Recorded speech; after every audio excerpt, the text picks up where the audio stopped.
Hello everybody, welcome back to Wampleville. For all the folks at conventions like, well, ReaperCon, I'm going to be painting some Reaper miniatures here, and this was really fun doing the wall torches. Now this was wall that I made out of Sculpey blocks and then stuck a 3D printed bit on there. This is actually an entire wall and staircase. This is from Archvillain. I forget which release it is, I think a few months ago. But this kind of went with their infantry, and there was 4 or 5 of these things, and some of them went really well with some Reaper miniatures, like so. So we're gonna have some fun, do a little bit of this. Hey there, Landrast. Nice to see you. So yeah, we're gonna be doing this kind of stuff. Didn't add any extra skelly friends like I did on some of these guys. Hey there, Halligan. Your painting was looking really fantastic. So I hope that you gotta be pleased about that. I don't know if you have it up on your Instagrams or not, but if you do, you want to share that, that'd be super. Hey there, Ryan. Great to see you again. Now, a whole heap and help of this is going to be catching some of this here light. Does the sword? Yeah, the sword's going to catch some. Got some shadows over here. So, Halligan, yeah, that was really looking amazing. Some really fantastic stuff. We also got some cast shadows over here on the floor. That's going to be very fun too. Pre-glaze, I think, will just be mostly indigo and Mars black, where there's not torchlight, and then a little bit of the it's used of the this is the Marion Street fluorescence, by the way, that and your naphthol red. So Halligan, yeah, that was really looking fabulous. I'm just hoping that you're super chuffed and pleased about that, because it was, again, really looking fantastic. So the indigo here, maybe a little bit of the Mars black like this. And I don't even care about the hair. I don't even know what color that's going to be. Don't even know what color the armor's going to be, or a lot of this stuff. But we need a cooler, darker color there anyway, so I'm just going to do this. Maybe a little bit less of the indigo as we work our way out onto this, though. Again, I'm just going to chuck this stuff on there, wipe some of it away, and then we'll get to our source lighting on the other side. Do some of this. So yeah, more work on the house today. Huge surprise. That is really taken quite the effort to do all that stuff. Lots of moving around of things, and yeah, here, let me get this side maybe.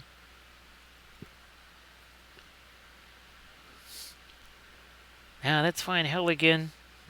Tomorrow, after all, is another day, as they say in some of the movies, anyways. I'm sure it'll be just fine. And yeah, that painting was really fantastic. So definitely give that a share once we get some more folks in the chat and such. Just throw out. Wow, there's a lot of the small ones there, which is fine. I'm gonna get just a couple of the bigger ones here, mostly for this stuff. Back here, again, mostly indigo. Then the Mars black is it's not the Williamsburg Mars black. It's still the Gamlin Mars black.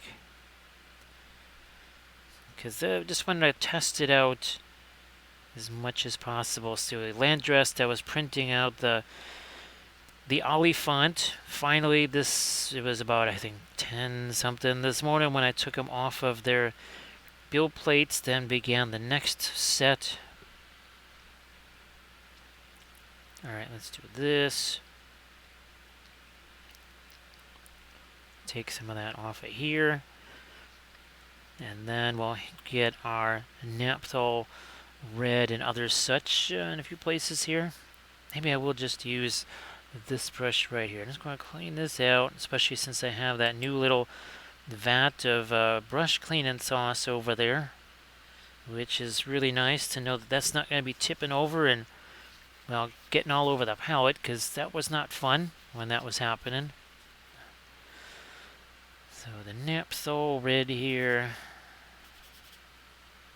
Maybe a smidge of the asphaltum. And away we go here. Again, kind of following the stuff that makes sense, where that light would go. Ultimately, we do consult our oracle of the flashlight, as it knows all and sees all. Tells us where that stuff's supposed to go. This is all, again, on the darker side right here. Believe me, it'll... don't blink, it's going to happen fast. It'll happen fast enough. Alright, and we'll get a little bit more of our... Again, that's our really deep, rich red there. A little more maybe on the wall, a little more on this side. So if anybody's at ReaperCon right now and they're watching and listening, I hope that you're having yourself a really fun convention. It's already Friday night. That conventions, all these conventions are going by mighty fast. Any more?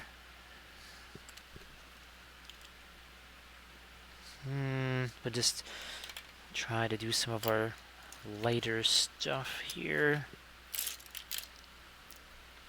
Now we'll grab a smidge of that. A little bit of our naphthol steel. Some Indian yellow because I'm grabbing just that tiny bit of the radiant yellow just to try and get this a little lighter here. A little more opaque. When that pre-glaze really gets in there fast, doesn't it? So Ryan, I hope that you're doing great and maybe you had a chance to do some more painting today. Same thing, Ryan, when there's more folks in the chat and stuff, you want to do the usual, share your links and such. That's fine. Again, this base thing here, this is actually, it's one of several from Archvillain. I don't remember which release it was. It's getting kind of hard for me to tell because I've missed so many. I'm going to have to just somehow, because the way they redid my mini factory, it's really hard to see when certain things came out. And there's all this, backup file this, and well, we're on vacation in Europe, so all of the files are now a month later, something like that. So it's very difficult to tell. Hey there, Deck Knight. Not difficult to tell. The Deck Knight is here. And of course, we have Halligan. I don't know if you saw, we have tons of new emotes. Lots of new emotes there for folks to have some fun with. We've got some Kathy emotes, 2 of them now. There's a Dark Queen Schmaladriel. There's even an Alex the Cave Troll emote. Lots of emotes now. Again, just taking some of this. Not a ton. Probably should get some on the face here. And then definitely some more over here. Now let's see if we can really lighten up this area around the torch on the wall. Yeah, hell again, I was glad that they changed the kind of the way they do those things. Sure made it a heck of a lot easier. Just doing the one and then all of the rest of them just kind of automatically resize. Just now starting to go for something a little lighter here. Have to have as little paint on the brush as possible, though, of course. And doing as much as I can with all the dry, brushy stuff here. We'll have to come back again with the, not all dry brush. Again, it's it starts to emerge, doesn't it? You can see this creeping out of the darkness.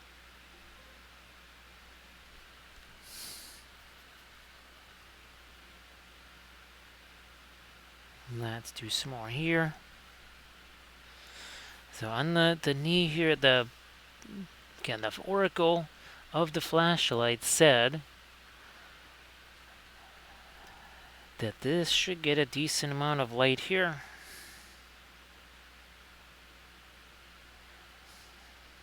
This too.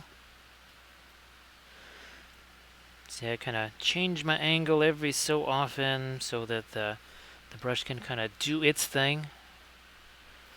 So Dick Knight, I hope that you're doing well.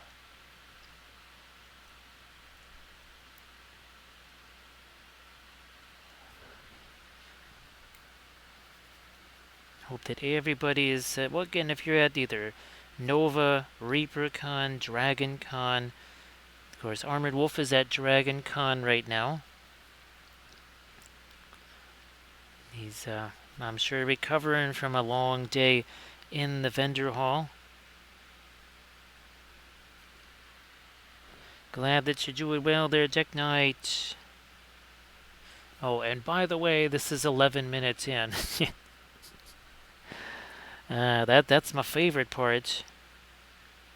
Is that you look up at the clock and you say, "Oh yeah, that's all of 11 minutes spent right there."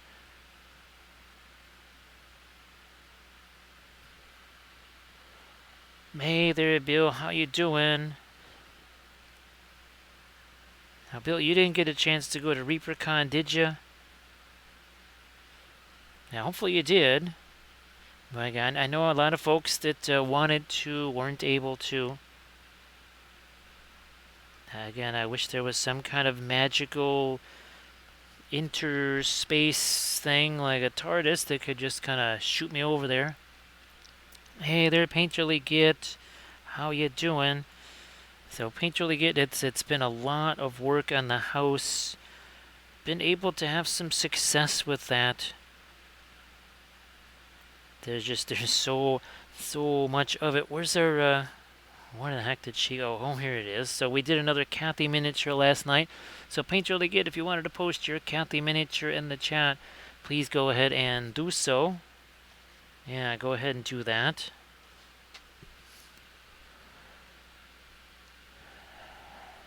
So Bill Robertson is like me attending Reaper Can't, Dragon Don't, and No Nova. So that Bill is going to the same 3 conventions that I am. It's amazing how both of us can attend the same convention simultaneously and yet not be there. So Bill, sorry that you weren't able to do the ReaperCon thing. Hopefully this stuff kind of works out like normal for next year.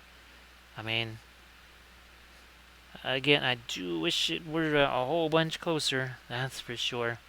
So everybody please check out the Instagram link there from Painterly Git. And of course, how again, if you wanted to post your painting, now we got some few more folks in the chat and such. Same thing there, Ryan, if you wanted to post your links to all of your Witcher figures, which you gotta be getting kind of closer to being done with those, as in like all of them. I know there was a bunch, but you've really been hammering away at those. Alright, so I think now I can really go to my lightest lights in there. Yeah, we'll do that. And then I'll just hit the other side. It's going to have, well, whatever, the metals, those cooler, grayer colors, of course. I don't think so, Painterly Git. No, you'll have to shoot me an Insta message or something like that and kind of fill me in. I don't believe I saw that. So sorry about that.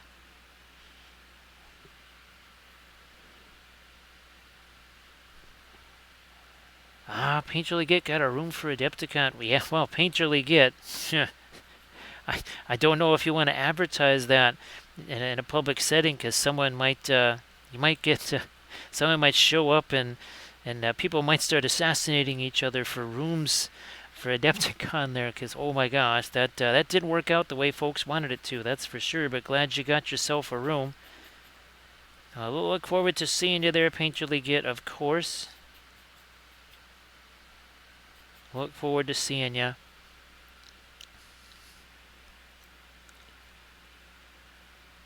And of course, oh, here, let's do some more. And that's still going to get lighter than that, of course. Alright, so everybody please check out the link that Halligan posted there, if you could. Oh, let me see. That's it. I forget what, I don't remember what the other hotels are. I know there's one that's where they've got the, well, if I was to be able to do a tournament, which I'm not going to be able to, Bolt Action, Lord of the Rings, all of those tournaments are held. I don't remember which hotel it is, if it's a Sheraton or a Hilton or a Hyatt or whatever. Not sure what the other hotels are.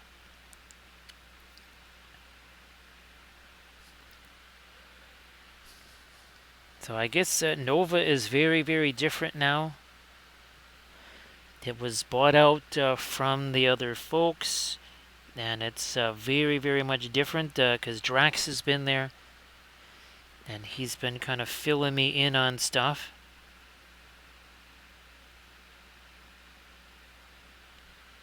I mean, it's not any closer than ReaperCon. If anything, it's further away than ReaperCon, so that kind of also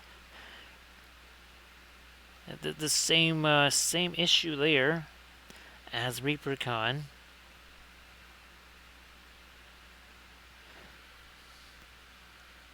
Let's see. Okay. So only Ryan. Now, Ryan, would you say that how long are your work sessions? Because I'm always kind of working around that 2.5-ish hours, somewhere between 1.5 to 3 hours is kind of the average time that a person really gets to work. I mean, sometimes there's more, sometimes there's less, but it just seems there's something about an hour or two, which means, well, you can work on stuff, maybe still get some sleep. So yeah, 2 to 3 hours. Because that was, I always am trying to base things as not always just on what I can do, right, but what other folks can do as far as logistics go. It is one of the reasons why you don't see the cadmium colors anymore, even the diet cadmiums, because now maybe they're less. Maybe they're a little bit less. I could maybe check. Still haven't gotten my quick dry white yet. But maybe I could check and see if. Here, let me get a little bit of the orange in here. If the prices come down on those. So basically, it's cadmium-free cadmium colors, and they actually do act very much like cadmium colors, unlike those things. Was it hue? Yeah, anything that says hue after it is essentially just that kind of a cheap knockoff there.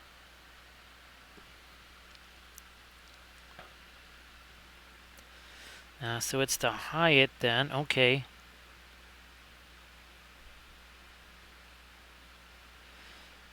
And again, for the folks that are looking to go to Adepticon, well, what I'm hoping to do is to have essentially, for the folks that have been to ReaperCon, a setup similar to that.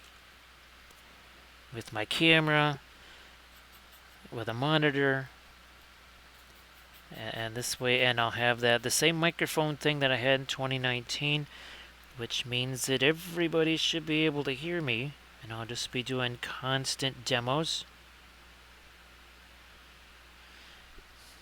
Not going to be doing any classes this year.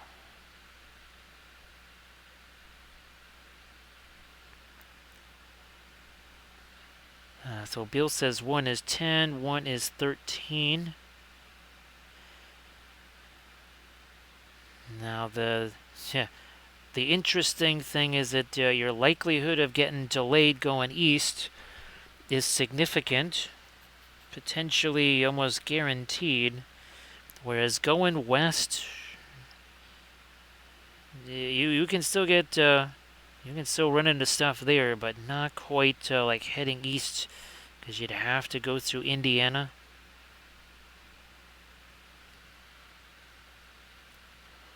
Let me see. Let me see. So now Ryan has fluorescent linseed oil. Blue fluorescent linseed oil for Ryan. Yeah, that's probably not what you were looking to have, right? I that's not an experiment you wanted to conduct. Now, Bill, if you're doing the Nova thing, obviously there's the contest, which apparently is really huge. I mean, it's way bigger than when I was there years ago. So, Bill, I wasn't sure if you're going to be doing stuff for that. I wasn't sure. I guess there's many more instructors now because they really did change how that whole thing is put together.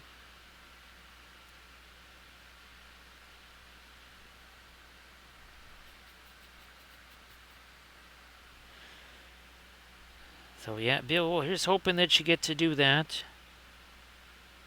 The one thing I do know is that, well, they still have the same folks doing the Lord of the Rings tournament, which means they still have all of that really fantastic terrain, basically about the best Lord of the Rings terrain you're going to see at a Lord of the Rings tournament.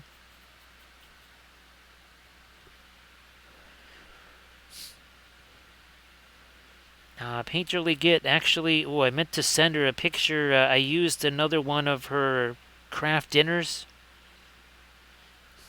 This one, this one was the extra fromage. Extra fromage in that one. Mixed it up with chili. So I took a picture of that. I meant to send it to her before I started streaming, but I'll do it afterwards.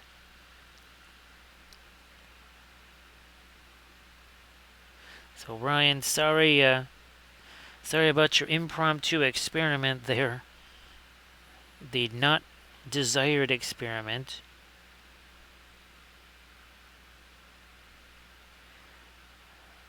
Let me get a little bit of the light here on these guys. So again, 22 minutes. Yeah. Took a whole 22 minutes to do this. I'm just saying maybe something to think about. What these oils can do is not what you can do for your oils, but what they can do for you.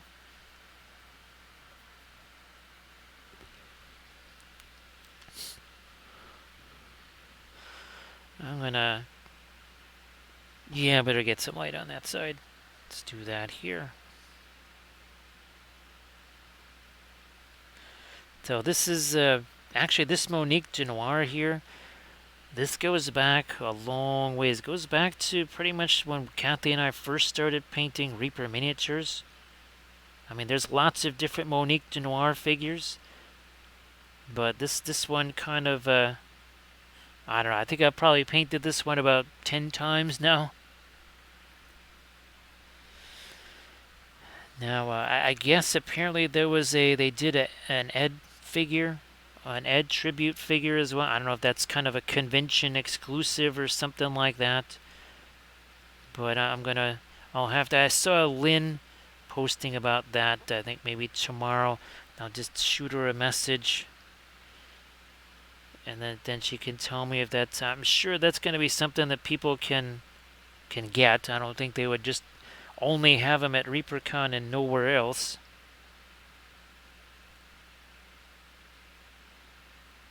Trying to generate some more of my light here. Maybe a little more along the edge of this, just because.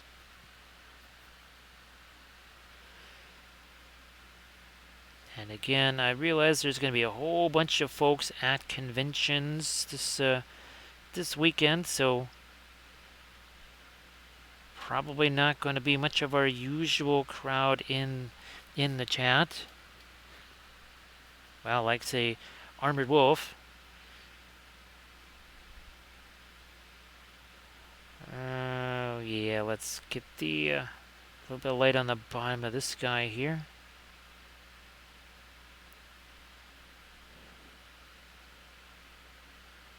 You still have to lighten up to essentially brilliant yellow pale mixed with either fast matte white or, well, no, the fluorescent yellow. Where is my, here you are.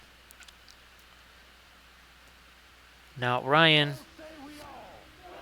Yeah, there's Blades. Hey Blades, I don't know if you heard that story, but I forgot to send you a picture. I made one of your craft dinners.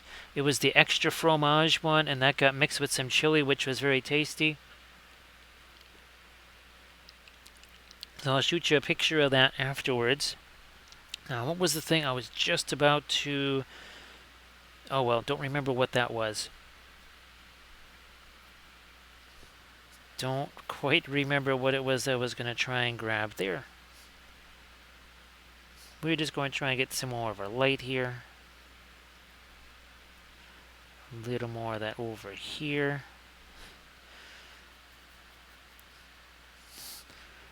And on the blade here, we're going to try and pick up a little more light. Like this. So yeah, thanks so much, Blades. Again, I appreciate those. Oh, and that's oh, here we go. So there's the Kathy that we did last night. Of course, did some more plaid there, and of course more oxalis plants. We've certainly painted up a bunch of those.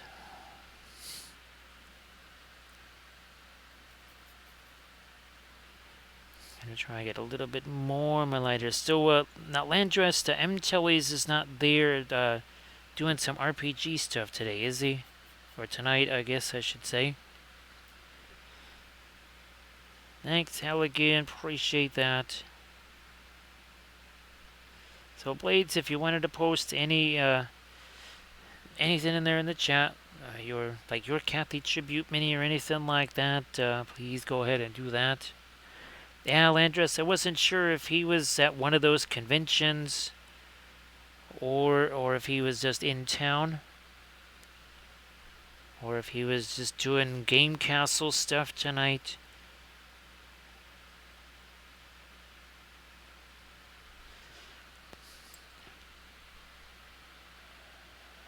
Ah, so he is in town, okay. I thought he might be. Alright, so this is just our brilliant yellow pale. It's got a little bit of the fluorescent yellow in there.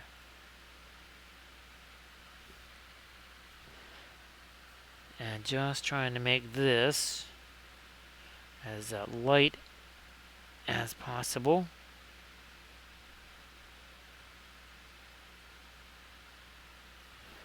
Something like that.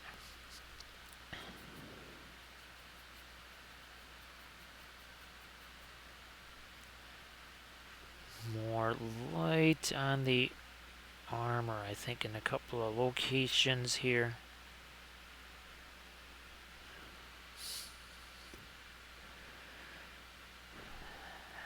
Ah, well, that's fantastic. And again, Blades, if you want to post anything in the chat, like always, go ahead. Now, same thing there, Bill. If you've got something that you've been working on or whatever, you want to share that with folks. You know, not quite like that. Where's my Indian yellow here?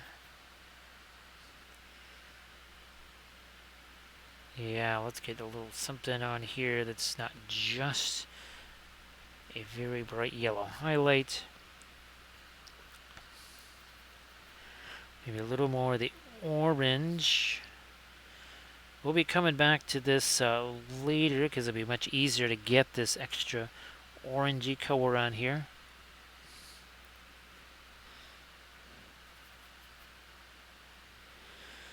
Blades, I'll try and send you pics of things that I've been doing on the house. It's a little bit difficult because Instagram kind of messes up the order of them, so it'd be very confusing when I say, well, here's the step-by-step of what I did in this part of the house, and you're seeing like the middle picture first and the first picture last and everything else in between.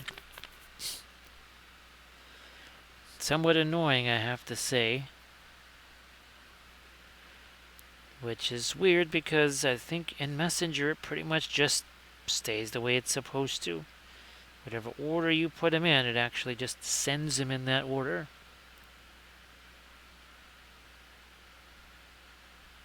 Nah, that's too much. So we'll do the blending brush and take some of that away.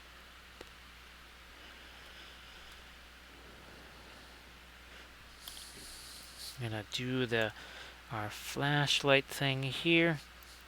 I think I want more orange out over there, so we're gonna get this.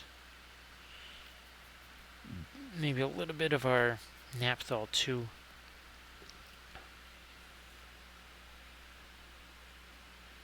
And that's gonna stipple some of that on there.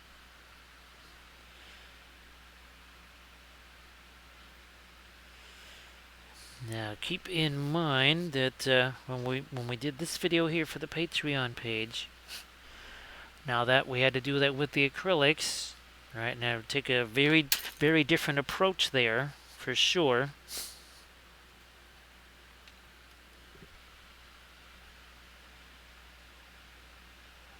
Yeah, I guess a little bit of the orange work its way down here too.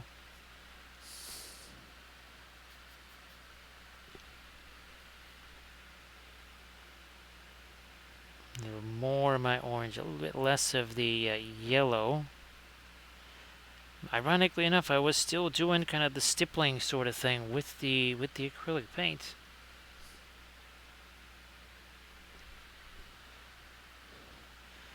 Throw a little more of our orange along this, not over there though.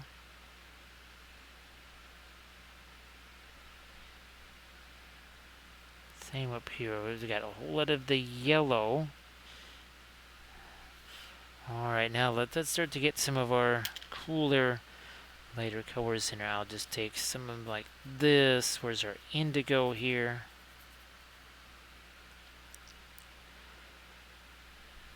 Cooler, lighter colors. We'll do something with the hair. Maybe go with some kind of a grayish brown of some kind. Not sure what we'll do with the clothes there. That was, boy, that was exhausting right there. I'm totally spent. Not sure if I can continue after all that work that we just put on that.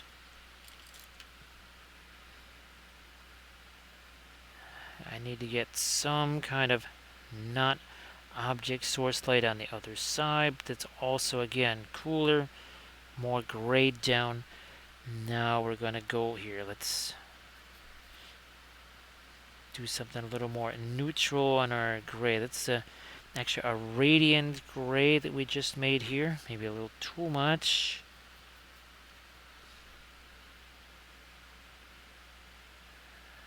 Yeah, this base right here, I just 3D printed that from Archvillain. I forget which release it was, but just a bunch of infantry, and their infantry tends to be pretty small. And it just happened to fit a couple of the Reaper figs pretty well. So I thought, what the heck, we get to do our little torchlight thing again too. So again, everybody please give Painterly Git and Blades a follow if you could.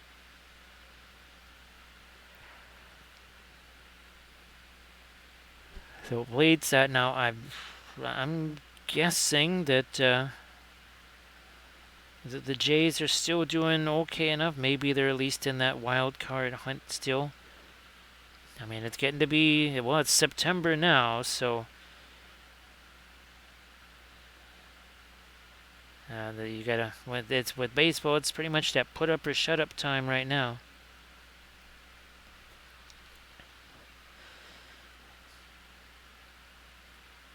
Alright, now I'm gonna see what I can do with the hair.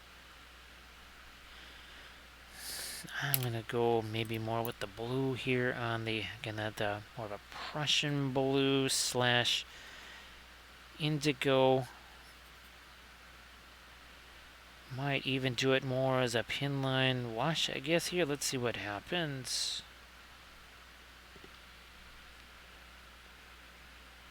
Why not?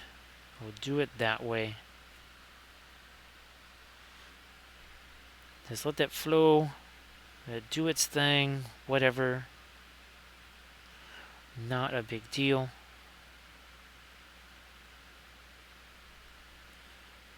We'll do that over here a little bit, and then down here some.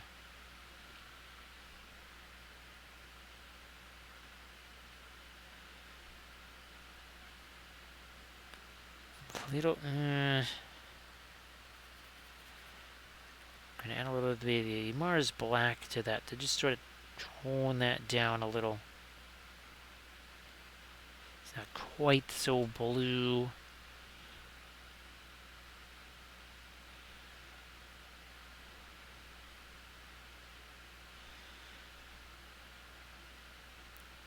Now with the hair, let's see what happens with some of the asphaltum here.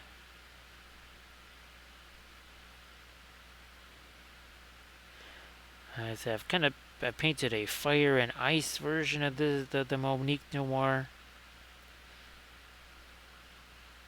Pretty sure I did. No, that's right. Actually, Cat tonight we were going to do a his and hers Monique Noir. And she was doing the icy version, and I was going to do the fire version. Hey there, Lady B. Nice to see you again. I know it's been a while. Hopefully you've had some chance to continue some of the painting projects over the last few months. I will get that bottom area darker. I think we're reasonably good here.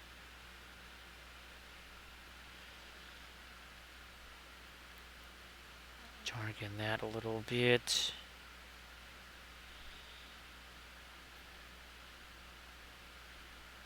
Oh yeah, this is another area here where we just have to kind of darken some things up.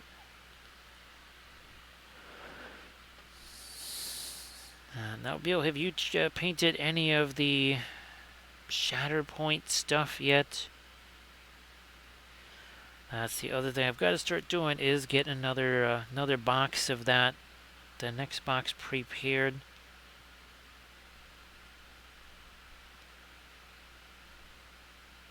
For more streams and, well, another tutorial video.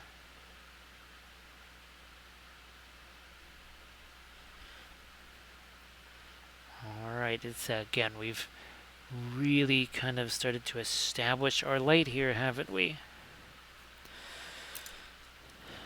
Now, we did our object source lighting. I'm going to see if I can do some of our ambient light on the other side here. We're also going to welcome in AD Creations. Hey there, AD.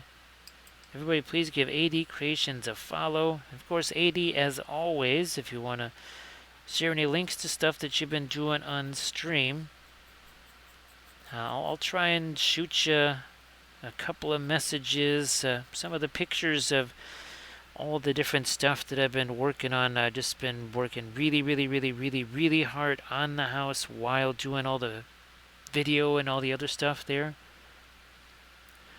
Landra's going to paint General Kenobi.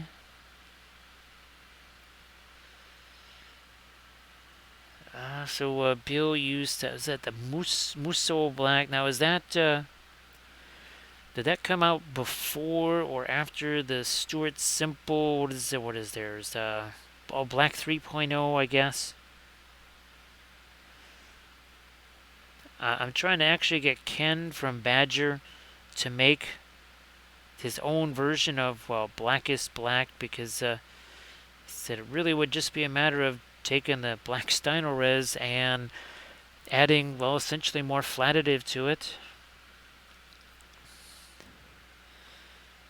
Now, AD, sorry to hear that. I mean, I know that, well, stuff happens for sure, right? Know all about that.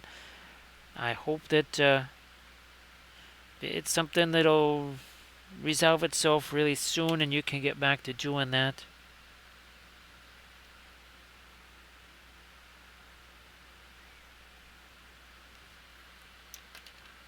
Hey there, Roger. How you doing?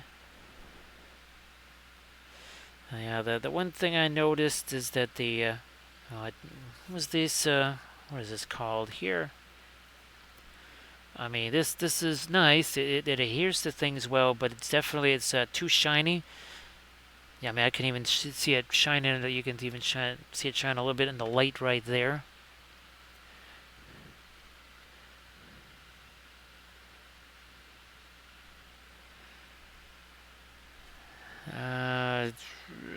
Okay, fine. I'm gonna grab me some of the fast matte white over here.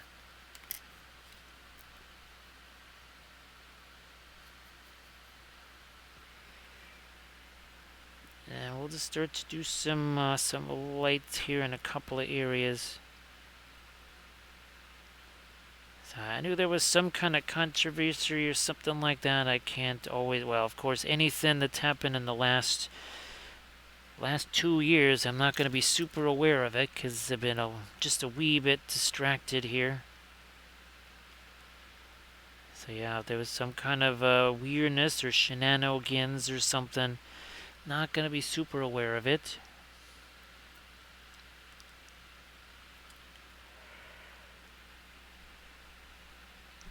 Going to try and throw in a little bit of light. Then one of those might be a strap and not a piece of armor, but I'll just wait and see. And if I need to change it, well, I'll just change it.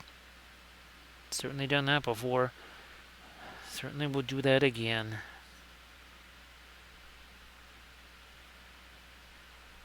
Let me see if I can't get a little bit also of the ambient light / color over here.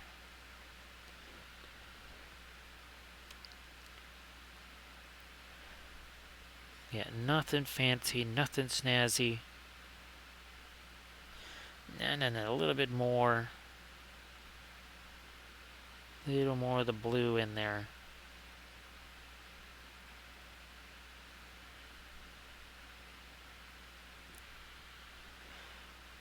Same up here.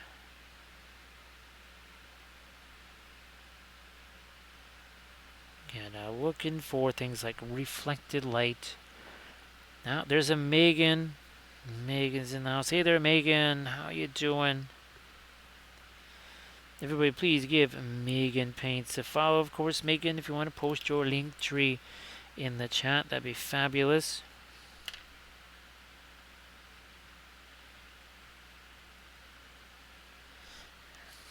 Oops, here, let me move this over here. Megan, I'll shoot you some pictures of, again, stuff I was doing on the house earlier today.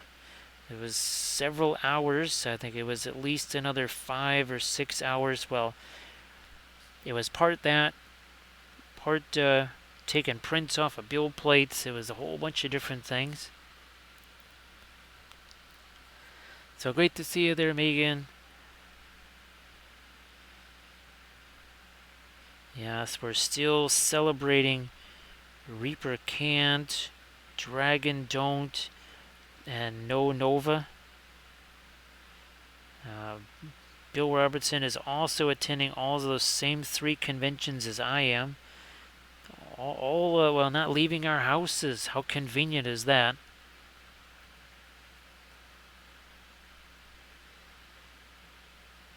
Yeah, between trying to do the regular work, plus also that stuff on the house, that is Well, it's definitely been physical work because, like I said, I think I've probably lost about 10 pounds since May. And that's with me not restarting my exercise program. That is with the zero exercise. Hey there, Horns fan. How you doing? So, Horns fan, an epic clash of titans, right? I mean, now that is a storied franchise school right there. That's a program. I'm sure they've got lots of national titles in something. Not football, but something. Now, thanks, Halligan. Yeah, 45 minutes. Yeah, all of 45 minutes here. Oh, and it's on a Dead Reaper paint container, too.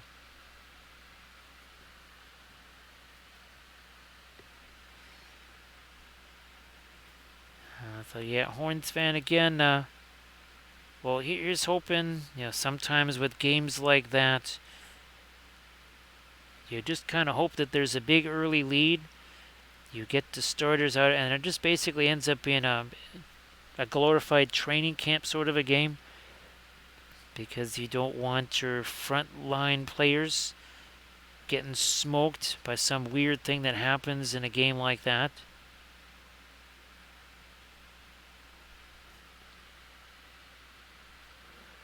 So, yep, 45 minutes ago, this was just primer.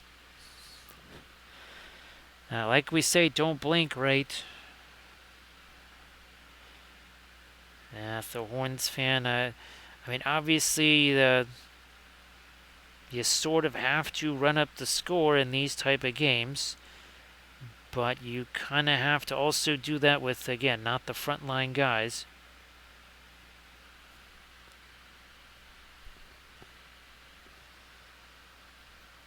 Yeah, at least, well, they get a venue, right, to show off. I mean, that's kind of the bargain that gets made, right? You get to go to a big stadium, you get to do all these other things, you lose the game. But if I remember right, that's usually it would be the host paying those fees and not the other visiting Powder Puff school. Pure Vita, great to see you again. Thanks for being here. And again, AD, if you wanted to share your links too, that's fantastic. And again, where's our... Oh, here it is. There's the Kathy Tribute figure that we painted last night. Now, this is one of the Reaper Scio casts, because I'm obviously trying to keep these as Reaper figures here. So I'm not wrong in that little philosophy right there. So Pure Vita, great to see you again. Whoops, that wasn't supposed to go over there.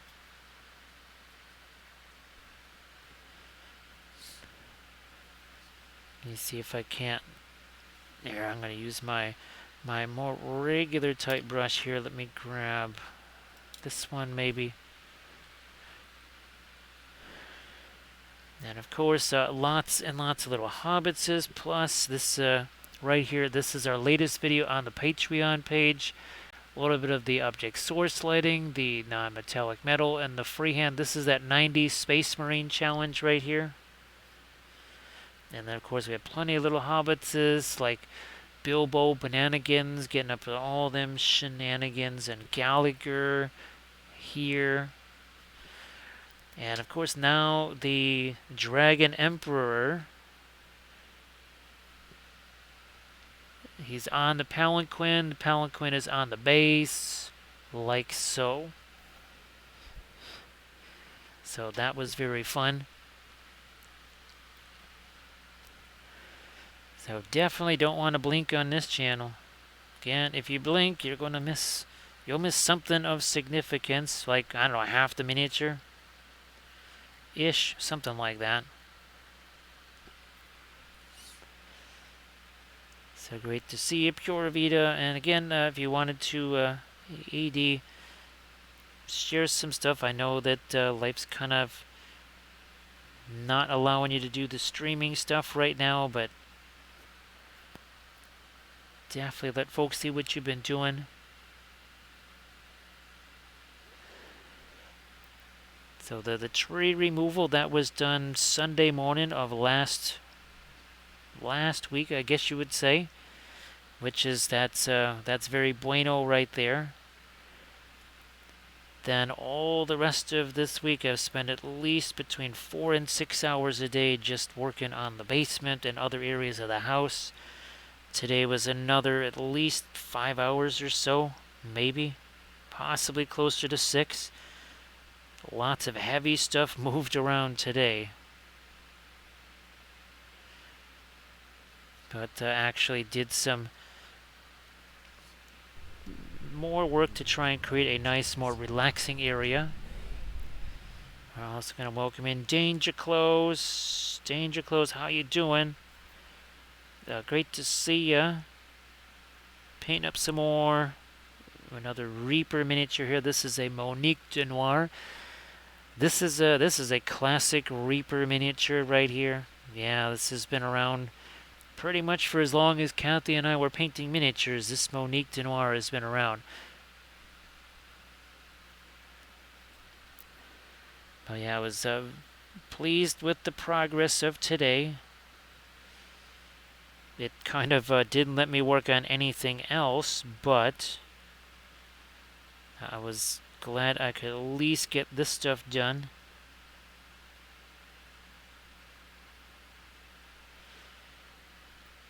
And it does set up further things again for next week. Then there comes a point where I have to do the really big move of a big old piece of furniture. I'm glad that you're doing well there, Danger Close. So yeah, Horns fan, all of the, I think it was 5 different versions. I forget which release this was from Archvillain, but it was actually for their infantry figures for that release, because they sometimes will print or have decorative bases for stuff. Usually, I want to say at least half to 2/3 of the Archvillain releases tend to have their own sort of decorative bases. And again, 52 minutes ago, this was the exact same primer as this one. So that's pretty much what it looked like, was this 52 minutes and 52 seconds ago. So again, this is from Archvillain Games. Now, really fantastic stuff.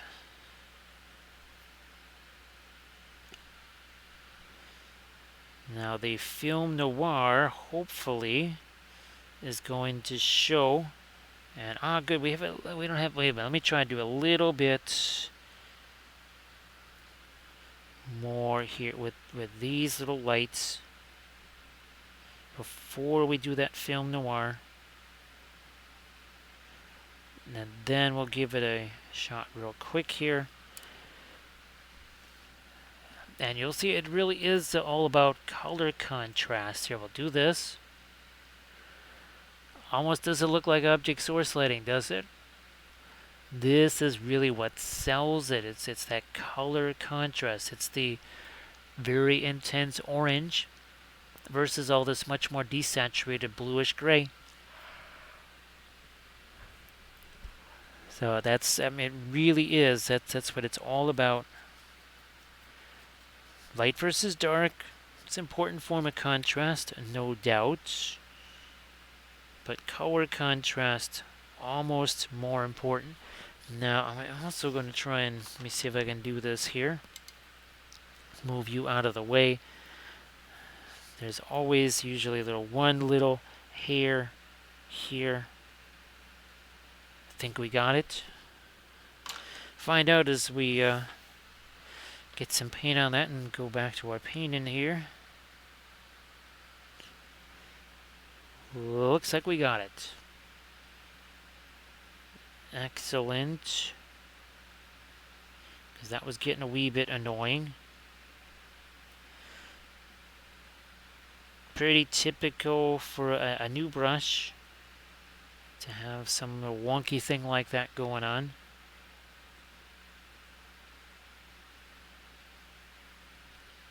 So thank you so much, Horns fan. Also, there are new emotes. Yes, there's new Kathy emotes for the folks that weren't in the stream last night. There's 2 new Kathy emotes. There's a Dark Queen Schmaladriel emote. There's even an Alex the Cave Troll emote. So now you can emote to your heart's content.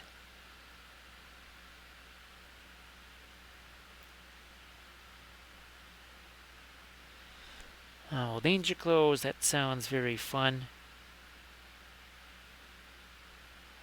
I have all kinds of stuff that has to be prepped for next week. Next week is going to be quite insane. Now, Bill, he's actually found an 8th form of contrast. It's even more rare than some of the other ones that we cover here.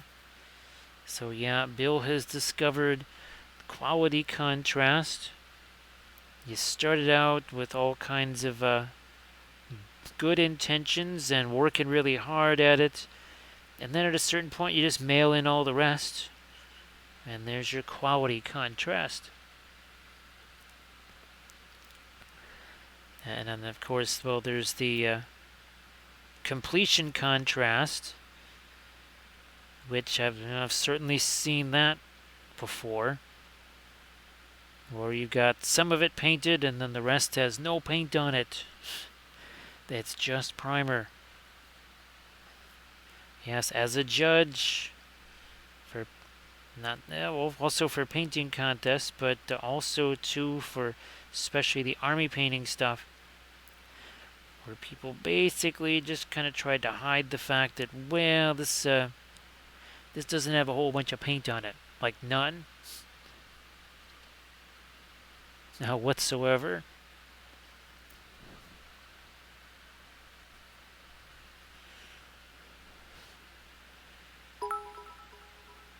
And again, that's not the best way to approach a contest. Thank you so much, Hell again. Appreciate that. Thank you so much.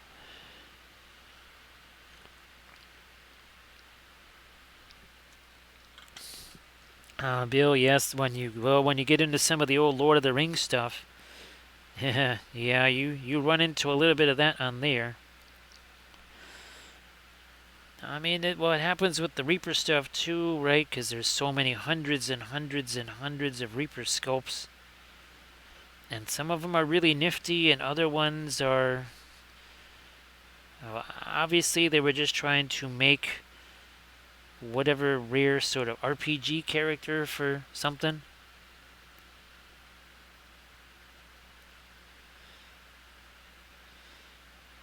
Bill, I think it was last night's stream, or maybe the night before, whatever, I was talking about the Buckle Golem, where Buckles was all the rage all of a sudden. I think because with the digital sculpting, there was just a brush that you could use to make that.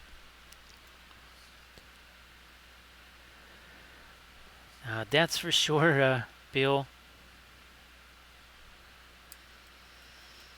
Well, Danger Close, I hope that you get a lot of that done, and well, then stream is fun, so you can kind of you can have a little company while you're doing that.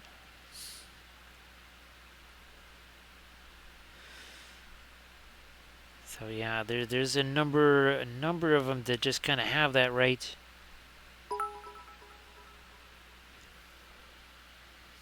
Thanks so much. Appreciate that. There we go. Oh, wait, there we are.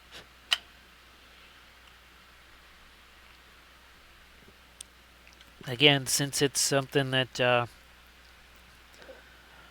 it's literally just a brush, I know because years ago somebody let me unwisely, at that, believe it or not, I think it was at ReaperCon.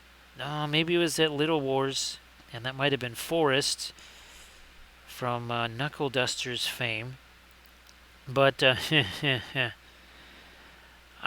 thought I had a brush that was like for pipes or something like that. It turned out I was just making buckles everywhere, and it was literally a brush that made buckles everywhere. Thanks, Danger Clothes. Appreciate that. Thank you so much. And of course, Danger Clothes, you want to share anything in the chat, stuff you've been working on? Sorry if I forgot to already say that.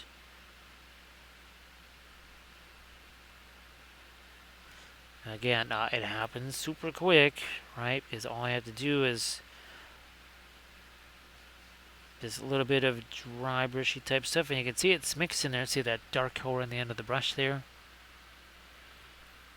So it's just, well, there's the craft brushes that we use, especially in the opening stages.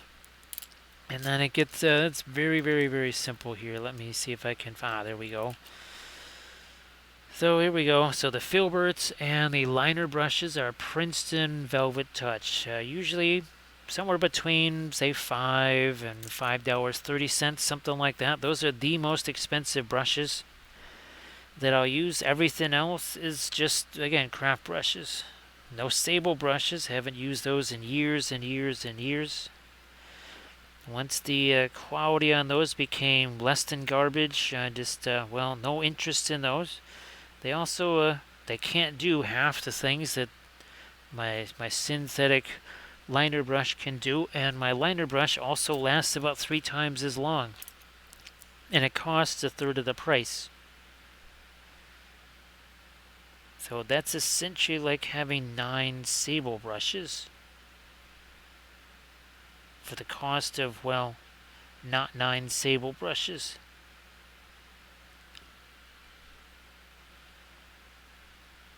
They take a beating, that's for sure.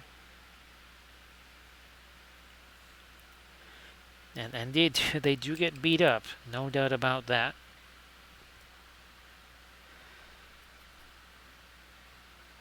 I'm definitely going to have to get me some more fast matte white here, because this stuff is all just... I think that maybe there was a bit of a hole or something like that that got put in the tube by that little roller thing. And that might have dried it out.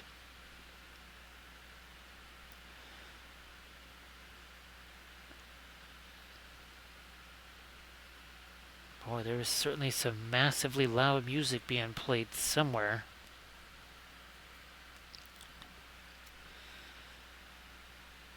It's practically vibrating the house. I'm going to see if I can't get a little edge here. And then maybe a little bit of light down here too. It's just going to mix with the pre-glaze. And do the same over here with the assistance of a little bit of a blending brush there. Yeah, just a craft brush that has no paint on it.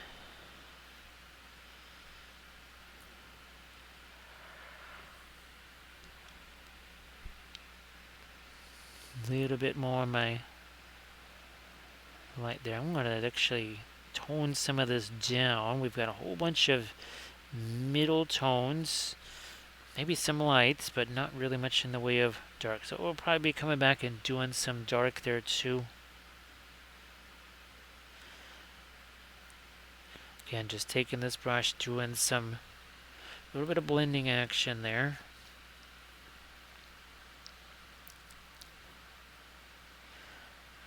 The asphalt, a little bit of the here, the Egyptian violet even. Let's see if I can. There we are, a little bit of our dark along the edge of this.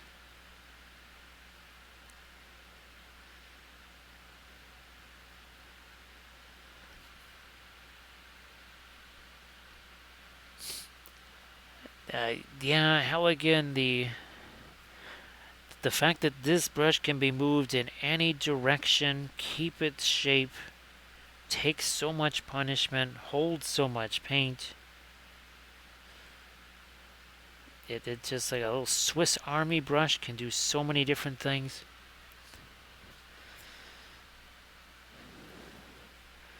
Just really an amazing thing.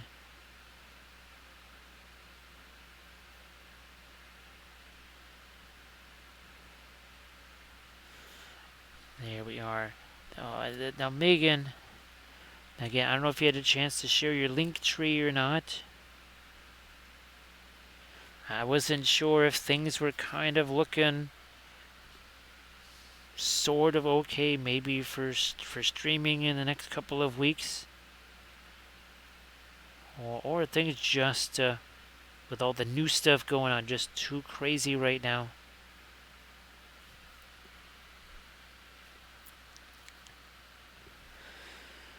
And I used to use the sables all the time. I mean, again, watercolor painter here. Used to use sable brushes all the time.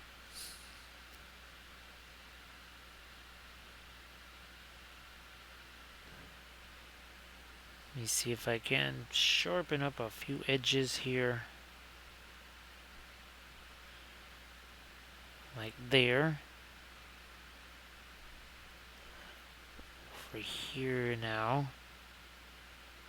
Nah, that didn't quite work where we wanted it to.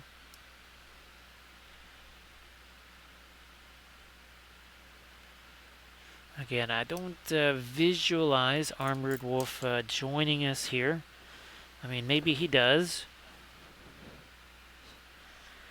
But again, he's at Dragon Con. And here's hoping that things have been very successful there. Again, if you're at Dragon Con, you can help it be more successful by heading over to Armored Wolf Productions, booth 2707. And we're getting lots and lots of stuff. How you doing there, Artemichael? Happy Friday, too. So, Artemichael, believe it or not, the last 24-ish hours or so, I've been printing one of the Dandelions in Middle-earth Oliphants. Actually, right now, it's printing out the last of the Oliphant pieces, plus the Dwarf Ballista. After the stream, I'm going to be setting up I think the Dandelions in Middle-earth Dwarf Chariot. And we'll print out that.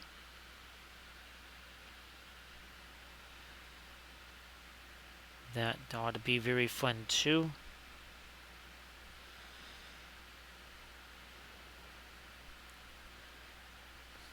Another edge right there.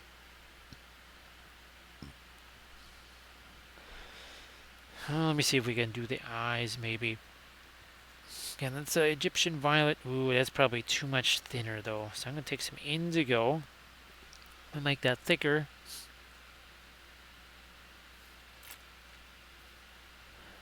Ah, that's fantastic, Artemichael. I mean, if I showed you the vast amount of miniatures that are printed in the last 3 weeks, I mean, it has to be many hundreds of miniatures and busts and basing bits. Just trying to get caught up. Ah, so they were 15s. Okay, these are all 28 mil, 32 mil, 72 mil, again, busts. So many miniatures.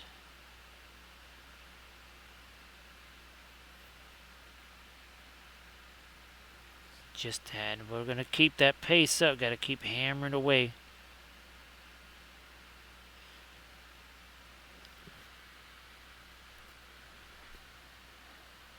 Yeah, Artemichael, I could only imagine just how many little bits are floating around on those plates.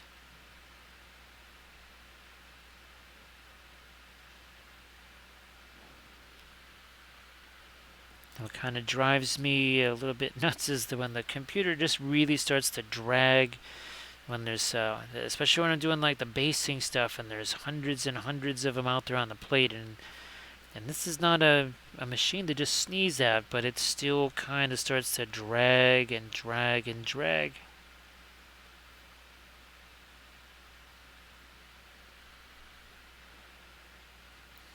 Using my blending brush here. I know it's well, we're only an hour 10 minutes in. Yes, just an hour and 10 minutes. But some of this paint is set here long enough that we could get to a little bit of blending there.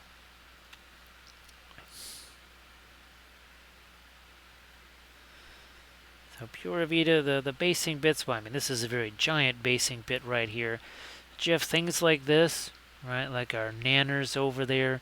You've got things like the rose bushes and the oxalis plants on the Kathy figure, and this one has, I think there's 7 of them or something. Oh, and I printed up some more of these ferns because I was basically out of them. So the bog myrtle bushes, these branches, that tree, another branch over here, and there was another little 3D printed bit down there. So this has almost 7 different 3D printed bits on it. And then, of course, there's this one that has, I think, even more. That would be the fox, the ground cover, the stump, the bog myrtle bush, the bunny, the tree, the bog myrtle bush, and I think there's one other one sitting in there. So all of that stuff is all 3D printed.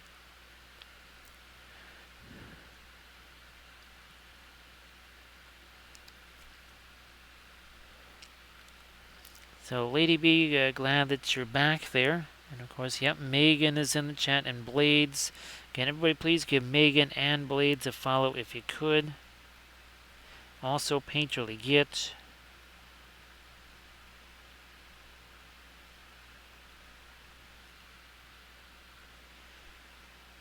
So Lady B, very much in the recovery mode on the house and everything else. Lots and lots of work to be done. Now, let me see if I can do these eyes here. Want to get some more of our ambient light on that too.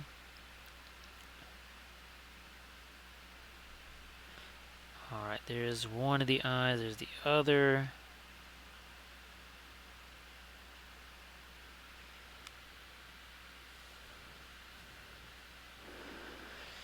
Now, so yep, Pura Vida. I mean, there's the, well, like this one right here.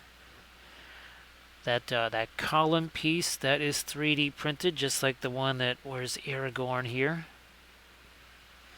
So it's a 3D printed piece right there. Again, just like this is 3D printed. And of course, then there was the Dragon Emperor. The whole thing was 3D printed.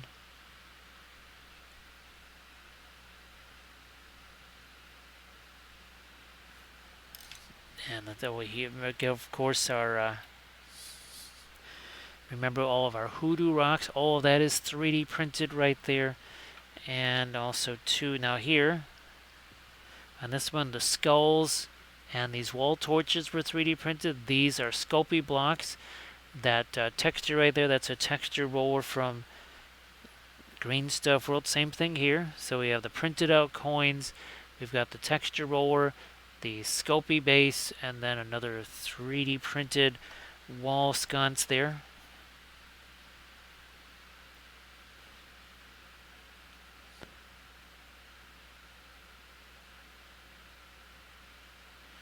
So again, Bill, sorry that things are not exactly kind of the way you would hope they would be.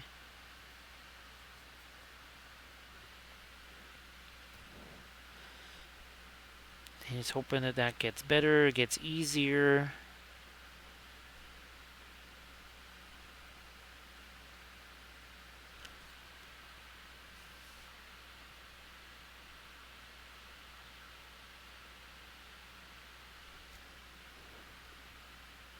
Well, let me get some dark under here. Also over here.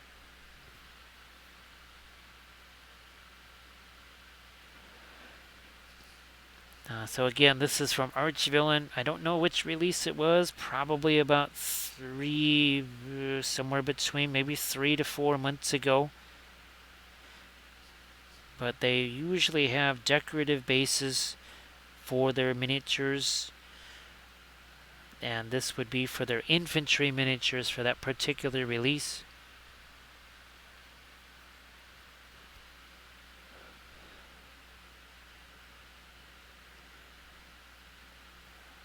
Let me throw a little, here we go, we need a little dark here to sharpen this up.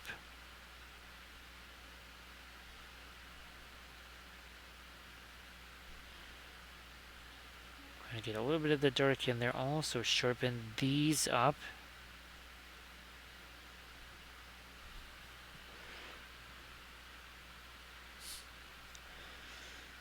So again, for folks that weren't here in the stream last night, there are new emotes.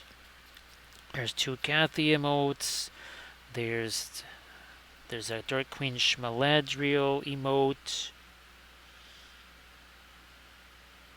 Now, and there's even an Alex the Cave Troll emote. I might have to make maybe a Gandalf emote since we see him all the time. He should probably have himself. I mean, we have plenty of Gandalf figures that we can use for that.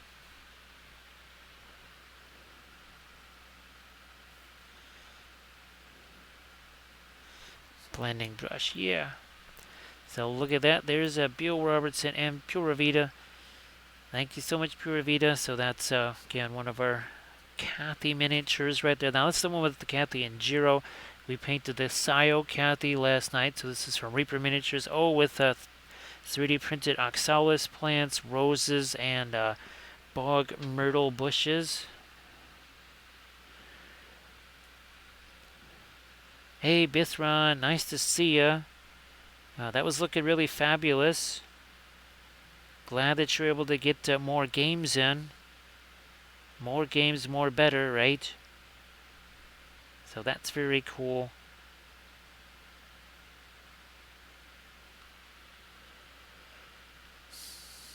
So I think I have 2 emote slots left. I have no idea what parameters they use to give you more or less. You have a finite amount. And again, glad that you've been able to really get down into Conquest and enjoy that.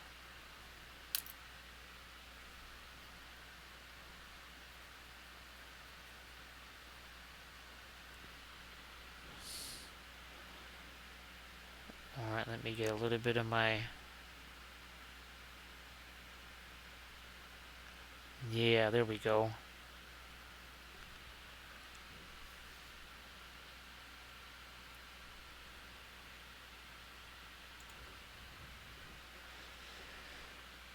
I think it just maybe it's more the accomplishments that you do, because I only had what, the 5 to start with,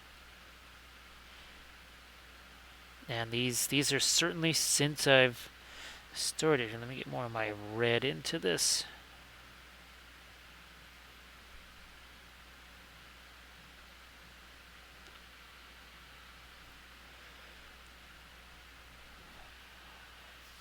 Let me see if I've got, just looking here at my references.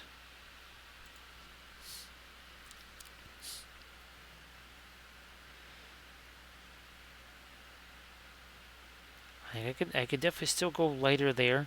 I'm just kind of giving that a few minutes to set still.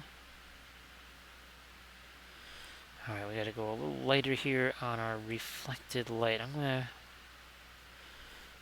try a little bit of that's the radiant violet mixed with some of our radiant green. There we are.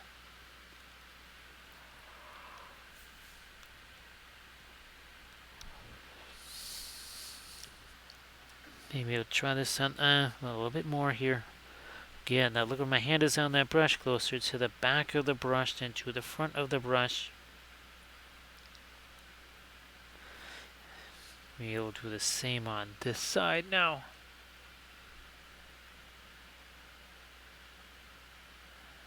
Like so.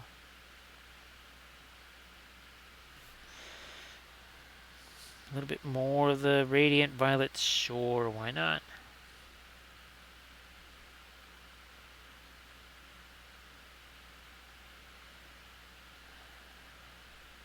There we go. Yeah, now we've got ourselves some reflected light on that. So, but please check out the Instagram link that Bitron posted again for some Conquest content.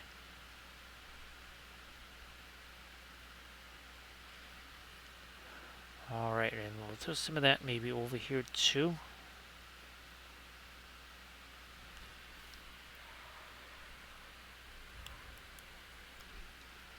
So Pura Vida, most of them, now they're either part of, say, the Dark Sword pledge level, or they're being given away to folks that have really done an awful lot to help us through all the different crises.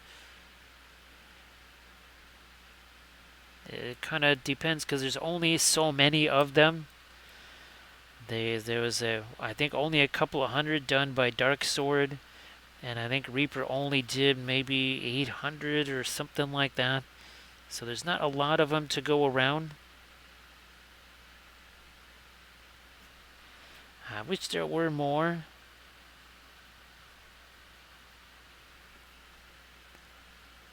Yeah, if there were more of them, it would be a little bit different.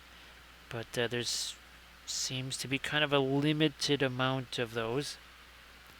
Hey there, Hootie Hoot. Nice to see you again.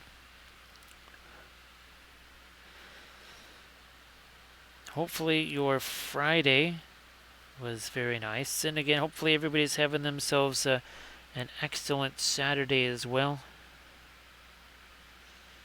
For some folks, Saturday morning. For other folks, well, it's Saturday afternoon.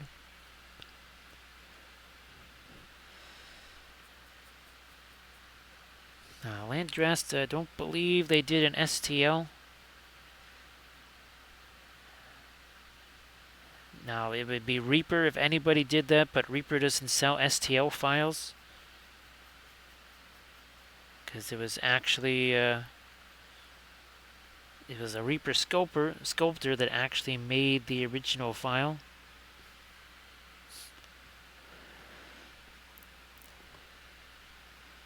Well, Hootie Hoot, glad that you're still around.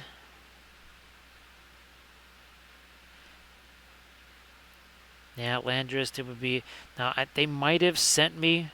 Unfortunately, I have no idea where it really is. But they may have sent me an STL just to kind of do a double check and stuff. And that was something that she wanted or liked or whatever. So there might just be somewhere an STL file. But obviously that got kind of lost in translation when all the crazy stuff started happening.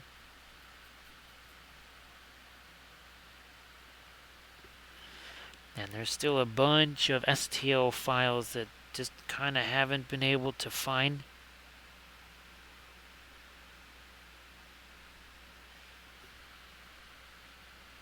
And there's an armored wolf. And also too,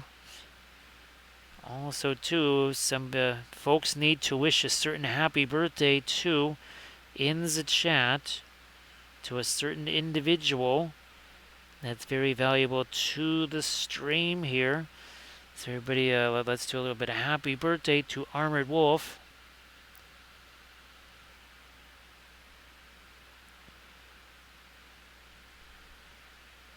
So everybody say hello to Armored Wolf, and hopefully Armored Wolf had a spectacular day at Dragon Con today.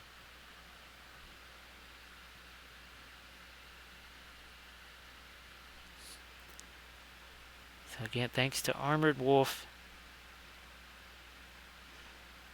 I just figured that you were busy doing a combination of trying to sleep, but also trying to make some more product for tomorrow.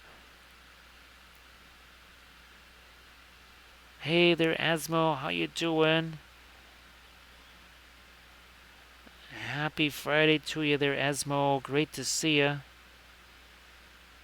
Asmo, I think I'll try and send you some pictures later tonight or tomorrow. And you'll see why I haven't been able to get into the chat at all, or into the Discord at all.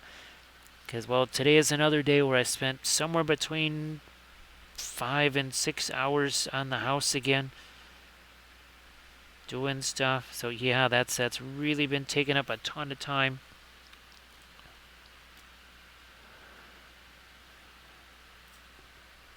Also, well, I guess another happy birthday to AD Creations. Oh, Asmo's extra lucky. Asmo is at Reaper Can instead of Reaper Can't. Like that's the one we're attending here. Thank you so much. Well, there's birthday bits for Armored Wolf, courtesy of Megan. Thank you so much, Megan. Appreciate that. Well, Asmo, you can answer this question. I saw that Lynn, she posted that there's an Ed Pugh tribute figure. Now, is that sort of a convention miniature right now, but then they'll release it, or did they already release that and I just never knew about it?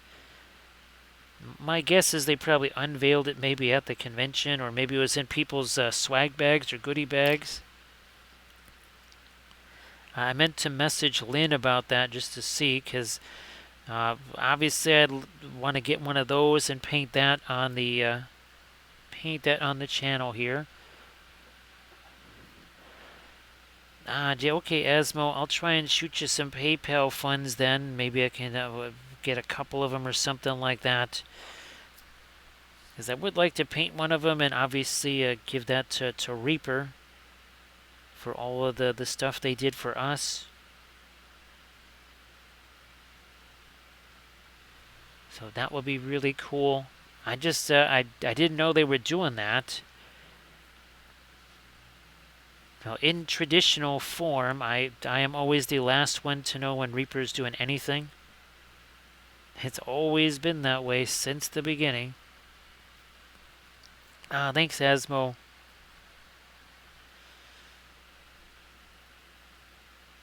So yeah, there has been a vast amount of work done on the house.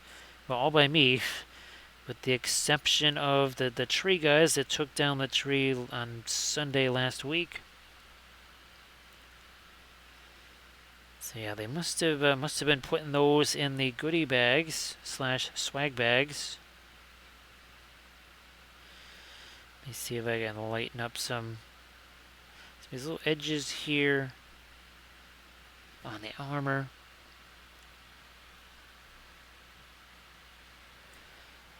Yeah, Asmo, that might be something that they reprint there, hopefully, or recast, or do another run.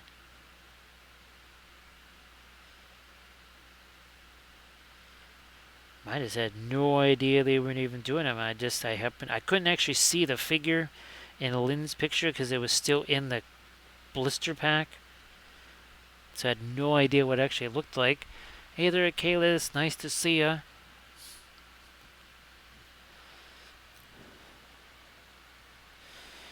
Yeah, Asmo, I was gonna message Ron to see if he wanted me to be doing any. Well, like we were painting another Kathy tribute miniature last night.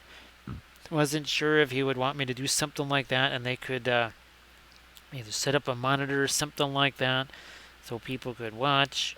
But I just figured he was kind of busy enough, so I didn't message him then. But great again to see you there, Achilles. I hope they're doing well.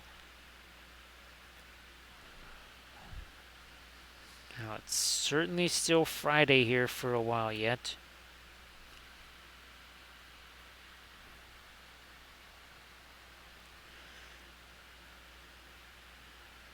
A little bit more of the light there on some of these edges. Maybe some more up here.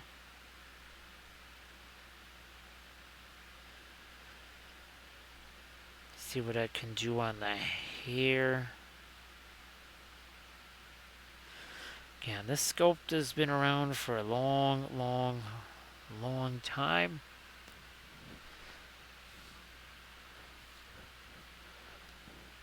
So again, Megan, thank you for the birthday bits. Appreciate that. And thanks to everybody for wishing Armored Wolf the happy birthdays.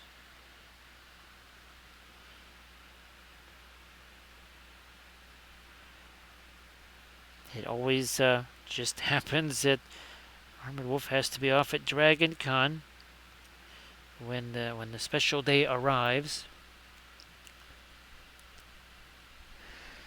Kalis, that's fantastic. Glad that you're getting a chance to do some Nova Open stuff there.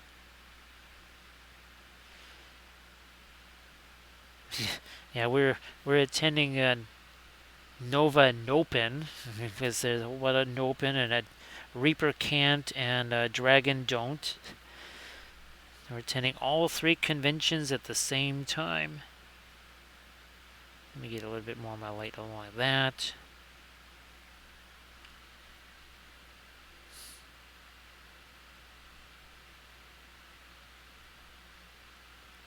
It's Pluto is the 9th planet. And of course, yes, we are Pluto. We are very pro Pluto here. Very much pro Pluto. So again, 1 hour, 91 minutes ago, this looked just like that. There was no paint on it whatsoever. Nothing at all.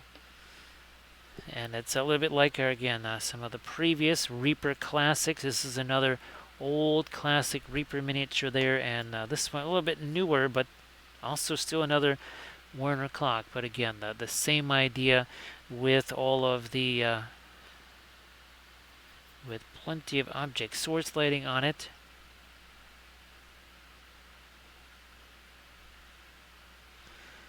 So again, everybody that is at all the different conventions, I hope that you're having a blast.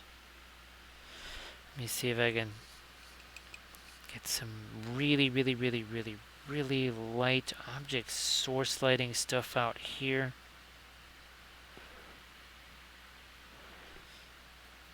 So Pluto, great to see you again. And yes, of course, Pluto is a planet. It's not a Kuiper Belt object or any of that other nonsense. It's a planet. As we try to lighten this up a bit more.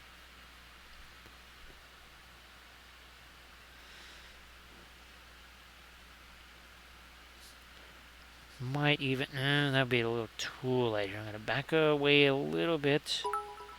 Do something like this here.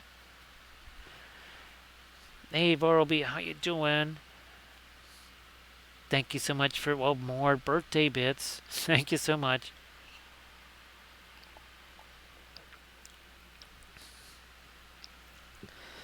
So, Vorlby, great to see you again. Happy Friday as well.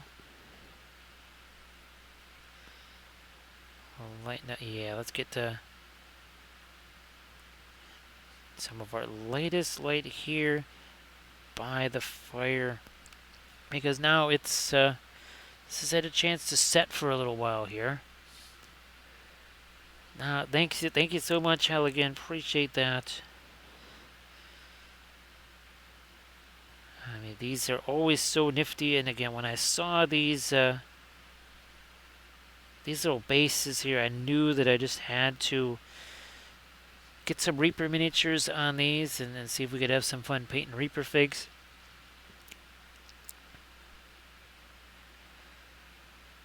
And of course, Asmo, if you wanted to share any links in the chat. Now, Asmo, did you get all your stuff into the Reaper paint contest there?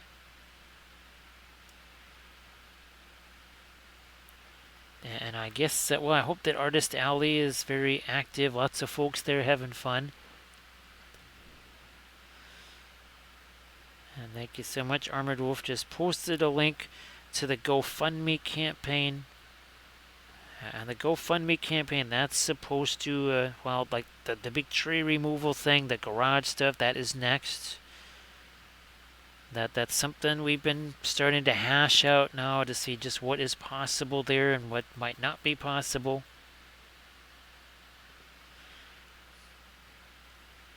And then also been working on the interior of the house pretty much non-stop for weeks and weeks and weeks and weeks.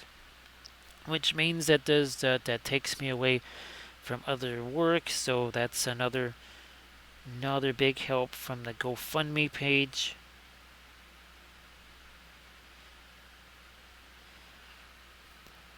Alright, so now we're kind of spreading out our little highlights right there.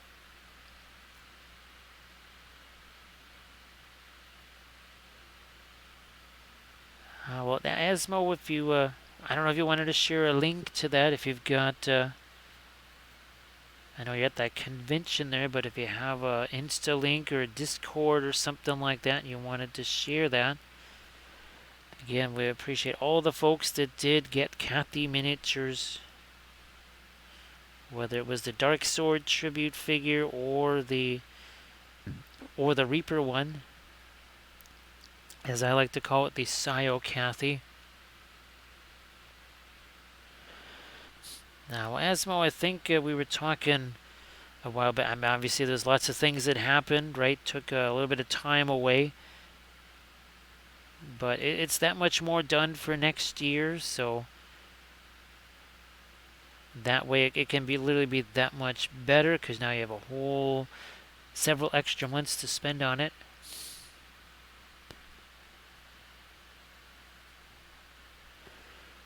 So Asmo actually gets to stay in Asmoville. Doesn't have to be there at the convention. Now, I don't know if the room block on that disappears quite like the Adepticon room block does, but I would imagine it's kind of sought after. Again, trying to do a little bit of there.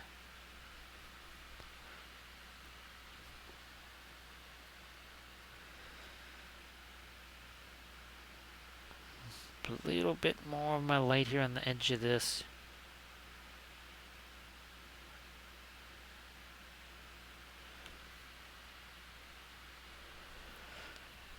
Yeah, Asmo, it always seems like that's kind of, I know for me, I would, well, obviously be painting in Fort Wapple well into the night.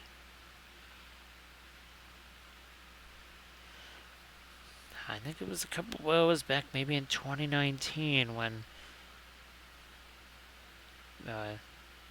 Jim Ludwig and I played that game of Song of Ice and Fire.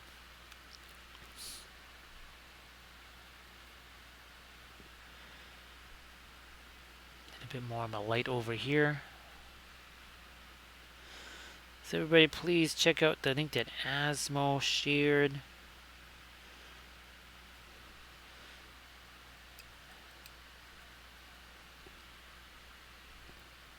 But that's very good. I'm glad that you were able to go. I know, was it last year that Big Jim was there and was the Usurper? That's right. I think that was last year. Either that or it was 2 years ago. It's all kind of muddling together now.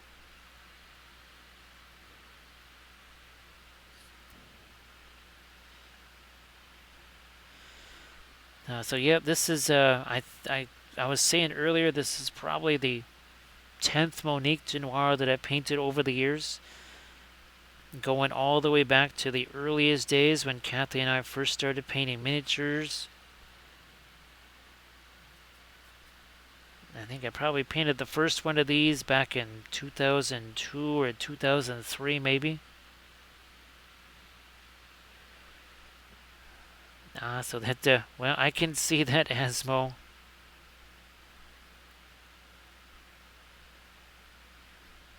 So yeah, that's, well,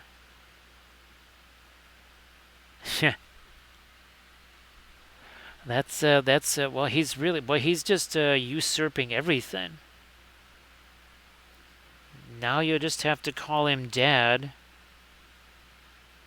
In every single stream, yeah, he's Pops. That's what he is. Just say that you did that Ancestry.com thing, and all of a sudden you found out a very surprising result.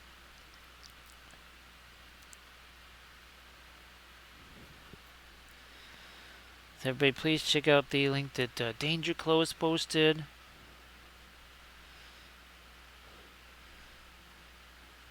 So yeah, just refer to him as Pops there in every single stream, every single one-off adventure.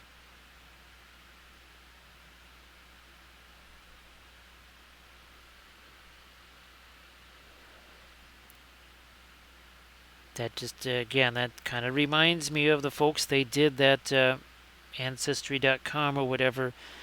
Let's just put it this way: there was a phone call where one of the persons was saying, "So hey mom, do you have anything to tell me? Because I got the results from my Ancestry.com back. You sure you don't want to tell me something?" Yeah, that created a little bit of a situation. We'll put it that way.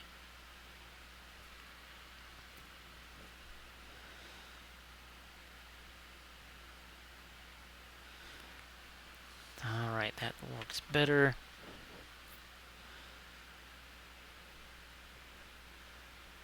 Try to get a little bit more of the orange on the top of this.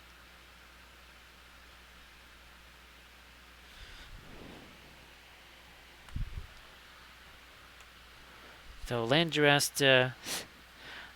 says there might have been it also led to an unexpected result. So yeah, you do approach those Ancestry.com things with caution. Be careful what you ask for, you just might know about it.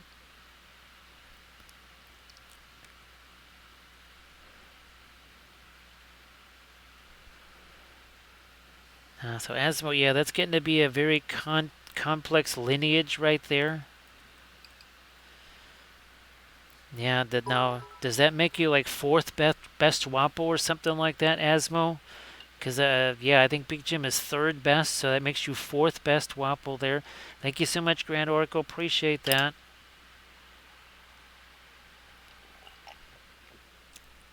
So Landrest might have violated a few laws right there, it sounds like. But then I'm sure there's some parts, there's some places you can go where that's totally, that's no problem at all. It's totally legit. Just got to move to the right place. So Asmo, instead of being fourth best Wapo, chooses to have just a title of worst Wapo.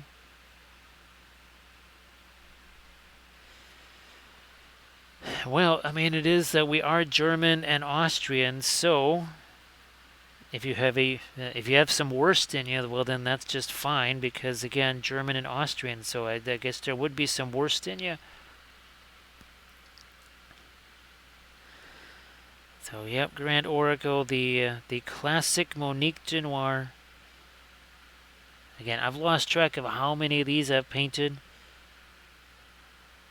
but this has to be at least the 9th, possibly even say the 10th or the 11th Monique de Noir that I've painted over the years.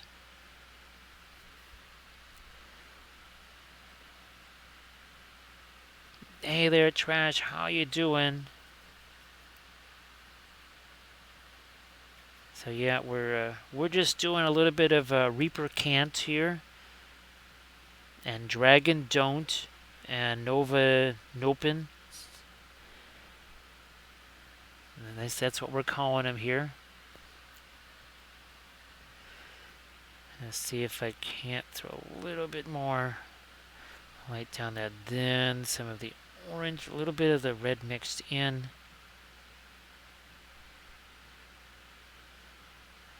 Something like this.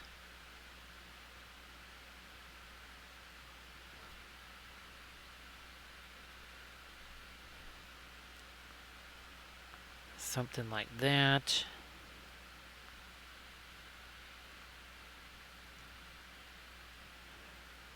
Doing some more up here. Again, that's just bringing down some of the orange. That now we also want to make sure that we have our little cast shadow here. Yeah. So we're gonna lighten this up a little here. Yeah, so that our cast shadow shows up.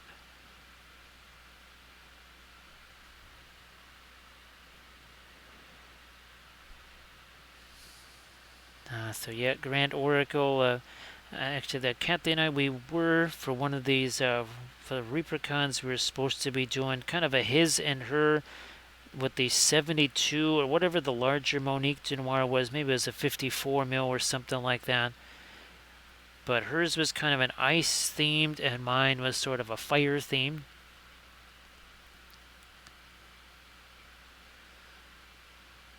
So Asmo has his picture already from the Reaper Open.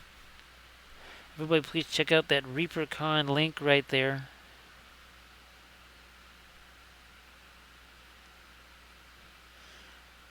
Now I get, well, you still have till Saturday, probably afternoon, I think, to put stuff in there. I just seem to, yeah, I always had the judge on Saturday night, so I'm guessing you have till tomorrow afternoon sometime.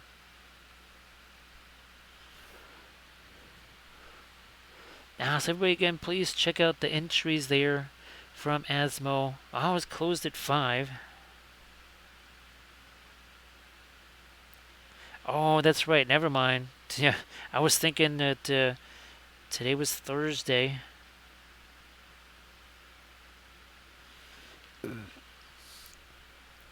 That's right, because they're going to do the auction stuff.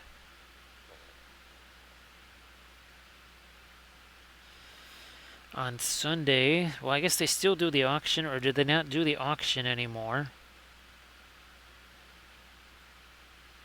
Nice. The next question is, do they still have Reaper Bucks?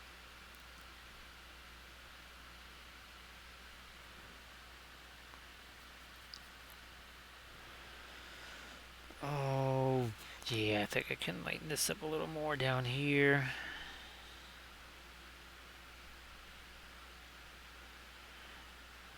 Get a little more light on the side of the window here.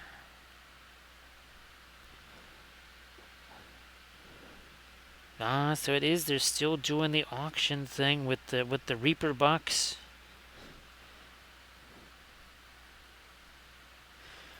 It got pretty crazy with those Reaper Bucks and some of those auctions. Generally, just gave mine to somebody else and let them do whatever with them.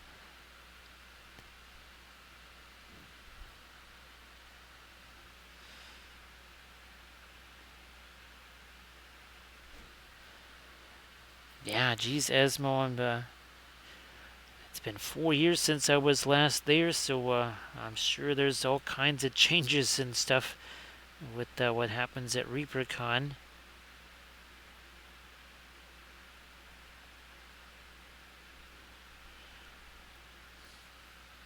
No, and obviously they're. Well, I think there's the one where it was the virtual ReaperCon. Pure Vita, thank you so much for doing that.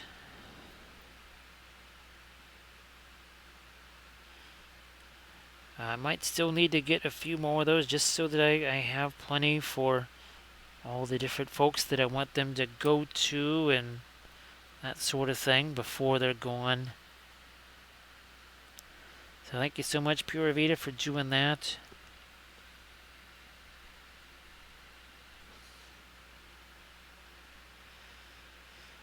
Oh, that's right. They've got the new factory, don't they?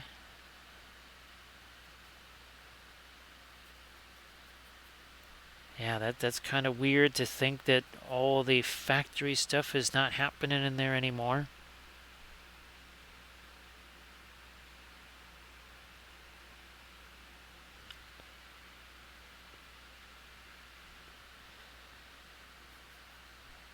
Pure Vita again. Thanks for getting another Kathy miniature there.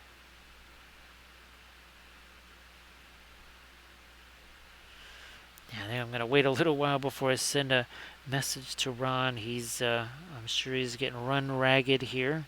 Well, like all the Reaper staff do at every Reaper Con.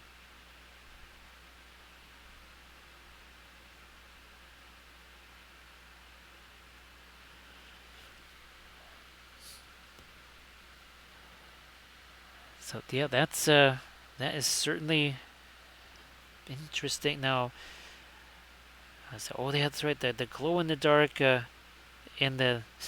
I guess, does anybody have any of the pirate ships in the painting contest? All right, again, just to throw in some of the orange over there. I'm gonna try and do some more of the orange over here too.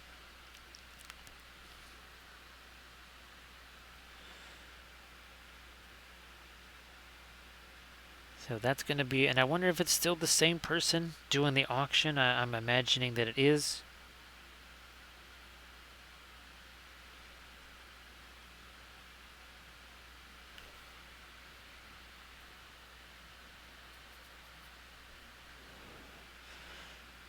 Here, let's get some of my orange down here too. I have a lot of yellow down there. Changing that to some orange.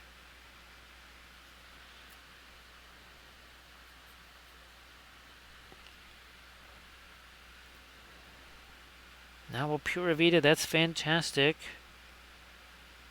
Definitely, well, you'll have to let me know how that goes. Send me some pictures or work in progress things or whatever as you're doing those. Now again, well, we're almost a couple hours in here, so I can start to do more on top of the initial lighter orangey colors that we did.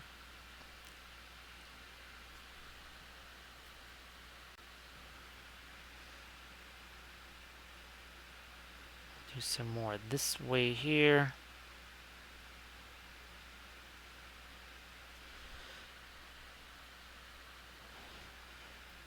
Got a lot of the yellow here. I'm going to try and change this over to something more like orange. Again, just taking the, let's say, the fluorescent orange. This is just the Marion Street oils right here. I haven't had a chance to mix that, although I do want to try and get here. This is the pigment powder with the glow-in-the-dark stuff. Oh, Ryan, yeah, one way to keep your... I just have this dropper bottle with the linseed oil in it. So yeah, that's one way to kind of keep things from unexpectedly mixing together, I guess you would say.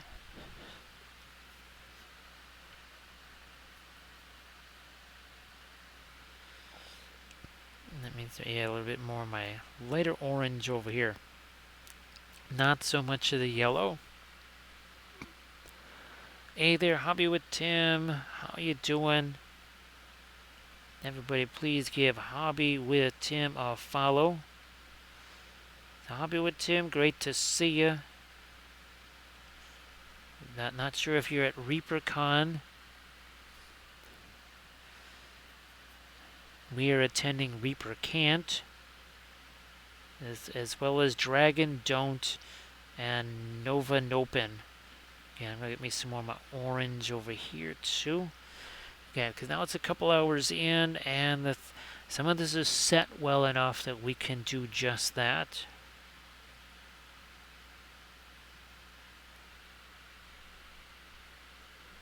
Well, sorry about that hobby time with Tim. Now, there's been a lot of folks, one reason or another, not able to do ReaperCon.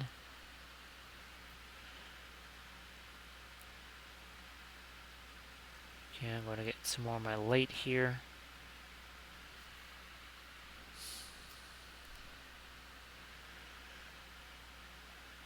More of the orange. There are tons of the yellow. Just going to back off of that a little bit here.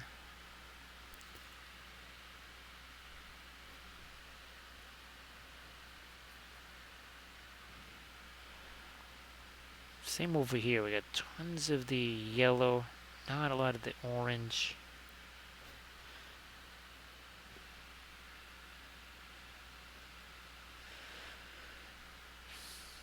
Now, hobby time with Tim, I mean, just, well, like with some other folks, there'll be that much more time to try and add to it and do something special with it that maybe you didn't even think of doing this time around. If you wanted to share any links to it or anything like that, any Instagram or Discord links, and of course, everybody please give Hobby Time with Tim a follow if you could.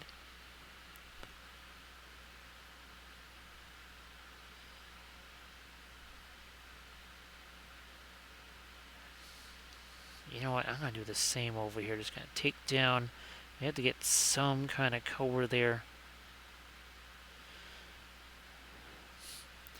See if I can do a little bit more with some lighter skin tones over here, maybe.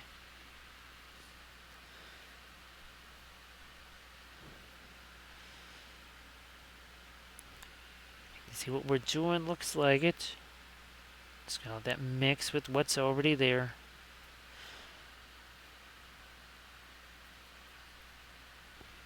A little bit of the radiant magenta.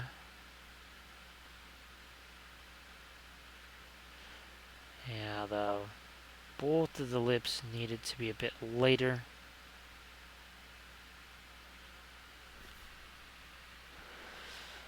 So everybody please check out the Discord link.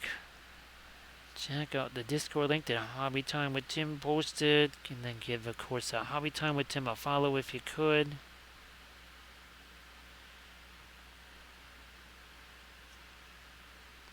I'm going to try and lighten up the neck a little bit more. Maybe here. Let's see what we can do with this.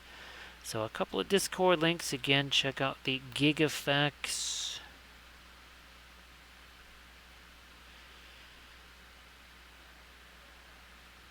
Attempted to add a little bit of reflected light there, but not the, where's our Grand Oracle of the flashlight? Says, oh, there is a tiny bit that hits there. Okay, alright, well, we'll go over to the orange then and we'll do some of that. So Grand Oracle, I hope that it's been a good Friday for you. Sorry, I did get a chance to send you some pictures of what's the work on the house today. It's just it was a really, really long, busy day today.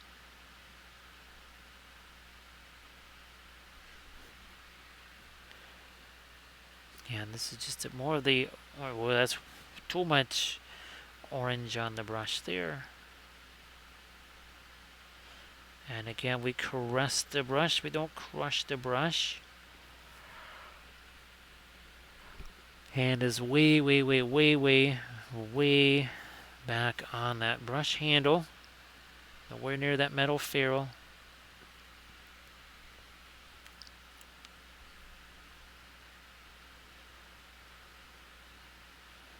And I do believe, well, not going to be this Sunday since I have to be away, but I think on either Tuesday or Wednesday, be filming the last episode of the Dark Sword Red Dragon, and then I also will be filming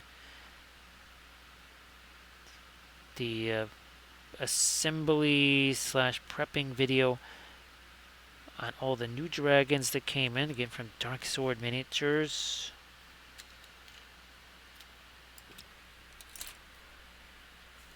I'll use this sort of a micro blending brush here. Something like that. I think we'll get back to our very, very bright light on this.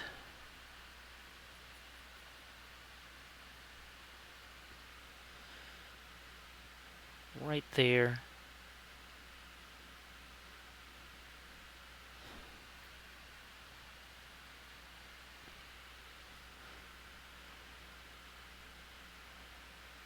Bit of light over here.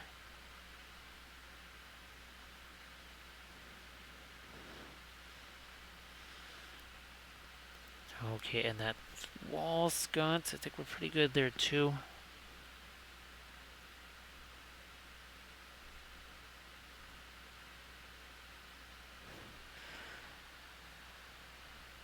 A little more light right here.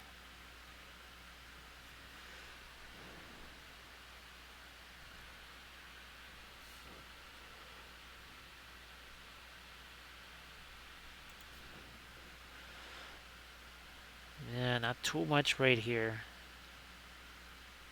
Even though it's right next to where our torch is.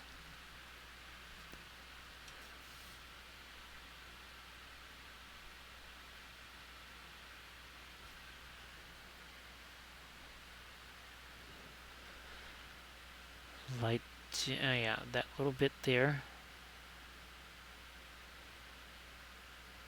Catch a little light along that edge.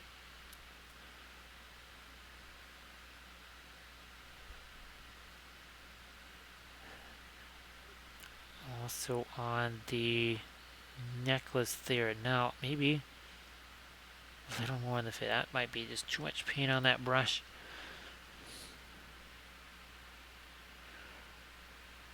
See what I can do with the nose. A little bit more on the face here, maybe also on the lip there.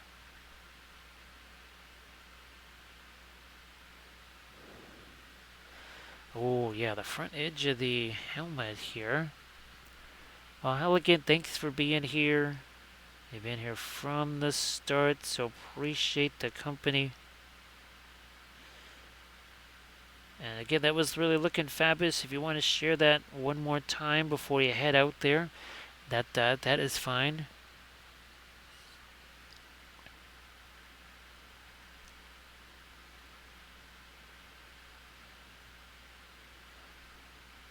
Okay, yeah, that's this thing too. This is our yellow, mostly radiate yellow. There's a little bit of Indian yellow in there.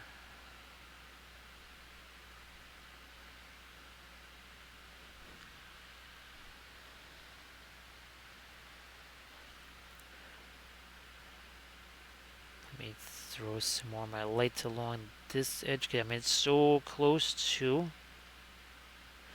our light source.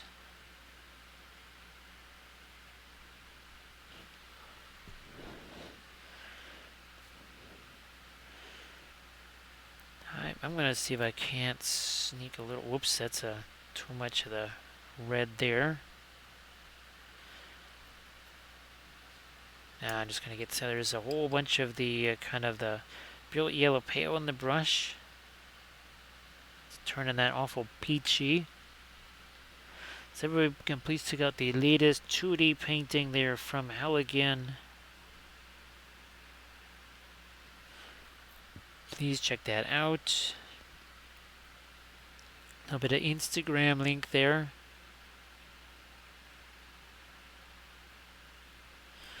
Okay. That's more like it now.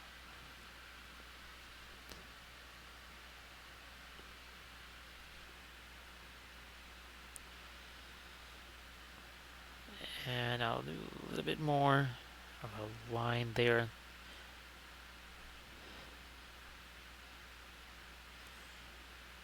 I think the bottom edge of this also a bit lighter here, because it's facing it. But now this that just starts to look much more dimensional.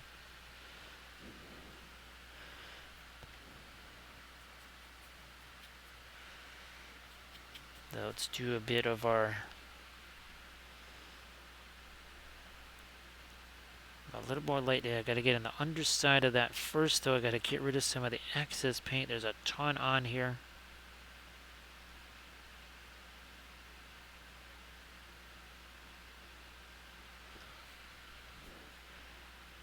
I'll lighten up that edge too.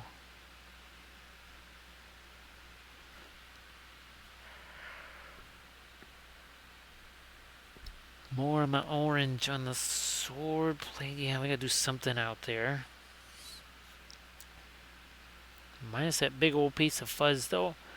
Hey there, Micah. Nice to see you again. Happy Friday/Saturday. I hope that your day was a great one. We're working on a classic Reaper miniature here. Old-fashioned Monique to Noir. I gotta tell you, The first time I painted one of these back in, I don't know, 2001, 2002, whatever, this 3D printed basing bit like that, that was, yeah, I didn't imagine anything like that ever would happen. That's for sure.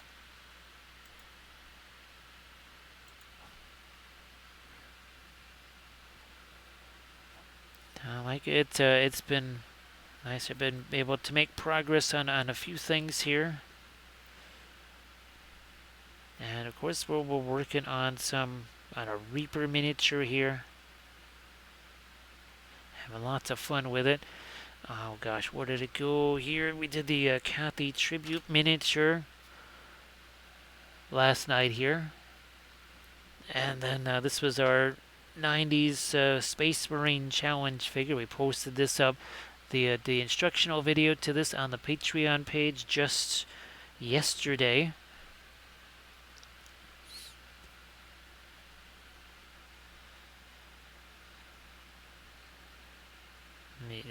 Wait. Let's check the flash. Oh yeah, so there is going to be some light down there. So Micah, great to see you. Thank you so much for joining me here.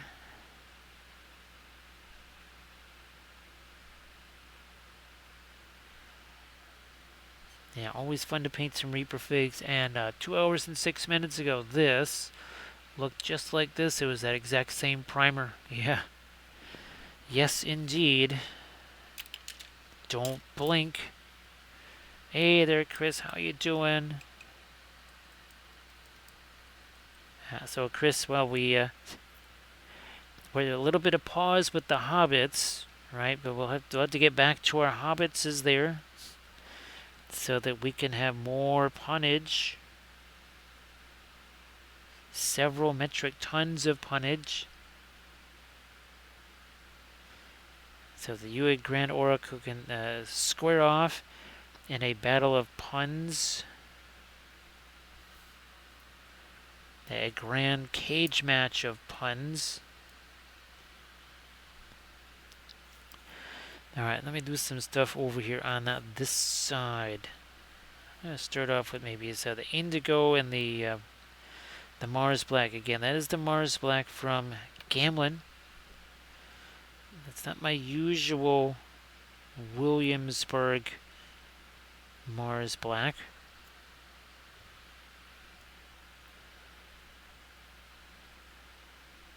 Just trying to reinforce some of the darker lines.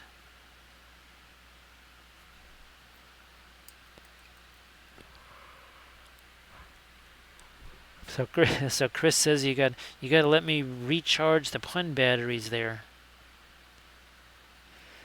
Yeah, Chris, I still have a couple of Hobbitses that are all based and ready to go, but I want to do some more. Obviously, some different themes.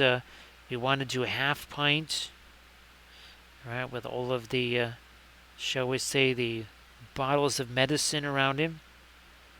Yes, lots of medicine jars.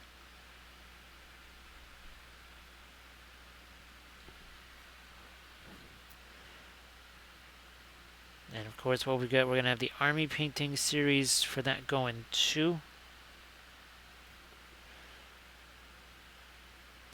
Yeah, I'm just going to throw a little bit of light along some of these edges here.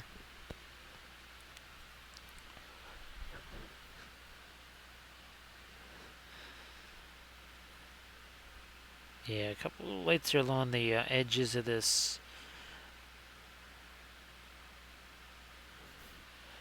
We're going to reinforce the dark over here, I see.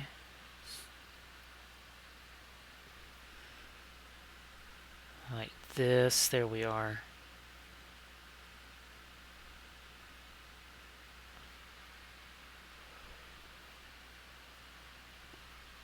So Chris, well, I don't know. Didn't we say a hobbit that gets hit by a troll becomes a quarter pint? Or whatever, an eighth of a pint, you know, they become a cup. That's all that's left.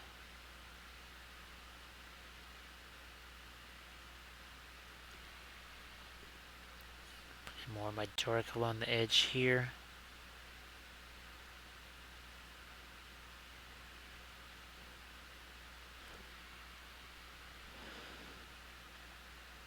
And speaking of medicine, the medicine is running very low here. I might try to go get some more.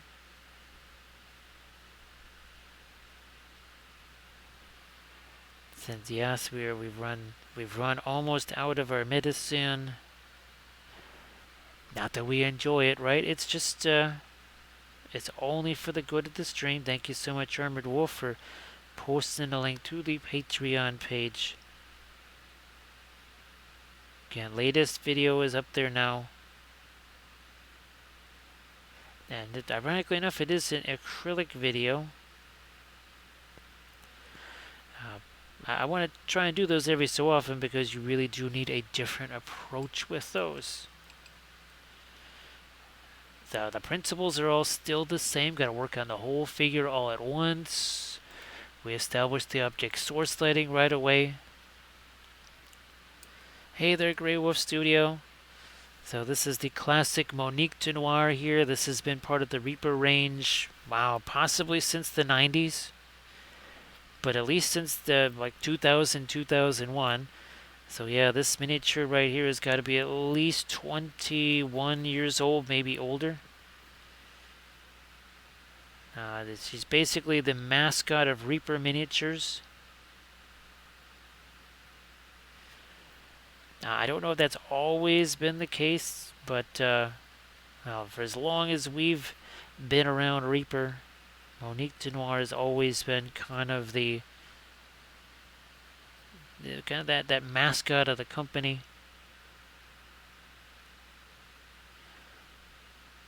I have a couple of other Reaper miniatures that are prepped. We'll be painting this one tomorrow, possibly also this one here too.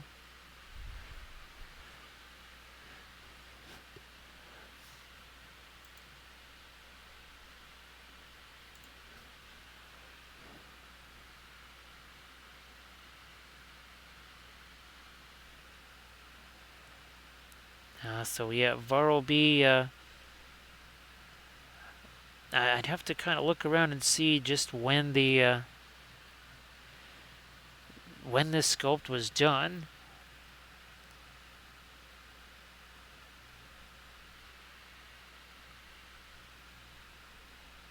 So yeah, Grey Wolf, Kathy and I, what we were trying to do was we were each trying to have one of the large-scale Monique de Noirs, the one that they did. I think it was 72 mil. Either that or it was 54. Maybe just 54. And hers was going to be kind of a fire, ice theme, and mine was the fire theme. Now, was there another cast shadow somewhere? Okay, so we have our cast shadow. I need a little bit more of the light to show through here. According to the Oracle of the Flashlight. So the torch-based things here, these were 3D printed. They're actually part of the Archvillain. I don't know which release it is, but it's part of an Archvillain release for their little infantry miniatures. But I saw those and I thought, oh, those might work really well for some Reaper figs. Because we did these. The last ReaperCon, I believe. Actually, yeah, this is probably ReaperCon last year. So Varlby, how you doing? And of course, if you wanted to post your Kathy miniature there, I know that's got some object source light in, and I don't know if that other Reaper miniature that you did, I think that does too. But if you want to post your Kathy miniature.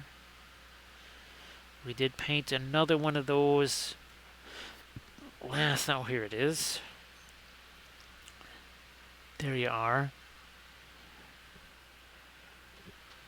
So yeah, Pura Vida really the way each of these bricks, they kind of, you can see here, they're kind of, it makes it really fun to be able to actually catch some light on them here and there.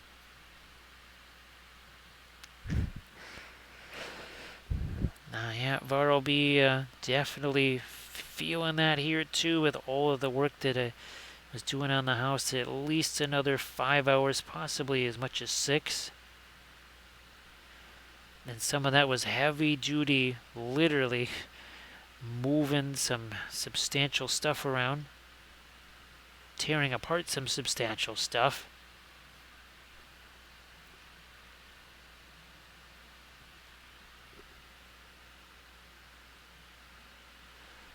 Now I might go run and get myself some more medicine real quick here.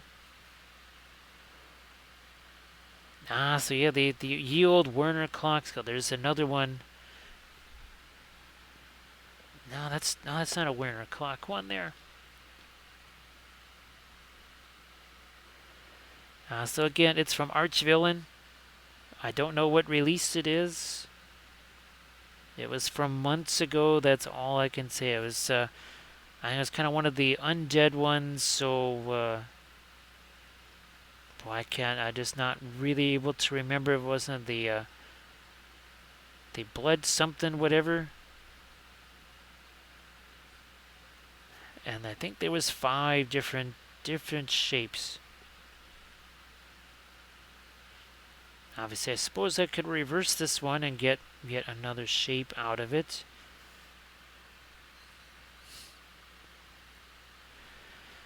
Yeah, Bill, it's interesting that he still has Freebooter going after all this time. I don't know if he does digital sculpting now or not, or if he's still kind of doing it the old Werner way with green stuff. I think it was his, yeah, seeing his things with all the brown stuff. That's what got me to try that, and I liked that. I did like that a lot. I just don't think they actually really make that too much anymore. Thank you so much, Elite. Appreciate that. Glad that you're here. Happy Friday to you. So yeah, what I think I'm going to do here is just see if I can't get myself some more of my medicine here. Yeah, and that's going to give this a minute or two to set right here. So I shall be right back. We're going to set up our little Rohan I'll be back screen and I shall return. There we go.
we have returned. Hopefully everybody's still around. Hopefully not everybody left. So Pura Vida has discovered that there's one or two new emotes. So Pura Vida, how's about that, right? The event of Alex is pretty crazy, isn't it? So yeah, thanks for posting them. I know you've posted them a couple of times. Much appreciated.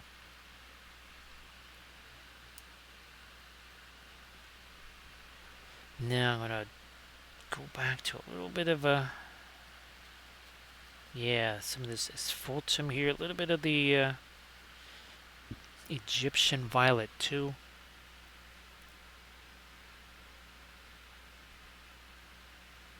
Yeah, there's just a couple edges that got lost here. No big deal.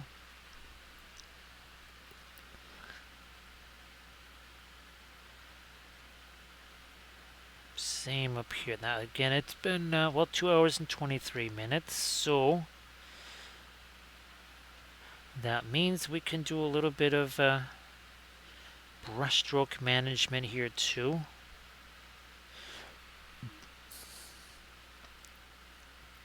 I'm going to take some of my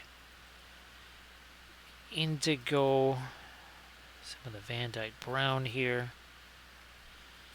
Not exactly a pin line wash, but I'm going to try and get me some dark down in here. So the one thing I did find out is that that music that I'm hearing that I thought was coming from next door is coming from miles away. It's a concert at the soccer stadium.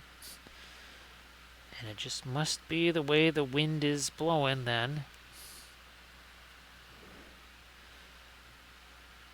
That I can hear that. It really sounds like it's coming from next door, but it's actually coming from miles away. Let's see if I can't get a couple more lights on the stones here as well.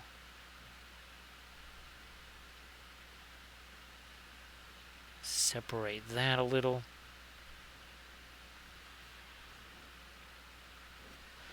Now let's get some more lights here. A little bit of the radiant violet and some of the white there.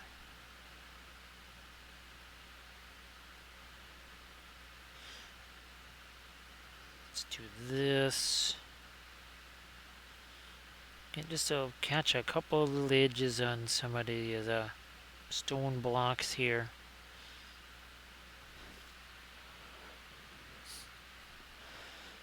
Thank you so much, Armored Wolf, for posting a link to the Patreon page.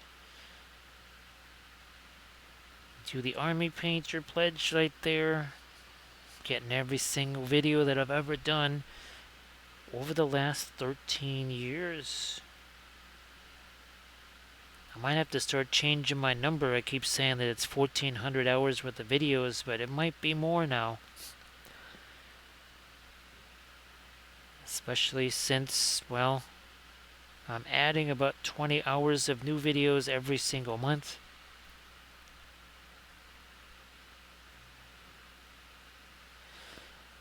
And again, the newest video, speaking of object source lighting, this is that 90s Space Marine here, where we did the freehand and the non-metallic, all that good stuff. Again, that's with that's on the Patreon page. Just put that up there yesterday or the day before.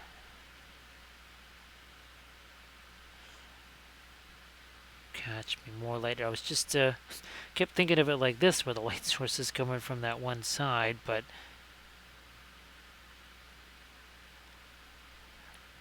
and we did do a film noir on this earlier. I'm sure it would look even different now. Now there's Blending the Void. Wow, Blending the Void. I seriously, I looked up and I went, wait a minute.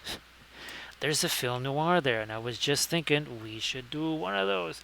So this and this should be interesting to see, even with their little cast shadow in place now, as we do our film noir. Well, okay, well, obviously you can see this over here. It's sort of a giveaway, but this doesn't really look right? Does it look any different than that?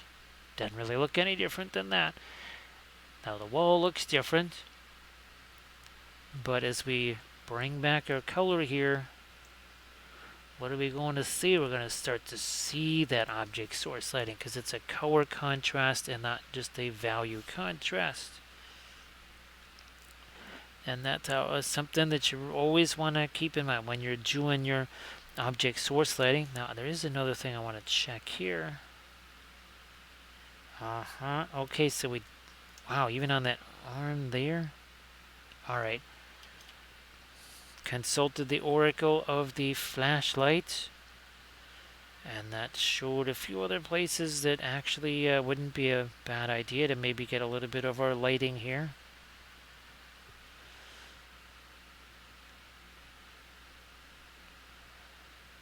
A touch there. Also up here, definitely.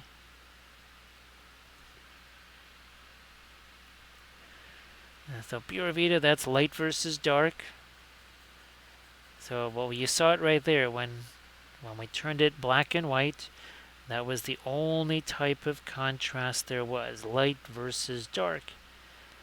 But once the color comes back, well, then you can start to see all the other types of contrast, where it's cooler versus warm contrast, saturated versus unsaturated. Very saturated color here, very unsaturated over there. Cooler colors here, warmer colors over there.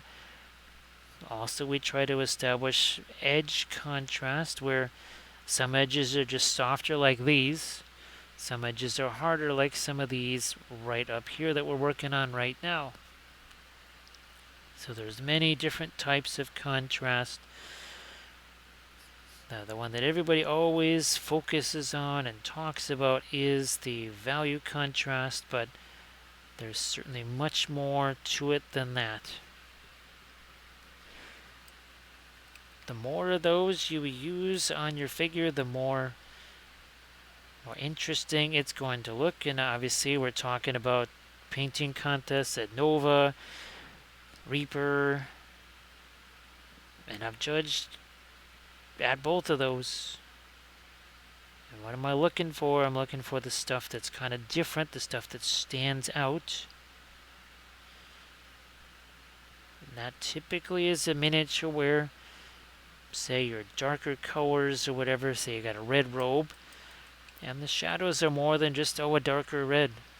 Maybe they got some green in them. Maybe they have a little something extra.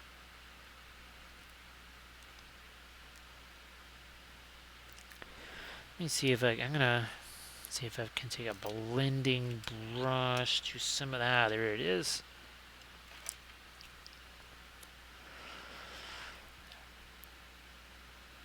Because here, well, not only can I see brush strokes there, but we just wanted to consolidate and do a little simplifying. Sometimes simple is better.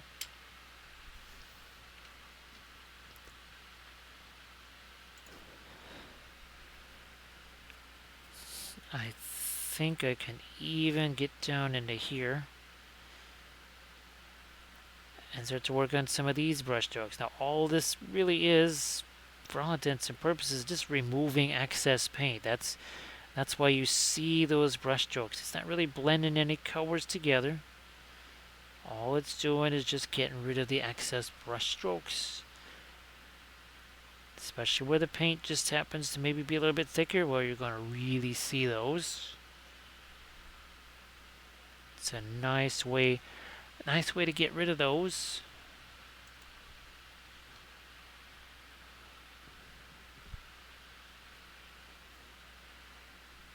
Yeah, we're going to do a little bit more of our tap, tap, tap here, doing some more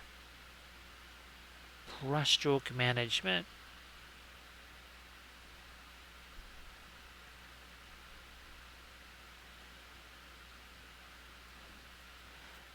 I'm going to push this up this way a little bit too. Yeah, there we go. Also, sort of toned down. There's a bunch of brush strokes in there. Here too, we did all that stippling. It's been a few hours now, right? Well, we're getting closer to hour 3, so I think we can do a little bit of brushstroke management here on our sword too. One other check here. Now they see that this casts a shadow on that, so no source lighting over there. No source light for you.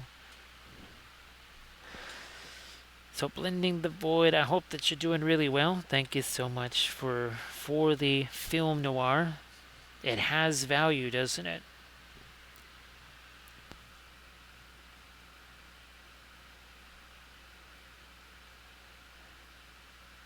Alright, again, just sometimes, now that had almost no thinner to it. But this actually does have a little more thinner.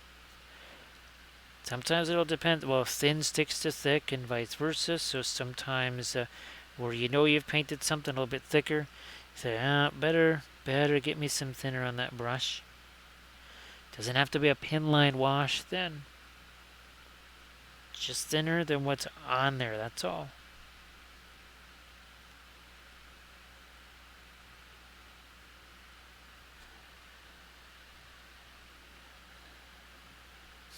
What's happening over here? I'm going to try and get me some orange over here.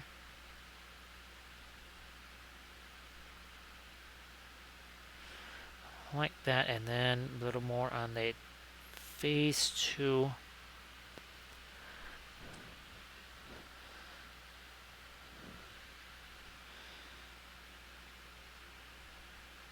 What about here?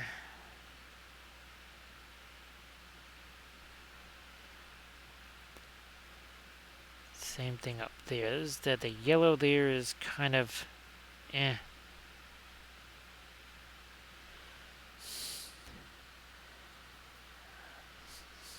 fluorescent yellow.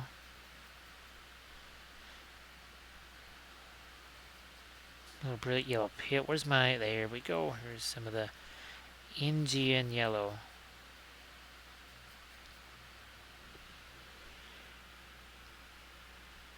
Oh, hey, Grand Oracle. I don't know. I was... Earlier in the stream, I was wondering if the...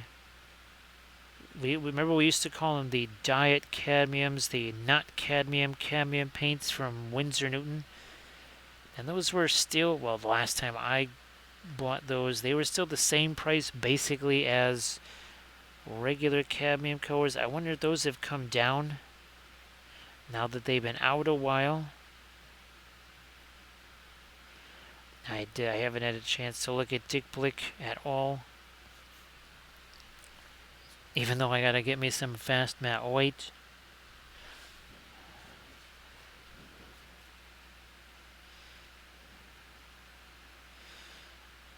A little bit more of my lighter orange down here. That's not a metal surface here, so I'm kind of toning down a little bit of that yellow that's there.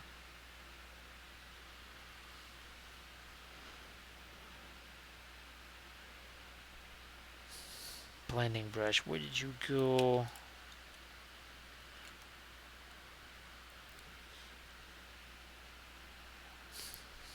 More of the orange right here too.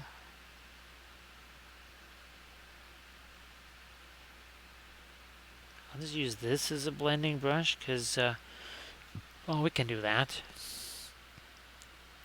Any brush can be a blending brush. Oh, brush I was looking for is actually in my hands. Would have been very difficult to find. Yeah, there'd be times where I'd be looking for my glasses and I would really be hunting around for them. Kathy would ask me what I was looking for, and I'd say I was looking for my glasses. And naturally, they were on my face. And at first, the reaction was just kind of like, yeah, that's cute, that's nice. Then there would be concern, and that, oh yeah, you actually really were looking for those. And they were on your face the entire time.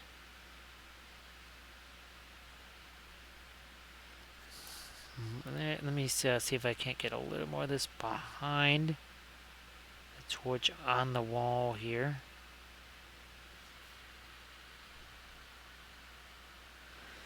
And that didn't only happen the one time, that happened multiple times.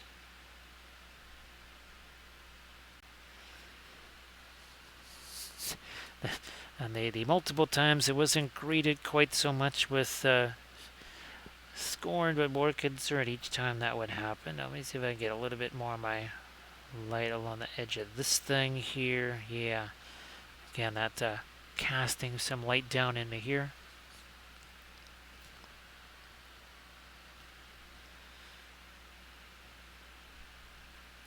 Also over here.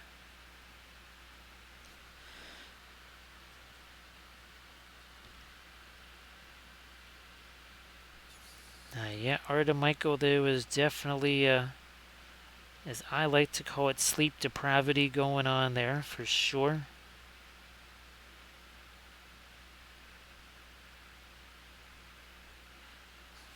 And well, it still keeps happening.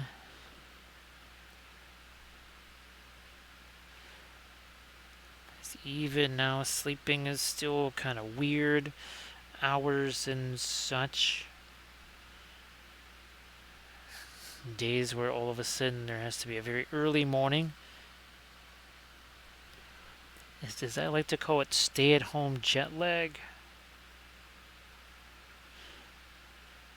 You've crossed about 7 time zones, but you're still in the same place.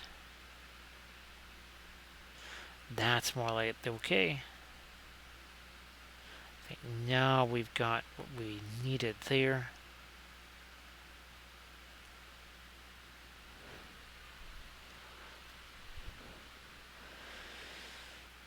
That's Artemichael. I'm looking forward to seeing this Oliphant together here, because it has all of the stuff that we were trying to sculpt on the GW Oliphant. As I get some more lights here on these knuckles. So it's got the spiked tusks and the extra armor and everything. Let's see if I can lighten these up too. Yeah, that's better.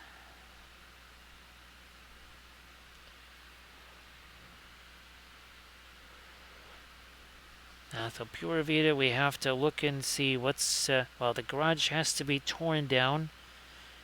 The question is, will it be torn down and another one constructed in its place? If there is another one in its place, does it have the insulation and drywall in it? Or is that something where I just say, if I save this much money by doing it myself, then I do it myself, which might mean it happens next year in the spring or something like that. And of course, there's still the ongoing, all the stuff on the inside of the house, which is what I spent, again, several more hours today, after several hours yesterday, the day before, the day before.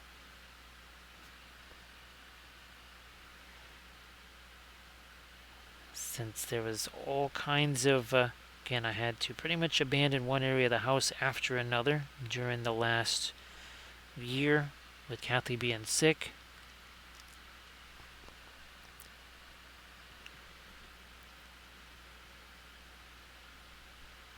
Yeah, Artemichael, I'm excited to see, well, I mean, they don't look like the GW half trolls, but the Medbury half trolls, I printed out some of those.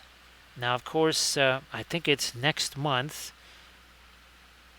Printing Goes Ever On is doing Far Harad. Now, I didn't check to see if he's doing the half trolls in this release or not.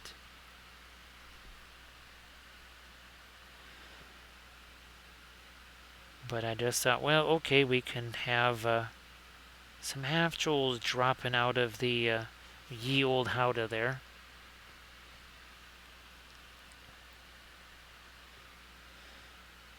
Alright, so I want to get a little something here.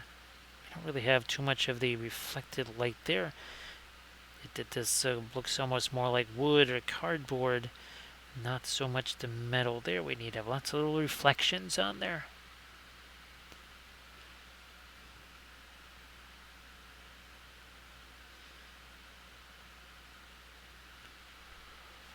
Oh, that's right. So it's September. Sorry there, Artie Michael. I was still thinking it was August 31st. But I think it's going to be a couple days, and I'm still trying to figure out if Diwali ever actually did provide access to all of the August release, or just part of it. Because I know they talked about the whole they're on vacation thing. Or it's just vacation season in Europe or something. So yeah, not sure if there's let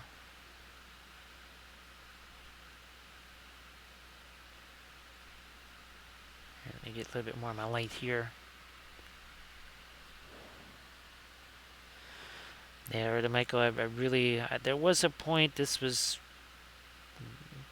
actually probably well over a year ago, where I tried to just basically take a piece of paper and try and write down what all the different releases were for each of the Patreons for each month, but that's made much more difficult the way my mini factory works now, among other things. Alright, yeah, we needed to get a little bit of a break on that. That was almost a solid line of light there. Ah, that's better. That whole edge gets much better. What's happening here? We have maybe too much light there. Gonna darken some of that down too.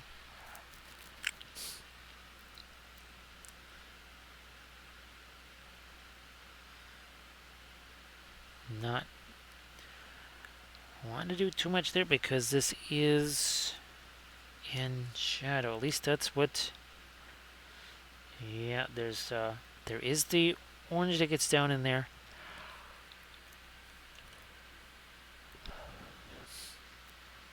Let's see, you found out you can enable the old library on My Mini Factory.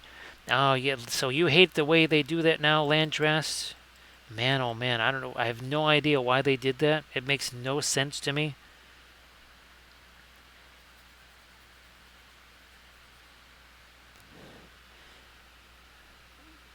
The other thing I'm trying to figure out, is there a way that I can either do a screen capture or something with my Mini Factory cart so that I can just have one thing to show up, like, okay, I want to try and get this fell beast instead of all the other things that I just put in there for future reference. But it is, and it's taken a long time to load up too. It didn't used to take that quite that long, but it's definitely getting harder and harder to use.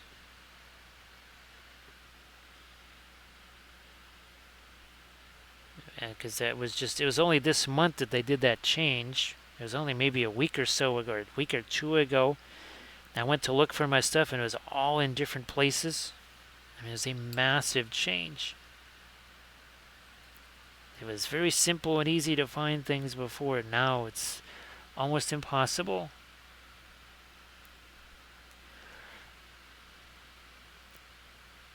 Yeah, Landrast. They also have, what was the other? Oh yeah, and those pop-up ads, now they're all like page-sized. They used to just kind of be scrunched down on the bottom all the time, but now, every other time I do something on there, there's a full-page ad in my way. Which of course I end up clicking on because I've already gone to click on the next thing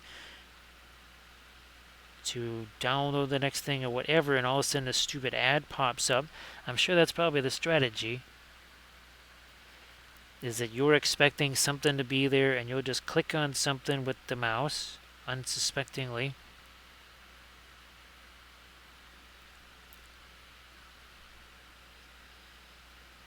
So yeah, Grand Oracle, I had no idea until I went to look for stuff. that I said, what the heck happened to my mini factory? I thought I did something wrong. I had no idea. It wasn't just a little change, it was massive. Now, I'm no fan of Cults 3D because it always either crashes or bombs or something like it did on me yesterday or the day before when I had about 40 different files in there. They were just cheap little things for the War of the Ring board game. But just as I was about to do something with them, boom, it all went away.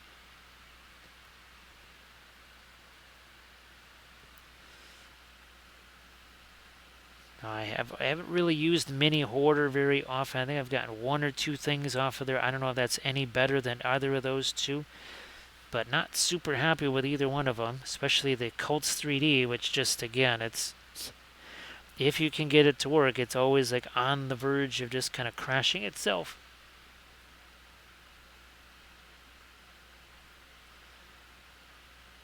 Yeah, I remember the last time I looked on Thingiverse for anything. Alright, now we're going to keep going with their orange here. Let me see if there's any shadow that's cast. There is a shadow here, so let me try something here.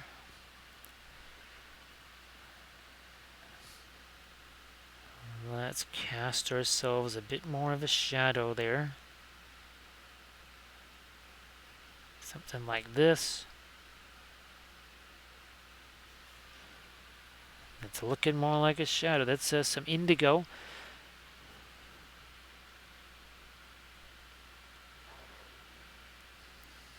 Well, Grand Oracle sounds like a bit of a save right there.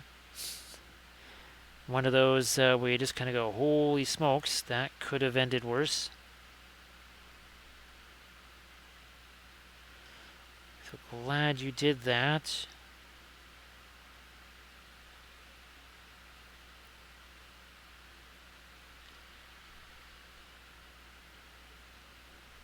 I think I've got some more of the gray res. That's the Soraya Simple Gray version 2. And that's worked out very, very well. That's been nice and solid.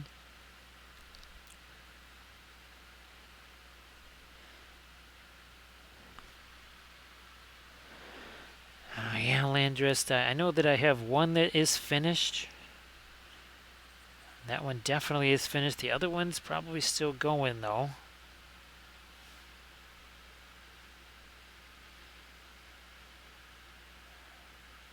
There.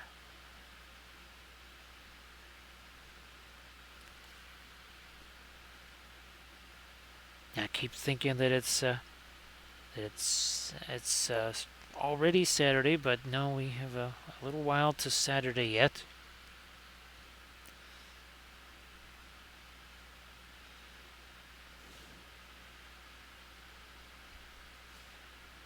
Just, I'm going to put a little different, something maybe in the realm of some greens here. Something like that. Maybe make a couple of the stones a little bit different color. Kind of like a Minas Tirith here. Good night there, Pura Vida. Thank you so much for being here as always. Appreciate you coming in, sticking around. Now Monday could be more Hobbitses and or Armada. I'm not sure. It's pretty much always depends when I'm able to get prepped.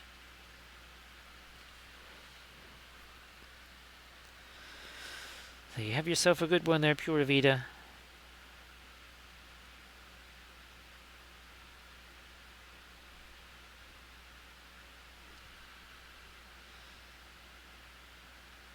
Needs a little bit more of my light down there too. So yeah, just trying to change the color on a few of these here.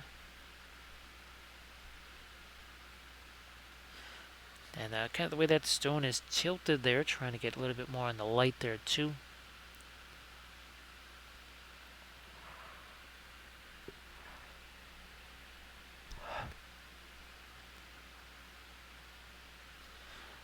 Yeah, okay, now I'm starting to feel like there's a little more variety in what's going on here. Again, this is a 3D printed base.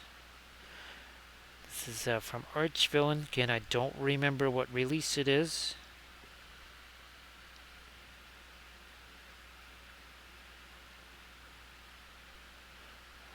Lighten that up a little bit more too.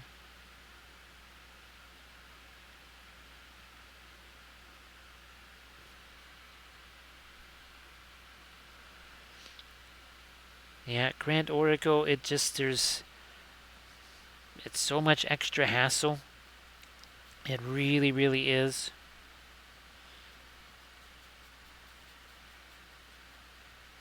And, well, let's just say that it's given me some hope of maybe getting caught up. Because I just keep printing away. Don't have to redo something that, oh, yeah, that's not right. Oh, yeah, several more hours to find out that one's not right either.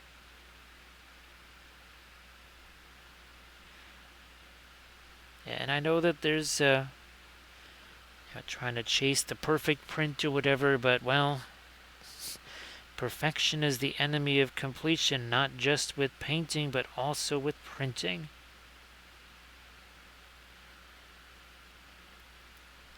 If you're selling prints, right, then okay, you do want it to be as high quality as possible and everything.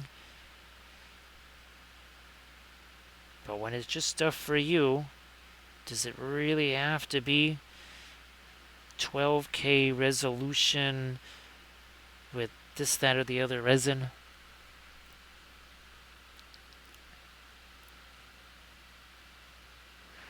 So yeah, Artemico, it's one of the vamp months. I don't know, is it Blood Red Dead or something like? I forget what the heck it's called, but I'm pretty sure it's one of the vampire months. I'll know more because I want to try and print more of these. So I'll go back and look at my projects. That is the other thing that's also been helpful, is saving things as projects. Yeah, look at that. So now we got some nice little color variation going on here.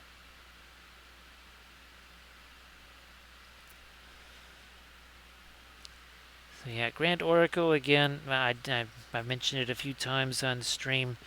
Just with the job that I had straight out of the academy, they beat that out of you instantaneously. There was no perfection. Well, you could be perfect and not be working for anybody. There was that choice. But if you wanted to be gainfully employed, you just abandoned the whole perfection thing and just did it. So that's kind of a bit of an advantage, that's for sure. Not very fun at the time. That was, yeah, no fun at the time, but worked out okay in the end.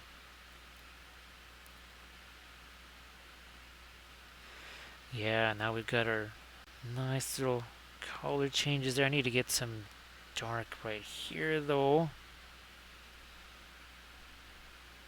Fix up that edge.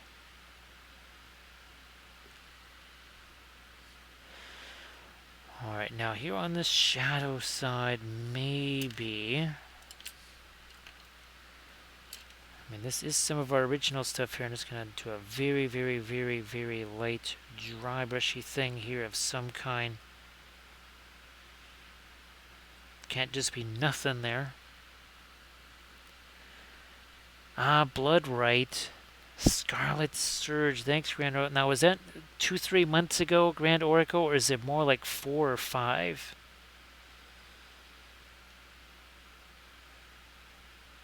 Because I've kind of, the other thing I have too is just a bunch of, I might even have the same thing downloaded several times, thinking that it was something different, or because they said, welcome to the whatever, I said, oh, that's not actually a new bundle, that's just the old one.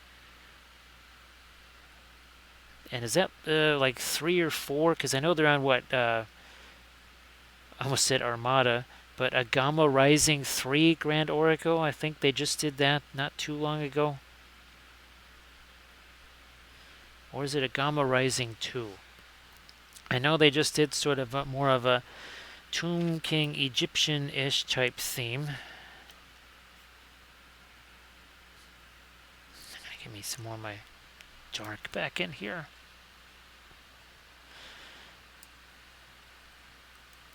And remember that you could make these a little bit bigger because their infantry tends to be really, really, really small. That's so that they can make their monstrous infantry and monstrous cav and stuff not be too gigantic. Once again, some more edges that we're trying to enhance here.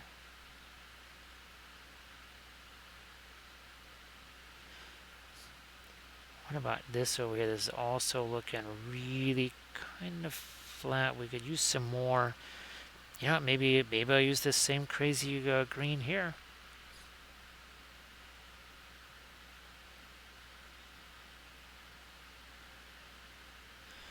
I'll throw some more of our, again, some of that greenish color here.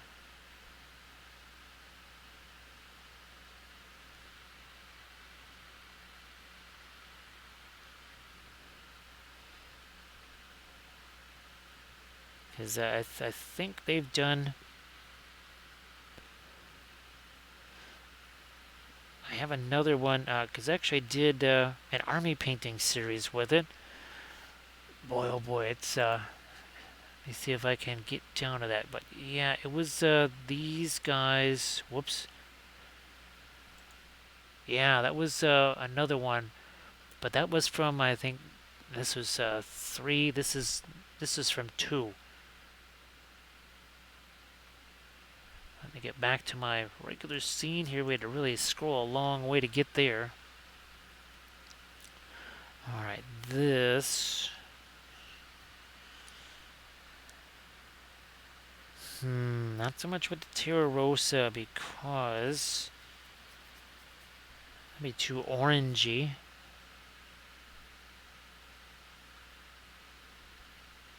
Okay, and now we've got a little bit of reflected light there. Now we need to get the light on the end of the sword scabbard here.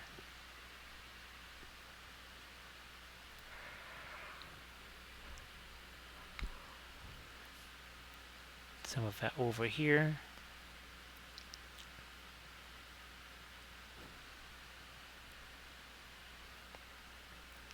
Bit more down here. And then this, ooh, we have nothing on the fingers. Do something on the fingers here.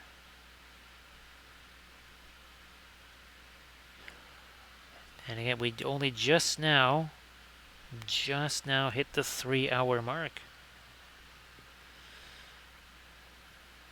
So 3 hours ago, this was strictly primer, no paint at all. Like it said, don't blink, right? So you can't blink with a hype train, can you? But you can blink with an angel. Well, you could if you would have given me eyelids, but no eyelids for me. So this is me all the time. It's like, well, that's kind of harsh. It's like, yeah. Plus side though, I win all staring contests. Want to have a go at me? That's the first time we've seen that.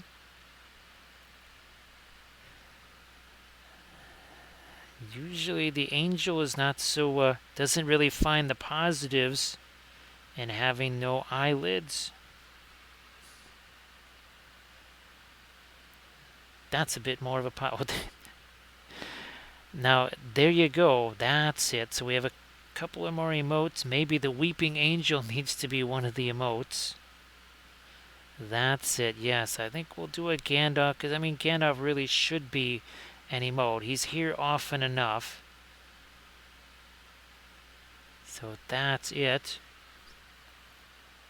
So that way somebody can put up the Weeping Angel every time we say don't blink. Don't know if I'll have that in time for tomorrow's stream, but that's something we just have to do, I think.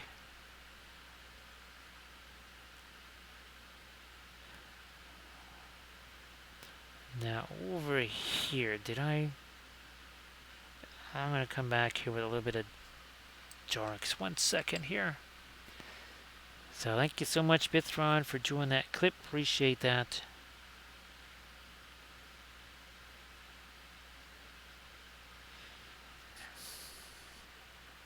More dark up here. And then, is that a part of this? No, that's just part of the armor there. So we, first of all, here, let me take a blending brush to this. Where you at? There you are. So again, Bithron, thanks for doing the clip on that one.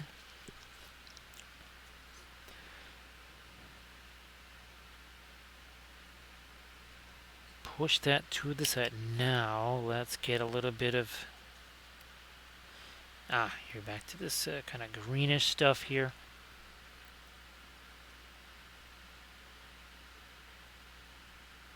And once you get a little bit of reflected light there. Also, too, now it stands out from the cloth. Wow, that's going to also have a different type of green there. Yeah, Bithron, that's really looking fabulous. I think you had a chance to maybe earlier post your Conquest link there if you wanted to post your Conquest stuff again there. Oh, and Grand Oracle, I did run across... I ran across it, but now it's all moved around. I'll have to re-find it. I'll literally have to rediscover it again, of course. But I actually have all of my... I've run across all of my old Memoir 44 stuff, which is... some of it was 1/72nd scale infantry.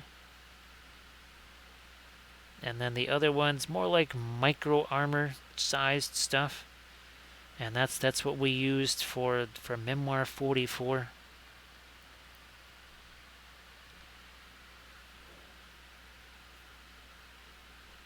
And we made a bunch of terrain for that. Actually, you can check out the blog. There's a bunch of articles there about the little terrain hexes that we made for it.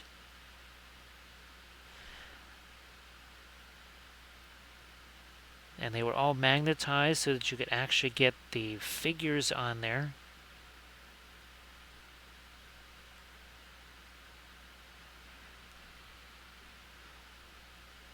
Not too much of the light there, again, because otherwise we're just not going to have too much of a shadow.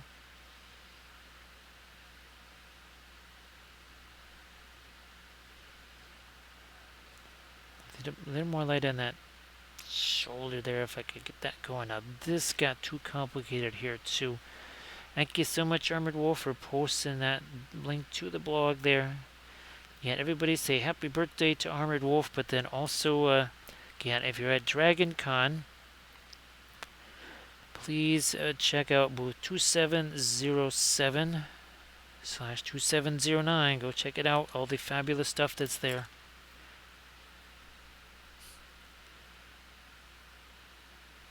I'm going to change this around a little.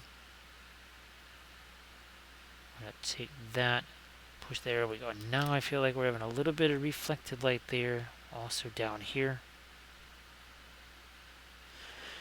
And then this will change with, I guess we're just going to try and create an orange here.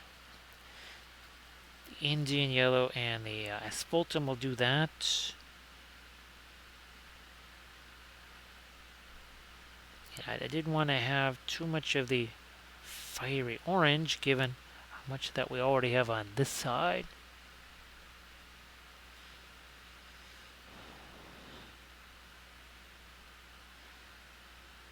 Now I don't think. Well, that would be very different.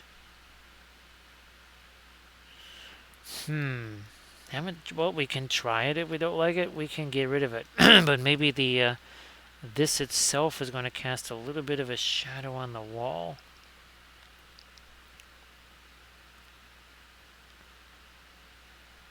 Just a little. Yeah. Because, well, again, we're going to consult the oracle of the flashlight. You can see that long line there of the shadow. So yeah, we'll just call that the shadow that it's going to cast there. We didn't do that on these. Nope, didn't do it on those.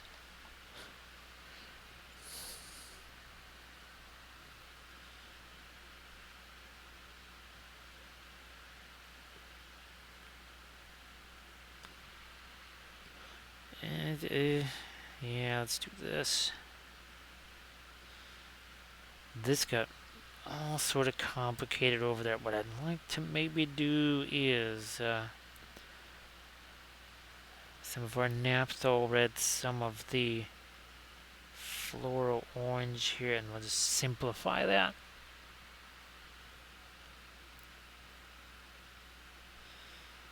We'll do the same up here.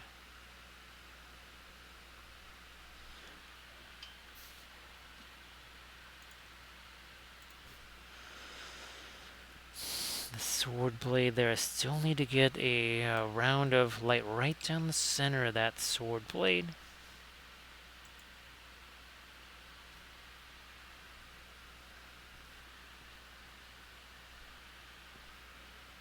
Yeah, and that would be, well, here, let's just use our brilliant yellow pale.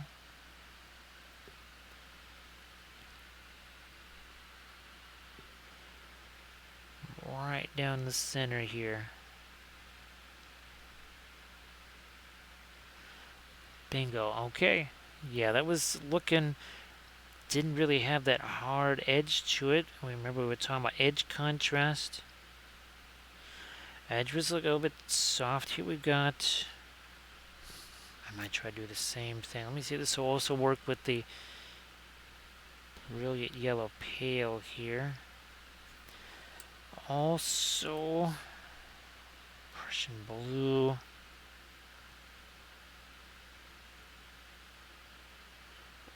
Yeah, just that little bit there.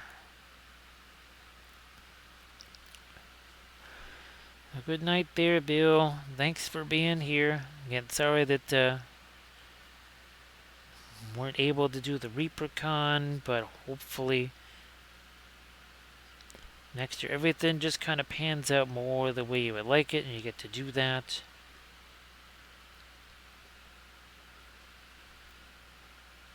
Again, appreciate you being here as always.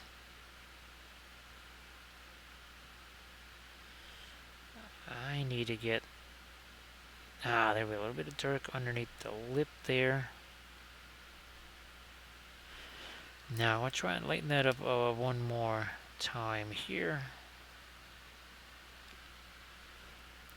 Try to do something a little too complex for that shape. That starts to make, I think, a little more sense. I might try it one move. Well, let's see if I can do a little bit later here.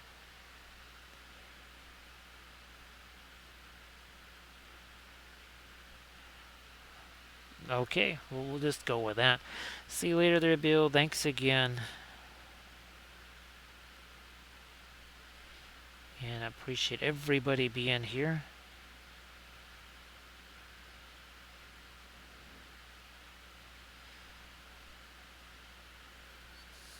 So yeah, we've got a couple more. Well, we're going to do another optic source light thing. That's actually another, that's a different one. That's not the same one as this. And I think there's 3 other ones. One is kind of an unusual one. It's very short. Can I actually, oh, here we are. So here's another one. So you got a little bit more of a stairwell there. That's one of them. And then this is the unusual one right here. So it actually goes this way. Here, let me get the see if I can get this thing out of here. So yeah, it just kind of sits on the base like this, and I think maybe the guy stands on top of it or something. Maybe that's what it is. But yeah, that's you got the burning sconce there, and the basically I guess the collapsed wall.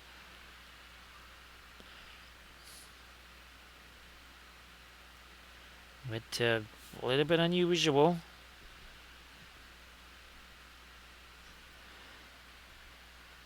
Not quite sure what's going on with that. I'm gonna get a little bit of my thinner over. In addition to the linseed oil, I like to keep the thinner in a little bottle like that, just for convenience. I just threw a little drop out there, and hopefully what that's going to do is just let that have a chance to get into that and just break it down a little bit.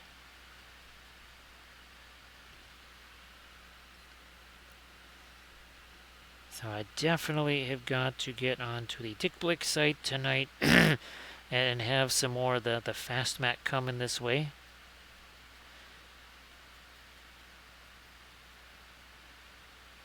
I think it might just be possible that when I had it on the tube roller there, maybe there's a little bit of a hole somewhere or whatever, and this has all just kind of gotten very, very crispy there. I'm going to see if I can't squeeze a little more out of this somehow. Just a little bit there. Yeah, that is a tiny bit. So you can kind of see just how crusty all that is. And it doesn't matter every time I squeeze out some more. It doesn't seem to get any less crusty, unless maybe, I don't know, maybe if I can keep pushing some more of that out of there.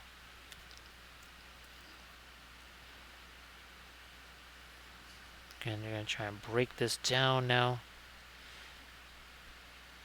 Just using a little bit of the thinner here. Don't want it to turn into a pin line wash or anything.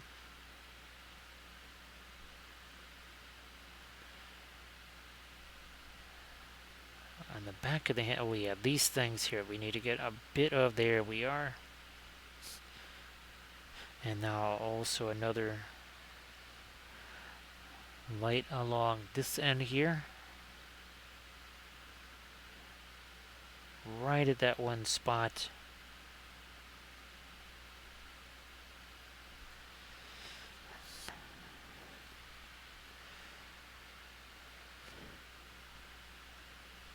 On the helmet wings here.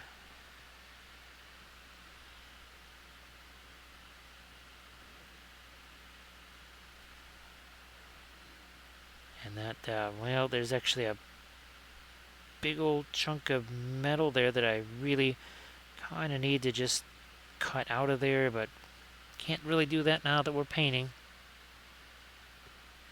Big piece of flash there. Which is going to be more likely on really old sculpts like this. Yeah, this goes back a long ways, definitely over 20 years. At least 20 years, possibly 22, 23, something like that.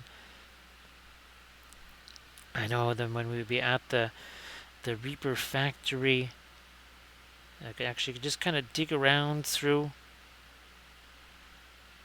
the miniature there and just kind of look at the dates of them when they were done.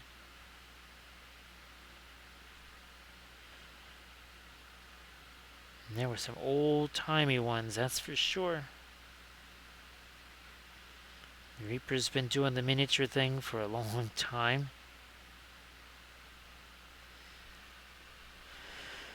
Where's my... No, that was way too late. I'm gonna go back there. Okay, that's more like it.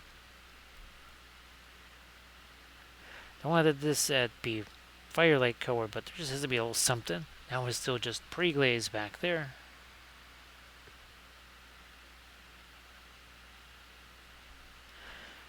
Back to some of that goldish on the end here.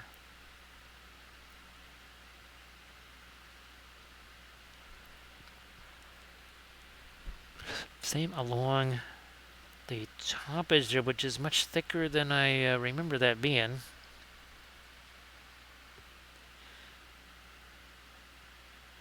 But yes, somewhere, and I might have actually run across it here.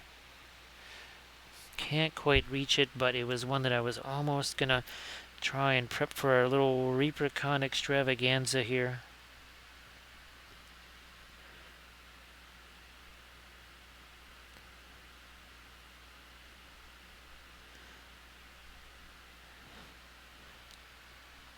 Alright, back to the orange.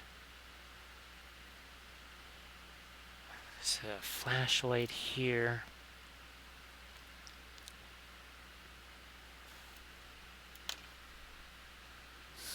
Now I'm going to take the red,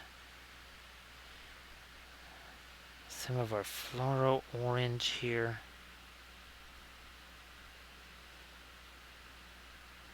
Change the, well, the sort of the darker portion. It's something a little more on the red side, a little bit less of the brown.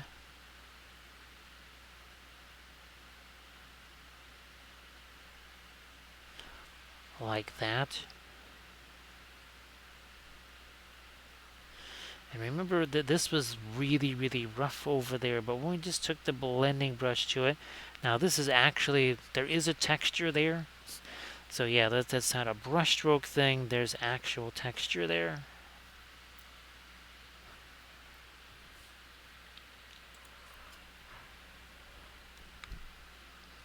Really like the shadow right here. I looked over at that and I thought, wow, that light coming down from above is really bright. No, that was a shadow that I put there.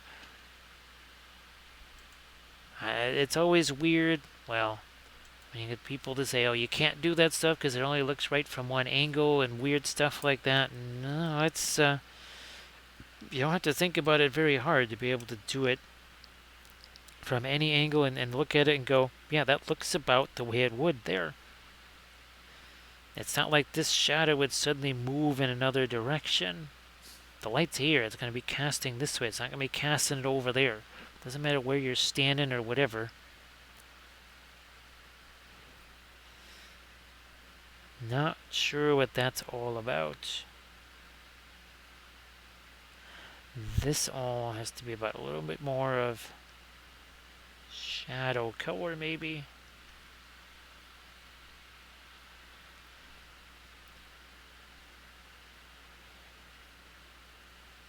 Yeah, I'm going to try and get a little bit more of my darker red there, also on here.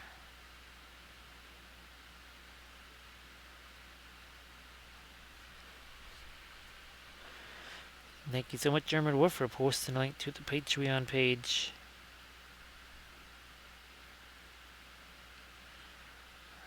Again, that's has quite the collection of videos. Probably more like 1,500 hours. I know I say 1,400, but it's almost impossible to actually count up how many hours of videos I've actually done. Do I need to? No, I don't think I need to do a blending brush on the face. However, I think some of these other parts around, I might just do that. I'm just trying to get that brush nice and not just clean, but it also has to be dry. So we always have our paper towels here. Really want to make sure, just a cheap old craft brush there, make sure that's as dry as it can be. Otherwise, it's just going to wipe some of our paint away.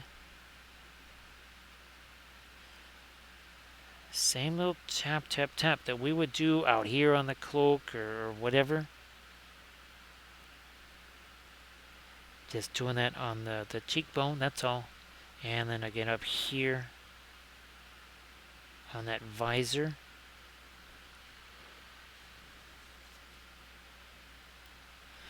We did paint a little bit of a shadow, remember, underneath here. That all, there we go. That needed to be a little darker. Now, let me see what's going on here. I know I've put a bunch of... That might need to be a little lighter there on the inside of that shield. See if we can do that here. We'll grab some of, again, our floral orange. Now, if you're doing the floral orange and the Indian yellow, well, the color is very intense, but oh my, did you make it... you just made it very translucent, because the Mirian Street Fluorescence and Indian Yellow, well, those are pretty translucent colors, especially the Indian Yellow. I mean, that is really translucent. It's super thick. That is something that kind of tricks folks and fools them. They see something that's super intense, super thick like that, and they think, oh yeah, that's going to be nice and opaque. No, that is not how it goes, especially not with the oil paint.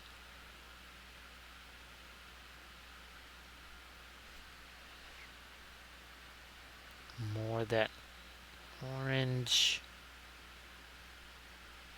No, that's a little too dark. We'll go this way here. Where's my orange? There you are.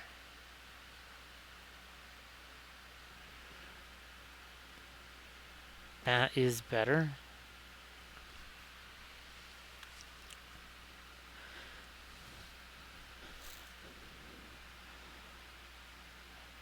And again, as I look at this, so okay, I'm going to try and get that side a little bit lighter.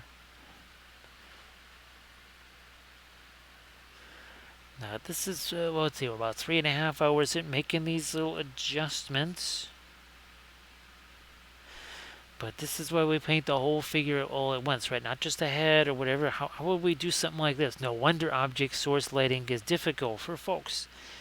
Because, gee whiz, if they're trying to paint one little tiny part of the miniature at a time, that explains a lot. Now remember, it's always the kind of the first thing we try to do is establish the object source lighting. And we basically kind of do that at pre-glaze here. That practically establishes the object source lighting all by itself.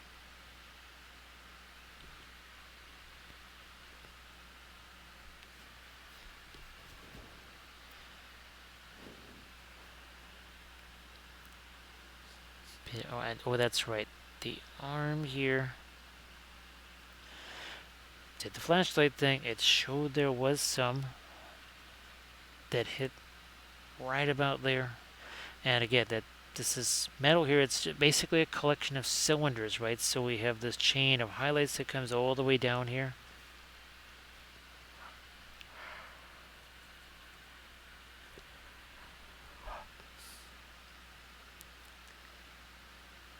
Last little bit of light over there.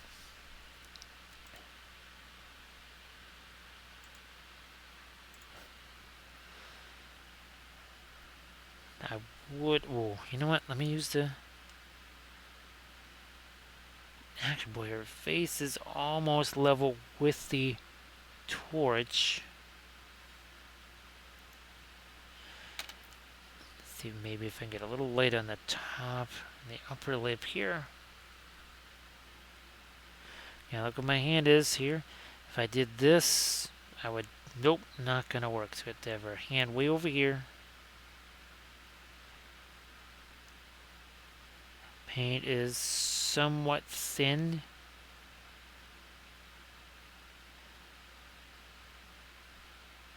I get with the whole, and we're also taking the edge off of the lower lip here.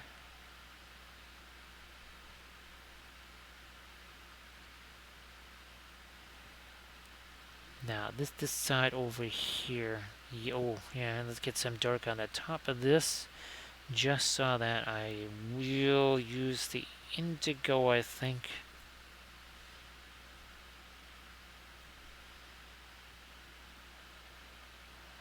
Right in there.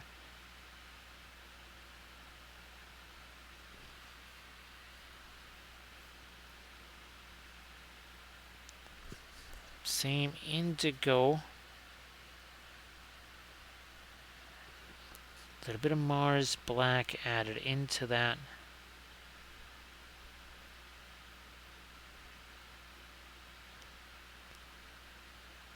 Also, yeah, I'll throw a little bit of the dark in there. Oop, just had that blending brush in my hand. There we go.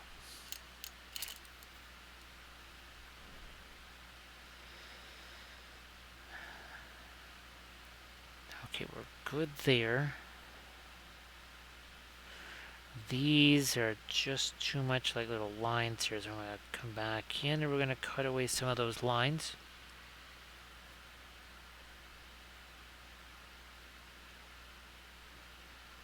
Same with there. We got those reflections in there. They were just a little too intense in that one area.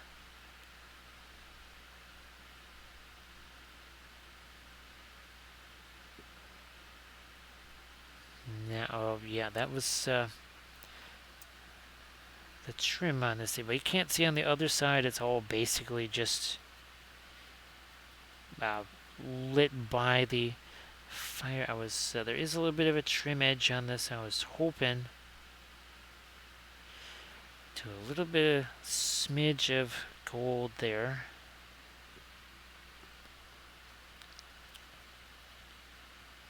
A little later maybe. I don't know. Let's see what happens with this up here. And then maybe a smidge down there.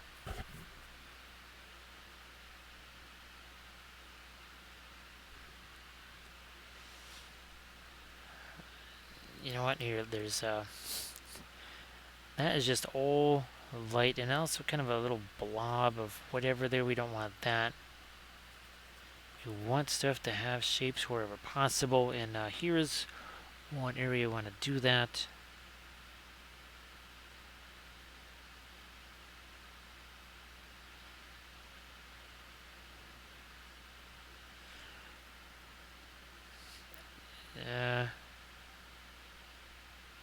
That kind of needs to get cleaned up a little bit over here, the end of the scabbard there. I think just some highlights. I will take the fast matte white, a little bit of the Indian yellow. Now it's going to be very light color there, and now we can try and do a high. There we go. Now we got ourselves a highlight there.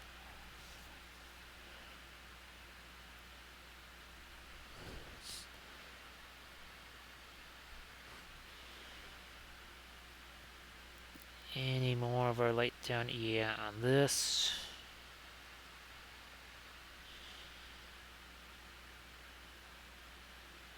So over here.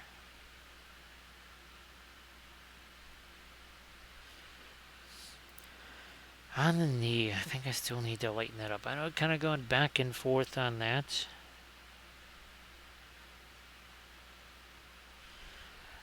Yeah.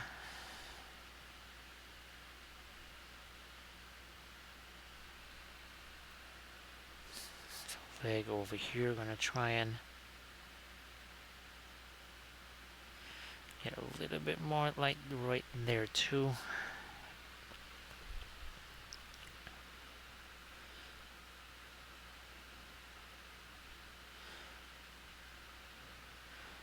So now I kind of wish that I had some of these for my Osgiliath Gondalorians.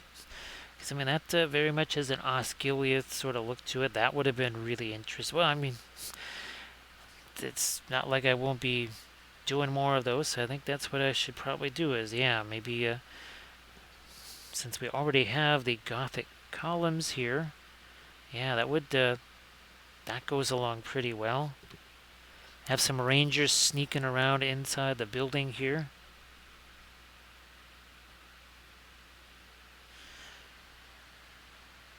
Because there's still some more of them. So yeah, I'm going to have to print out another build plate of these.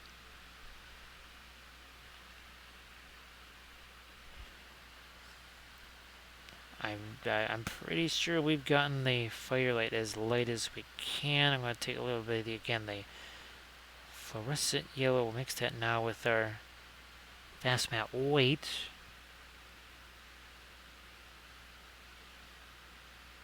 Yeah, that is basically as light as we can make it.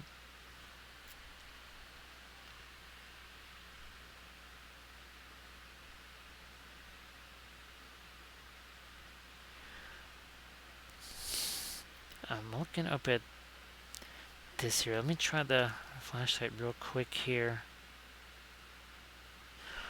Alright, so maybe... I'm just looking at this edge is a little wonky over here. Let me try the lighter part first. There, yeah, that's definitely lighter.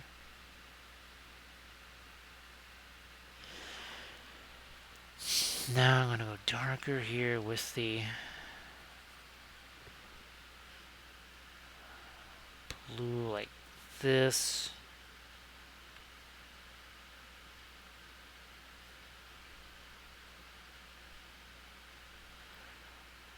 Ah, yeah, that's what we're missing here. We had that light and then a whole band of, well, not much.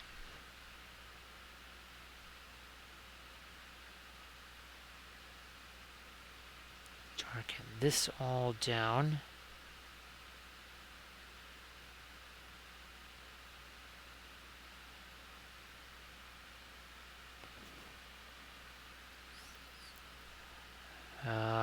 Okay.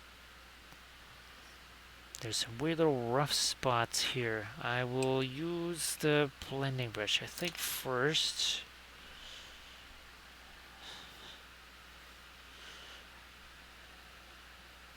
Yeah, that's... There we are.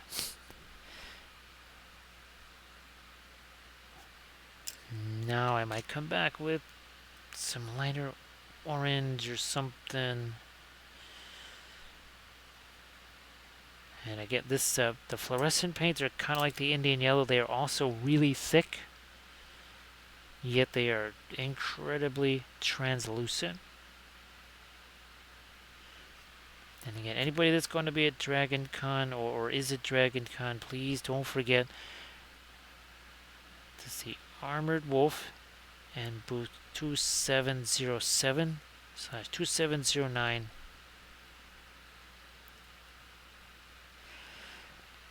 Like I said, go there, buy lots of leather goods. Actually, well, the other thing that I had run across was the leather dice bag that was painted with the oils with the wolf's head on it. That was found very early on as I was moving stuff around in the house. We did that on stream, or was it a YouTube live? It's been long enough ago now that I don't know if it was a live YouTube stream or if it was a Twitch stream.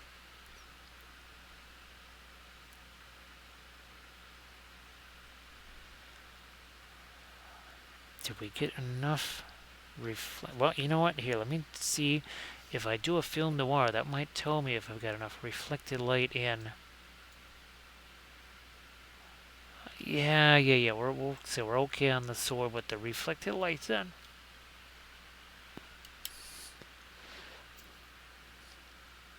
Now there's the GoFundMe link there also. Again, that has been incredibly helpful, continues to be very helpful.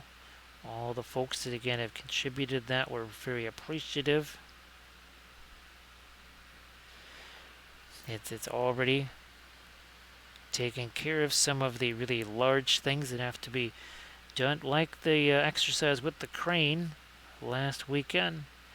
Now there's that's it, the hair over here. I know there was another edge I hadn't really done. And it is very helpful because, again, all the stuff, all the work on the house, there's only X amount of hours in the day. So that does mean it takes away from my other work.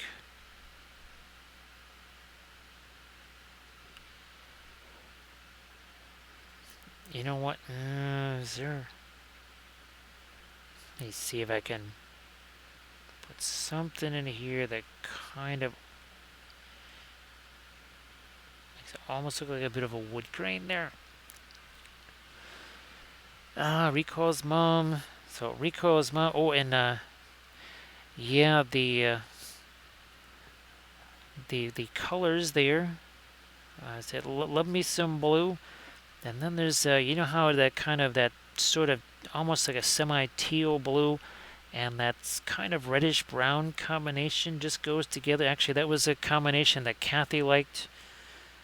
Vlieger Dragon sewed her some hats, and that had that same combination on it. So everybody say hello to Recoil's mom.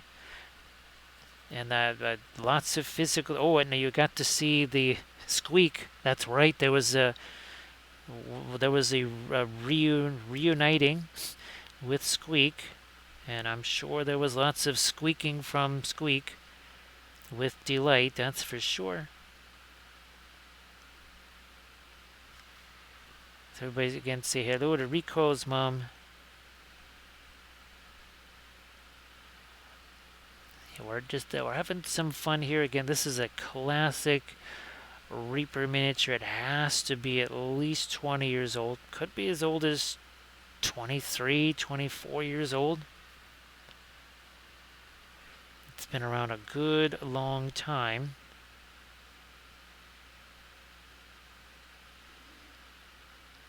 Fine, I'll hit a little bit more on my light over there too. Ooh, this thing though is... I'm gonna take... Not that. Just use this right here. So this is one of the very... There we go. Alright, that makes a little more sense now.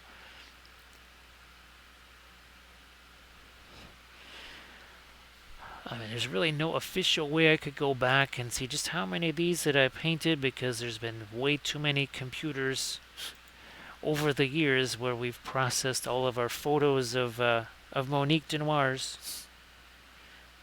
I know there was a few dioramas that I did around the Monique Denoir figure.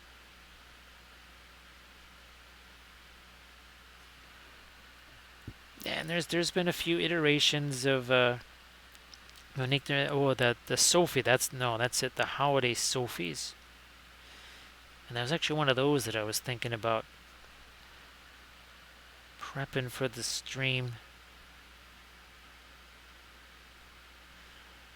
All right. There. So Recoil's mom.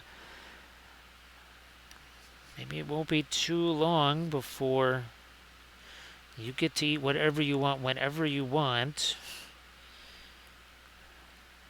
And I know the physical therapy is never any fun, but hopefully it just makes everything that much stronger. Where did that one go?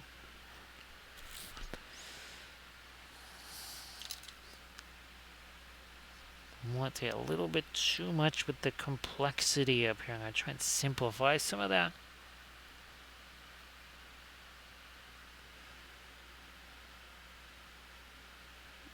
Look at that. See that? I actually had to go thicker. That's almost straight out of the tube right there. I mean, not necessarily, but much closer to straight out of the tube, that's for sure. No, not going to make that other side light there.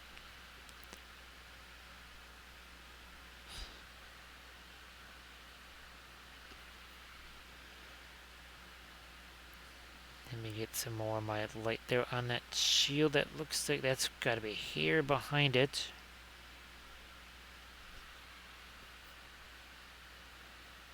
Whoops, not that. That's what we need, that orange there.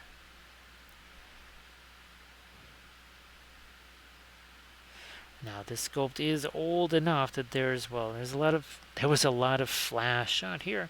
That was using an X-Acto to prep this thing as much as I was my metal files. That's the other thing I guess I need to do is get some more metal files.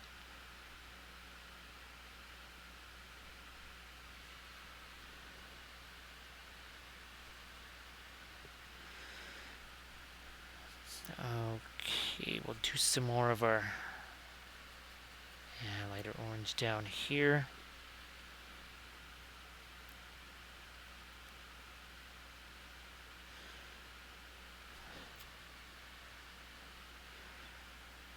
A little bit lighter on that. Really, I just have to remember that shadow there, because not doing it on these two, it really does make a difference here. So these are, see, we did a little bit of it there, not on this one. So again, these are a couple of other Reaper miniatures that we did. This was for the last ReaperCon, but jeez, it's hard to... Was it really that long ago that we did these? I thought it was a little sooner, but I guess so.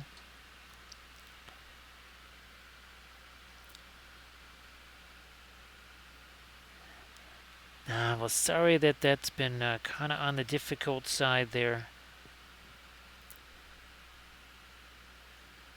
But hopefully, well, again, the excitement of soon getting out of there, getting back home, well, with Squeak and all the familiar surroundings, boy, that will wash over when you get back to the house there. That is gonna really impact, hopefully in a very, very nice way. Okay, this thumb right here, these are all segmented here. We kind of lost one of the segments on the thumb here. Let's I don't know. No, that's too much of the blue. Egyptian violet and the asphaltum. We're gonna go with that root. And again, start to break some of this stuff into small. There we go. Remember, even with acrylics, it is kind of the same way, where the lighter colors, they tend to be just, well, thicker consistency-wise, and that was the same even here on our Schmeich Marine there, the old 90s Marine. Now again, last night we painted also another Reaper miniature. This is the Siocast, or as we call it, the Siocathy. Rico's mom. I have some. There's some new Cathy emotes. We finally did those. There's also Alex the Cave Troll. Let's see, what else did we do? Dark Queen Schmaladriel. Yes. So a lot of our favorite characters now represented. And I just realized that we're gonna have to have the Weeping Angel.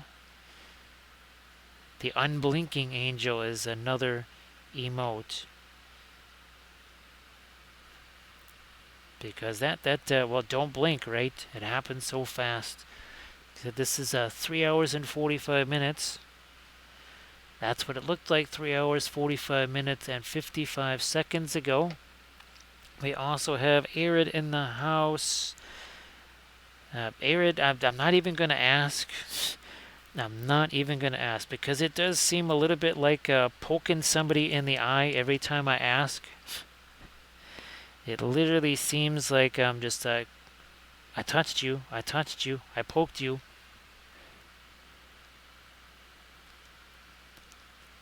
So Arid has been lurking.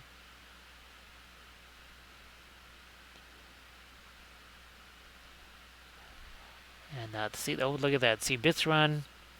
Oh, that's right. And the Easterlings. Thanks, Bithron. I knew I was forgetting some. How can I forget the Easterlings? Especially when we have this thing now. Again, all put together. Looky there. So yeah, remember our base we painted it on stream, and the Dragon Emperor. Then the next stream we painted the Palanquin with the little bathroom on there, the little outhouse. So yep, that is all done. I gotta actually magnetize that thing. Just realized that.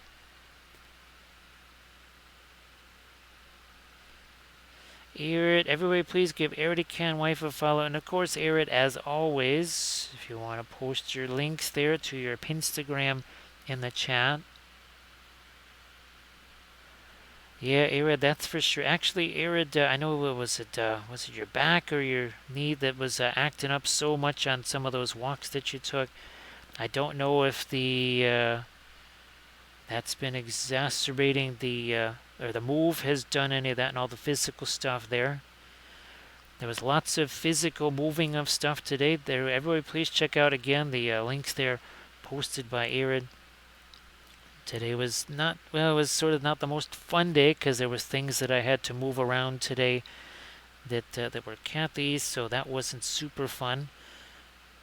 But able to make some progress on other portions of the house today. There was a lot of some heavy stuff that had to be moved around today and just taken apart and thrown away. 1 second here. Let me just get a little... I'm going to use some of my thinner here. A little bit of an Egyptian violet thing here. I have to get rid of some of that, but not going to use the brush cleaner because if I get that on anything, well, it'll start taking the paint off of that. Not quite sure where that Egyptian violet came from.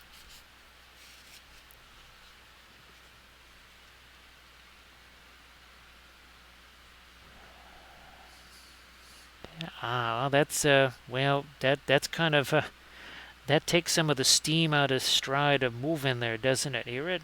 So sorry to hear about that.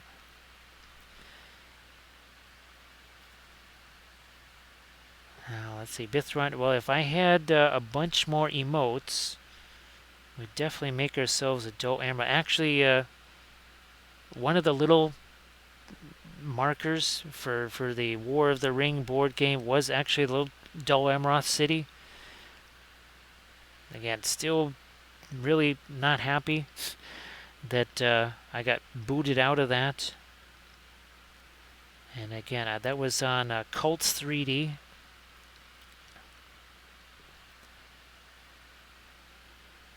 Yep, Arid, that is that's a refrain I've pretty much heard from every person that has moved. And actually, well, again, the friends of mine that just moved very, very, very, very, very quickly. Again, that was kind of a weird thing for sure.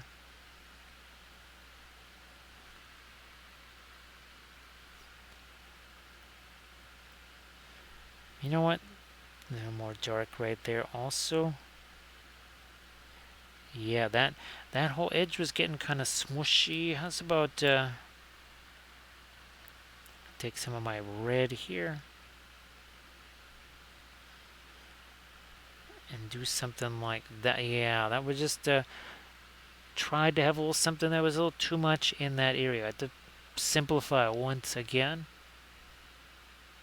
Sometimes, again, you just have to simplify.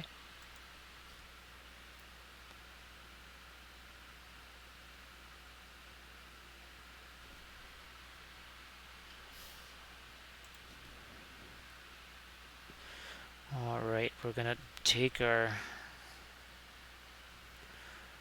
Again, that's a little bit of our red here. And simplify. And since we're getting close to 4 hours in, the paint has set enough. None of this is dry. And keep in mind, you know, red and even their fluorescents, those are pretty much the slowest drying colors on here. All of this stuff is super fast. I mean, this will be easily dry. Some of this will be dry maybe by tomorrow morning. But this over here could be a little bit more tricksy. Now let me see if I can find them in here. Is this where they're at? I think this is it.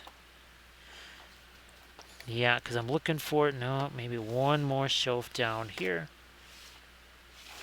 where we have these guys. We were mentioning these earlier. So here, your cadmium frees, they're not cold, they just don't have cadmium in them. Now, I believe here there's that says a Series 4, so they're the same price as cadmiums. But again, if folks are, for whatever reason, if having the cadmium in the paint bothers you or something like that, well, first of all, you could wear the nitrile gloves like we all wear. Also, too, so little of it's going to come in contact with you, it really won't matter at all. I mean, unless you actively eat it or try to ingest it, that's really the only thing. But again, if that's something that worries you, there are cadmium-free cadmium colors. We have tested them many times, and they're the only things that act like actual cadmium colors. Because otherwise, it is not those hue, like cadmium such and such hue, yeah, those, not so much. You're looking for the opacity in the cadmiums, not just something that kind of, well, it's almost like Indian yellow. The one thing that was a little surprising is that those did not dry faster. That's surprising. So maybe they put a whole bunch of maybe a lot of white in there, whatever. But yeah, there's no heavy metals in those. You could even tell by lifting the tube. They don't weigh as much as the cadmium tubes.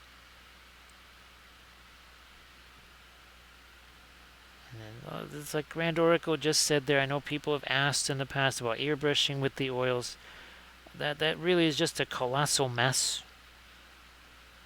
And I mean, we didn't need an airbrush here, did we? Look at this. None of that's with an airbrush. And it's, again, we haven't even been painting 4 hours. So you really don't need it with the oils because you can just, well, you do the plop and push, right, Grand Oracle? You literally just plop some paint on there and then you just push it around. Kind of like what you might do with an airbrush. So yeah, just leave the airbrush for what it does very well, and that's work with the acrylics and other such things. Watercolors. Yes, I used to do a lot of airbrush with the watercolors.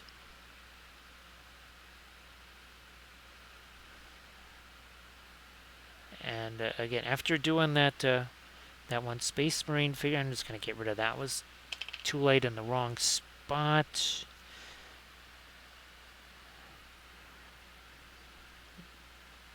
I'll definitely have to try one of the busts that I've got printed out now. One of the large-scale loot studios. I'll have to try and do an acrylic on that.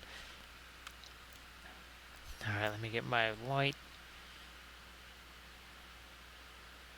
here. And then right down the center there. Let me a little bit of something over here.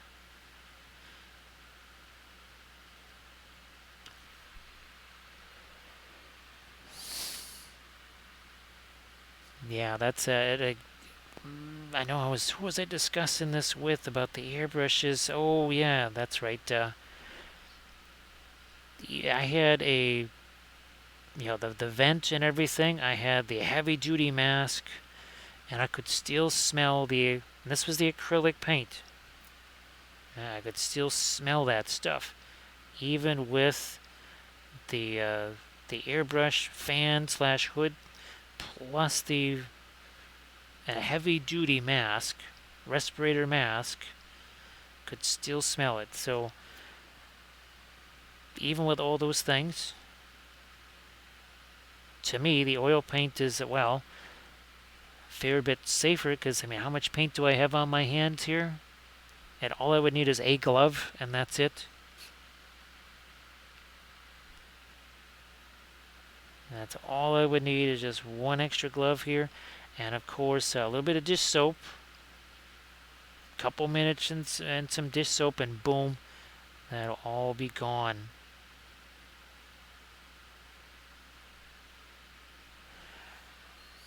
Okay, I think that's worked out. Oh, there's another edge right along here. When we simplified things, we really simplified things. Here, let me try this here again. There we go. Yeah, I just kind of eliminated that.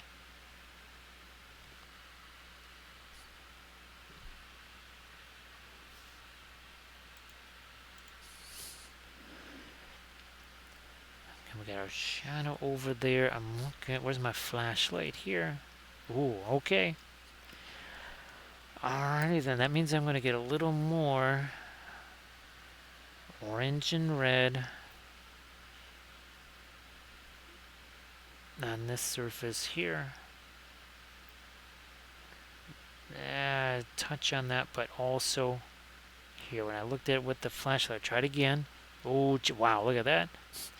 Yeah, okay. We can do a little bit more here. We can also say hello to Mikey. Mikey, how the heck are you doing?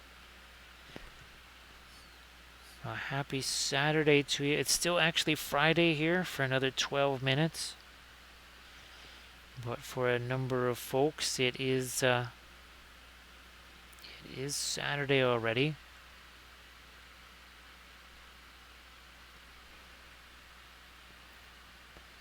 And of course, I just keep thinking of watercolors. You know, it's watercolors. It's got to be super safe. It's just watercolors.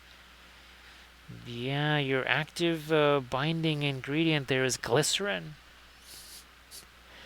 So yeah, if you're a brush licker using watercolors, something to keep in mind. Yeah, that's glycerin that you're having a nice little serving of right there when you're doing that. Not to mention things like phthalocyanide green or blue. So Mikey, this is a classic Monique de Noir from Reaper Miniatures.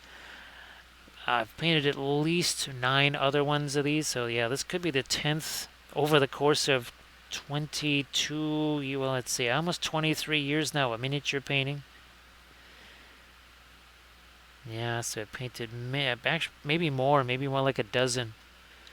And then, of course, well, we painted our Kathy Tribute miniature yesterday. This is the Reaper Siocast version, so we don't have the Giro.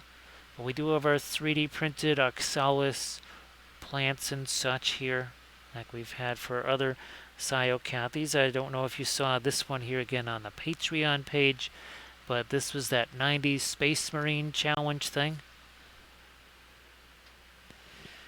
So that was fun. Very, very, very different. Alright, so I'm liking this. I might go a little further on this closer window here. Let me see. If I don't like it, we can just wipe it out very easily. Mike, we also painted lots of little hobbitses. And we got more hobbitses we'll be doing. Yeah, those were very fun, especially Bilbo Bananigans right here is always getting up to shenanigans. Yes, as Bilbo Bananigans. Little known family of the Shire.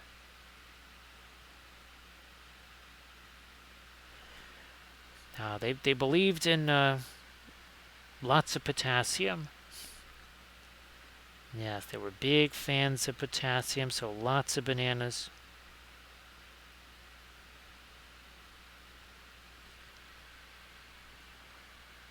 Continuing here.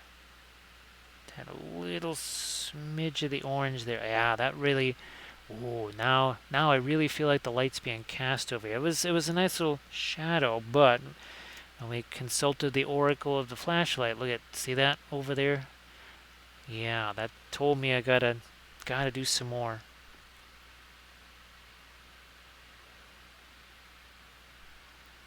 That's fantastic. That's fantastic, Mikey. What's interesting, I think Kerslick Miniatures has now done pretty much a complete Dale army. Obviously a printable army.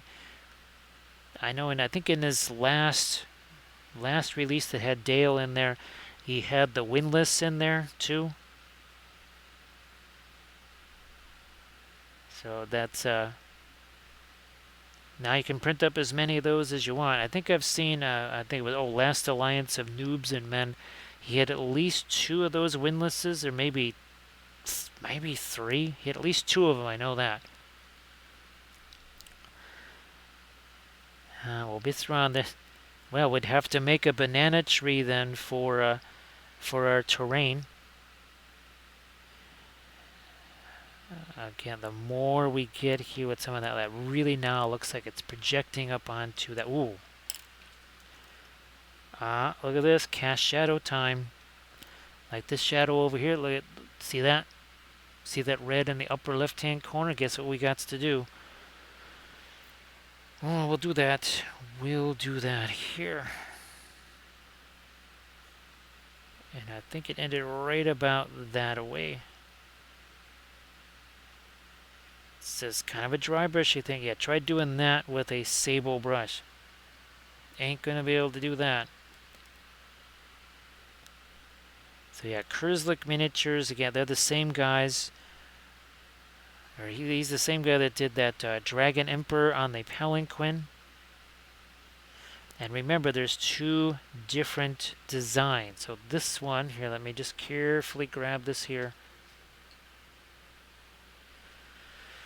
There's one with the Emperor who's actually sitting on the throne. Now, you can't have the outhouse on top, but again, you got your 6 guys here, and you have the option of the Dragon Emperor on the throne, which is very fun.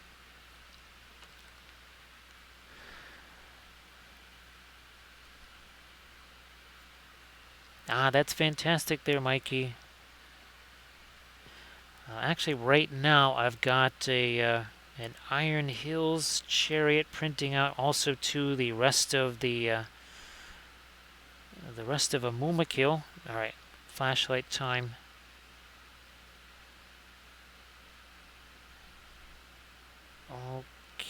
Okay. Maybe a smidge more on my light here.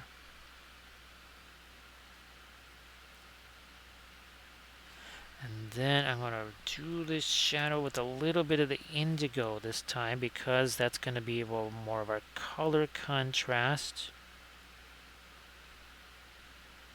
Yeah, a little bit of a color contrast there because, there we go. Look at that. Yeah. So these little lights, the 4 different colors, red, blue, green, and white, they actually make handy little flashlights. I mean, you can kind of keep them in your pocket. But it, again, all different uses for these, right? I mean, so you can potentially even shine this on the miniature, whatever. You know, take a picture of it or something like that. Let's say you want to do multiple light sources. Look at that. Ooh. Look at that. That's kind of wild, huh? So again, those 4 different colors typically comes in a pack of, for whatever reason, 40. Well, 10 of each. Okay, now I know why not 36. So typically a package of 40, 10 of each color. They don't last very long. They don't have to. But again, that's you could shine them on your miniature. You take your phone, take a picture, and boom.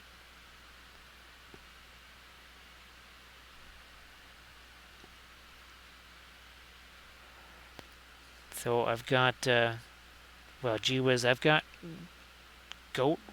dwarves and goats from Dandelions of Middle-earth, Diwali, Printing Goes Ever On, Kurzlik, even Titan Forge back in the day. Or it was either Titan Forge or Lost Kingdoms. Maybe it was Lost Kingdoms that did those. So yes, I've got goat riders from so many different sources. I might just, that's kind of dicey, but I'm going to try it here. Let me see what happens. I'm going to thin this down here.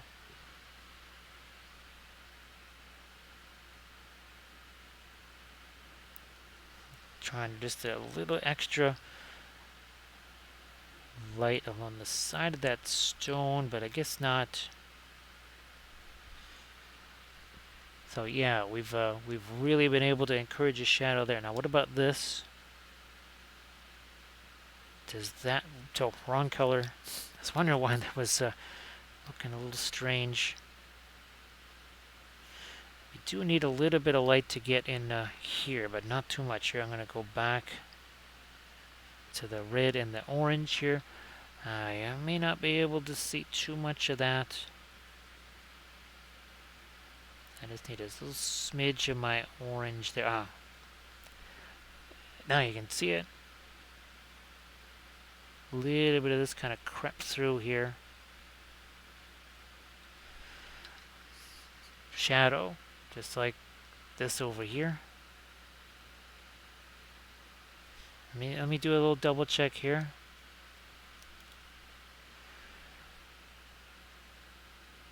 So Grand Oracle. Well, once we get back to the Hobbits, is right.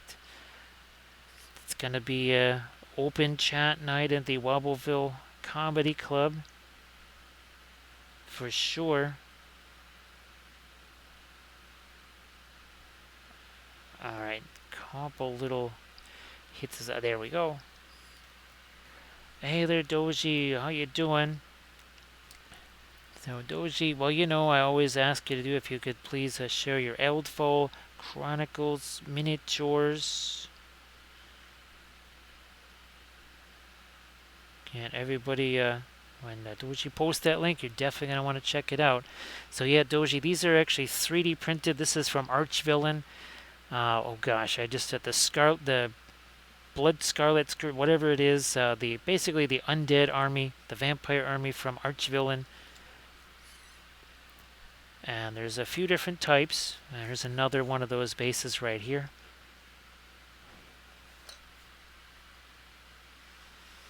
The bakery run. Blood Scourge, thanks Grand Oracle. The brain not doing it too much here. Oh, it is almost midnight, and we've been doing this almost 4 hours, so I guess there's a little bit of that on top of all of the... there was some physical work going on today, that's for sure. Thanks, Doji, and we'll be doing this one tomorrow. So there should be... Well, here, look, now this one has no paint on it, so it might show up even easier. Okay, so we'll do the same thing here with the window. But oh, look at this. Look at that. The sword casts a shadow. And so does she. So does she. I'll get that. And there is still a... Oh, yeah, there's going to be a cast shadow over here. Oh, and a cast shadow. You can... Oh, now you can see it. Look at that. So again, these little lights are a package of 40 of them, somewhere between $5 and $7. I just get them on Amazon. So everybody please check out the link that Doji posted there if you could.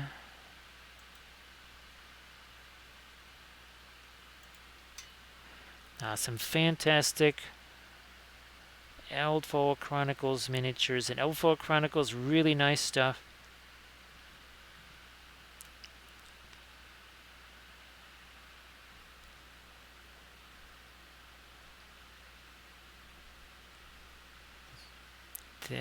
Yeah, because that's going to reinforce that shadow. At first I was like,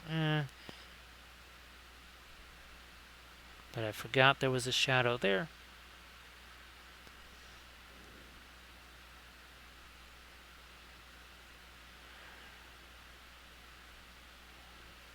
So actually there was this one over here.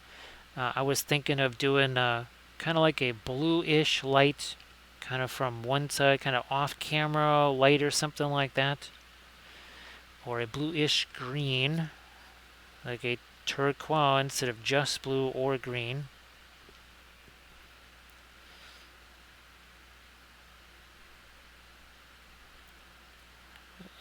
Let me see if I can get a little more of the light on the here right there.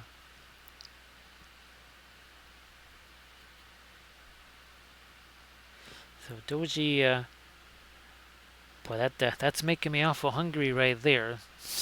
The bread that I have in the refrigerator is just very generic grocery store bread. Nothing like, definitely not a bakery style bread, that's for sure.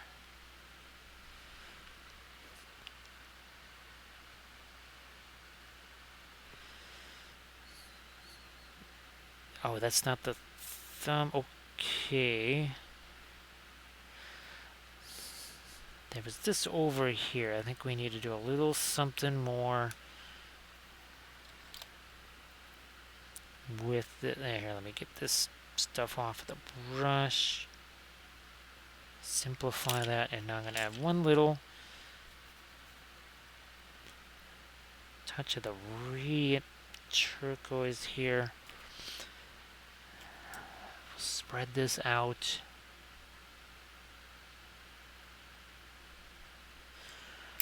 Now, also here, a little bit of the radiant turquoise and the Prussian blue.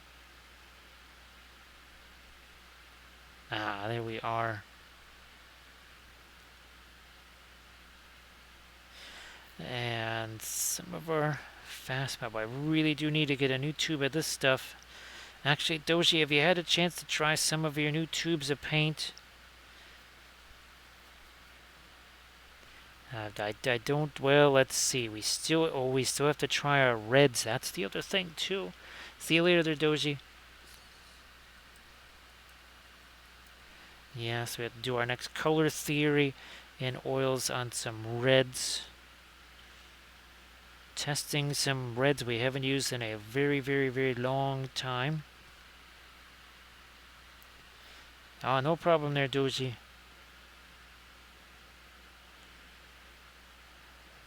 The other thing that I was thinking of doing is putting a couple little cracks here in some of the stones.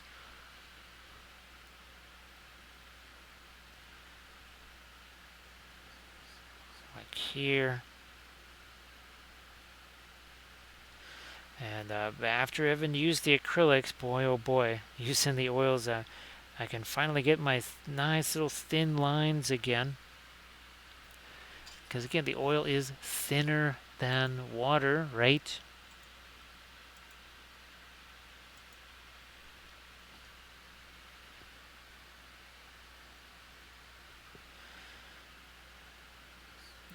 And I'm going to go a little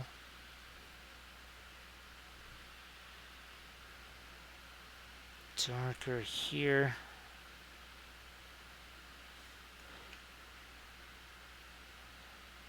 Same thing up there. Don't need to worry about a cast shadow. Ah, that's it. There we go. So that this needs to be darkened out. I actually got some blue in there. Here's some Van Dyke brown now. It's not just a matter of making it darker. We have some greens in here. Believe it or not, yes, there's greens here in some of the stones. Stones are all different sorts of, well, I guess you could say different shades of gray, right? They're not just one uniform shade of gray, that's for sure.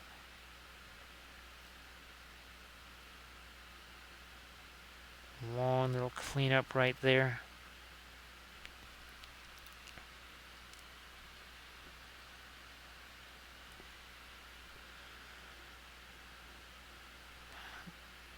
What about, yeah, I need to get a little separation there. We'll do the same over here. Get a little bit of cleanup there.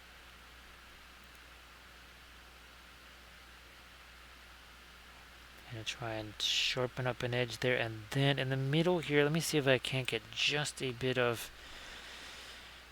some kind of mid-tone in there. I don't know if it's going to work.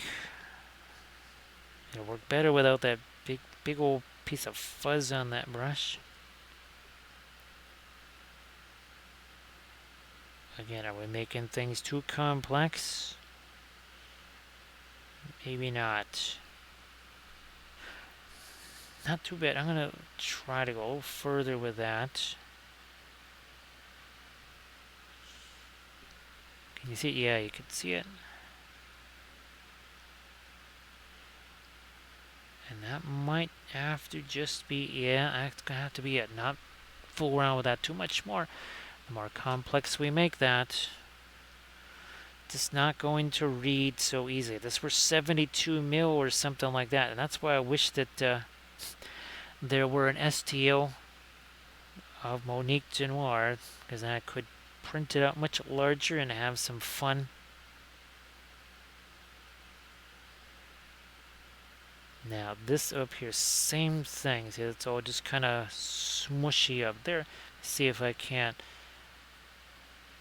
harden up some of these edges a little bit.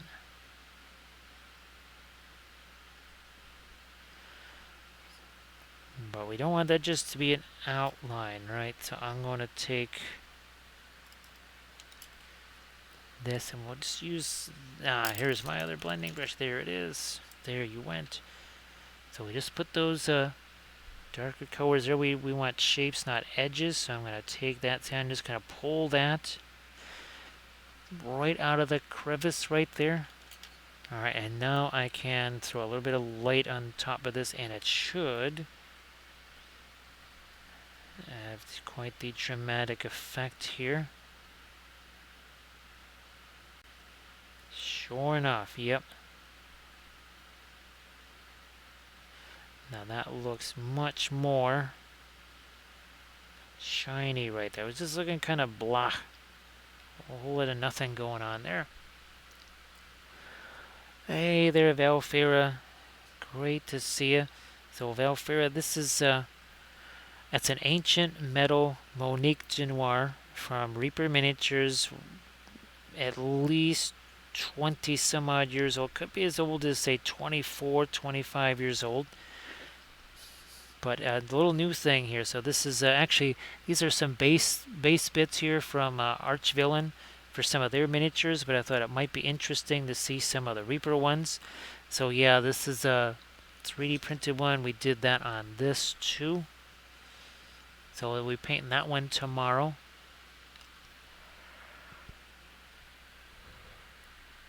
So great to see you again, Doji.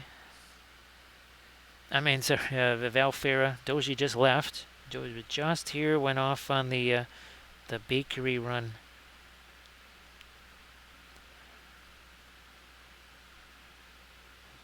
Got much more done on the house today. Not sure how much of that I'll be able to do tomorrow. Here, I'm going to take my blending brush to this. Yeah, throw a little bit of the asphaltum on there.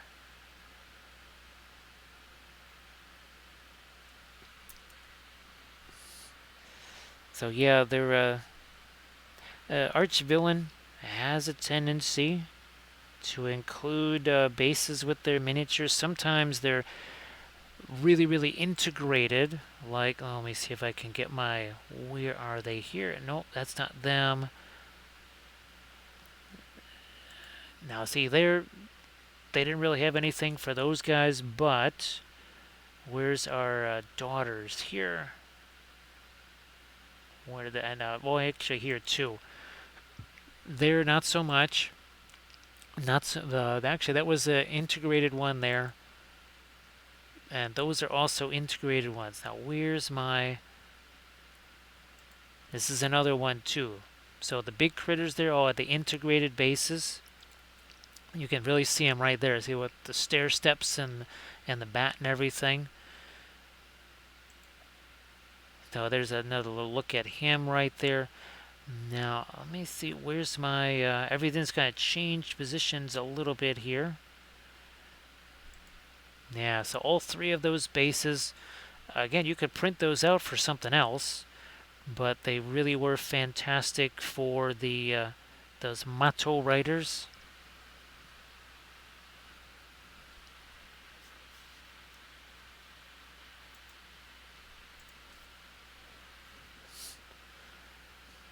Catching a little more light here along the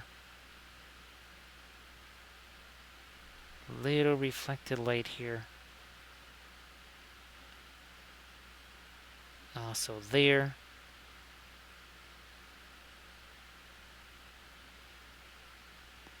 This line needs to be reinforced a little bit.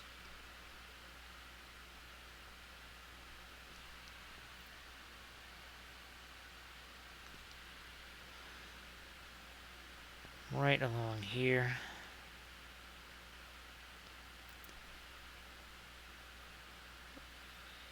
And I'm gonna, yeah, I like the idea of that going right there. Now that here, I'm gonna see if I can't maybe lighten it up a smidge in a few places. Back to my blending brush though. Right here. So yeah, Valfera, I was thinking of using some of those for my Gondor. figures for my Osgiliath army. Especially using them with the, say the printing goes over on some of the not GW ones. Because, well, we did a whole army painting series with our Gondolians, utilizing, again, the broken terrain. It's like, where's our era going here? This is another one from Zabevka again. Nice little 3D print a bit. So much easier to do that than try and make that out of Sculpey and such. So yeah, Velfra, I mean, I'm pretty sure I have seen, even, well, just in the last couple of days, searching for other stuff, I think I've actually seen some, they have those type of windows as far as like a basing bit goes. Yeah, Velfra, we were having a little chat about all the changes to my mini factory and how it makes it really difficult to use. Unfortunately, Cults 3D is also, well, it keeps crashing and takes forever to load sometimes. So I'm not sure what's going on with all of our different digital file sites there. But yeah, not a fan of what they did with it. But now here it is, basically 4.5 hours or so. And I have a whole bunch of stuff that I have to do to get ready for tomorrow. So again, this is what we will be doing tomorrow. But this one right here, able to get quite a bit done on that for sure. Is it's all fini. Use the fluorescent paints. Actually, wait a minute. I'm gonna go to Jinxed here. 1 second. There we go. There's Jinxed. So yes, I will see everybody tomorrow. So yeah, Velfer, it is really, really, really crazy. But I want to say thanks for all the bits, the subs, the follows, the cheers. And thank you, Armored Wolf, for doing the moderations. And happy birthday to Armored Wolf. Because, well, actually, where he is, it's not his birthday anymore. Actually, oh no, even here. It's 15 minutes past his birthday now. So thanks again, everybody. I'm going to get this raid countdown started here to Jinxed. She's painting more miniatures. And thanks for doing the clips there, Bithron. Appreciate that. So, yep, sorry, Velfra. I'll shoot you a message with this pics of some of the stuff that I was doing on the house. So thanks again, everybody. I'll see you Saturday.